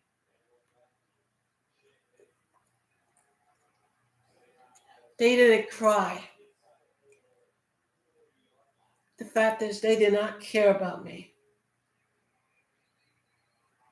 The fact is, they do a little. They do care a little, but they do not care a lot. And I start hating on them. Like it was their fault for making me go this way.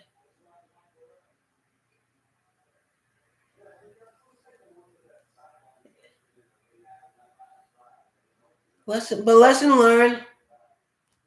Do not fall. Do not fall for people's anger. Just ignore them. Just ignore them and understand. Understand to what they meant.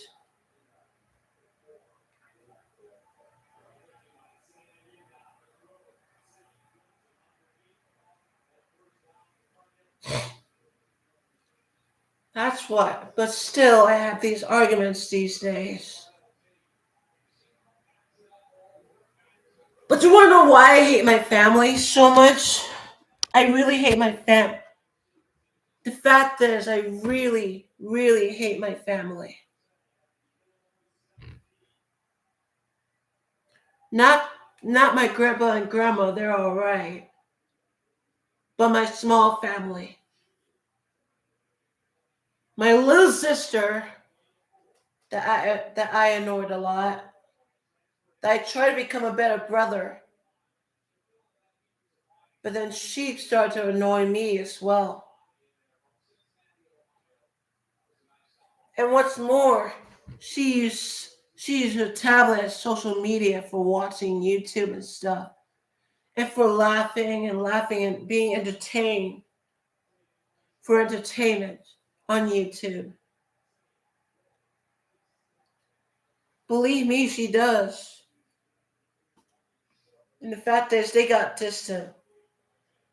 They got distant for some reason. My little brother, on the other hand, played games a lot after me. After I used to play games a lot. And the fact is, he never stops getting mad. He kept saying, yo, what is this? What is this bull? What is this bull? Yo! That one was too much. Plus, he was offensive with words. I didn't like him. I really don't like him. But the fact is, he's still my little brother. And I still have to respect that. But deep down, they didn't care for me back then.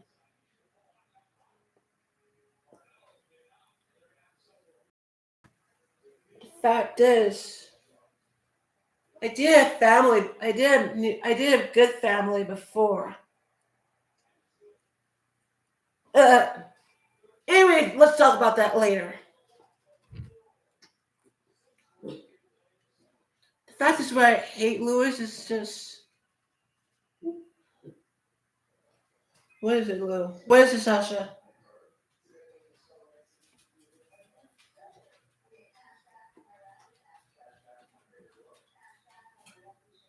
The fact is, I really hated him for not reading a book. I wish I would educate him myself, but that will only make things worse. As we are like a loser family of losers, and that didn't help me at all. That just makes it worse. But we won one time. We won one time. Back in 2020. No, back in 2019 and 2020. They was having a game, and my high school won. West High School won. I was feeling excited. I was feeling happy about them winning. But the fact is, I really didn't like losing. I tried to be a leader, but here I was just losing all the time. I didn't make much effort. I didn't have a strategy plan. Sasha. Sasha. No.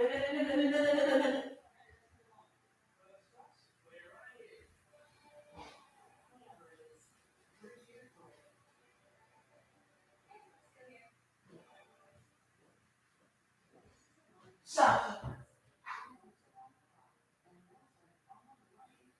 Oh my goodness. What did I tell you about eating the grass? What did I tell you about eating the grass? I told you no, and you still ate it.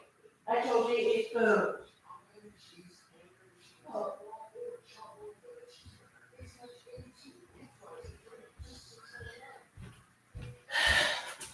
I am so sorry. I am so sorry. The dog was throwing up. I'll be right back as I clean up this mess.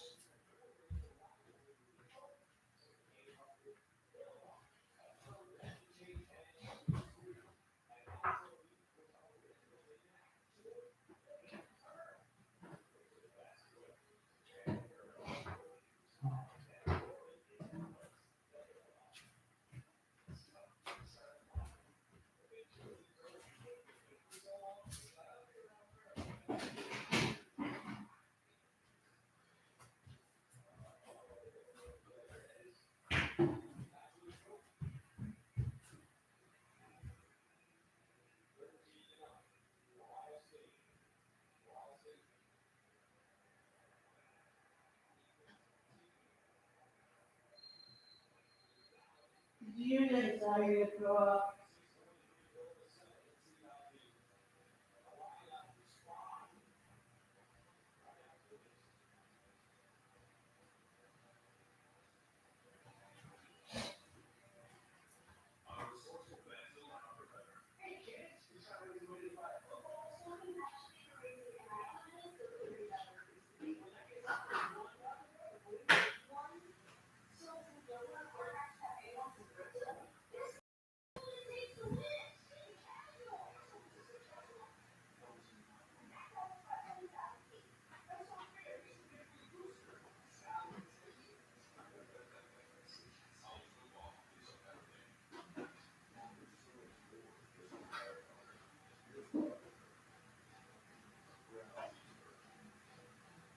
Step back, Sasha.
There we go. Sorry. My dog was throwing up and I had to clean it up. She was using anxiety to throw up.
There we go.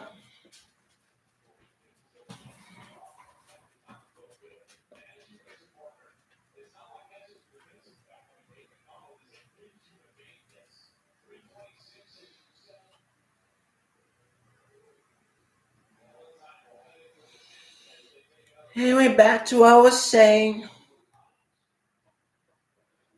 The reason why I hate Lewis is he games a lot. He's game. He's just like my stepdad. He's just like stepdad, Winston, and he usually talks to his friends online. We talk a little bit.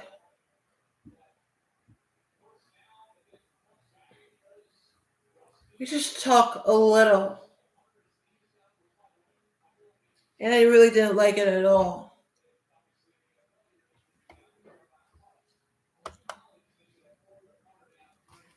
And the real person the person who I hate, who never gave me courage, who always just makes me stand cowardice, is my stepdad, Winston. He thinks I'm just need to be settled down.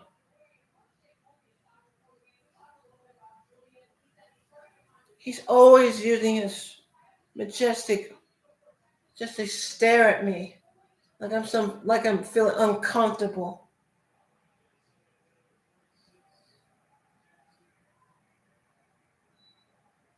Like I feel very weak. And the fact is, he keeps looking at me very weirdly.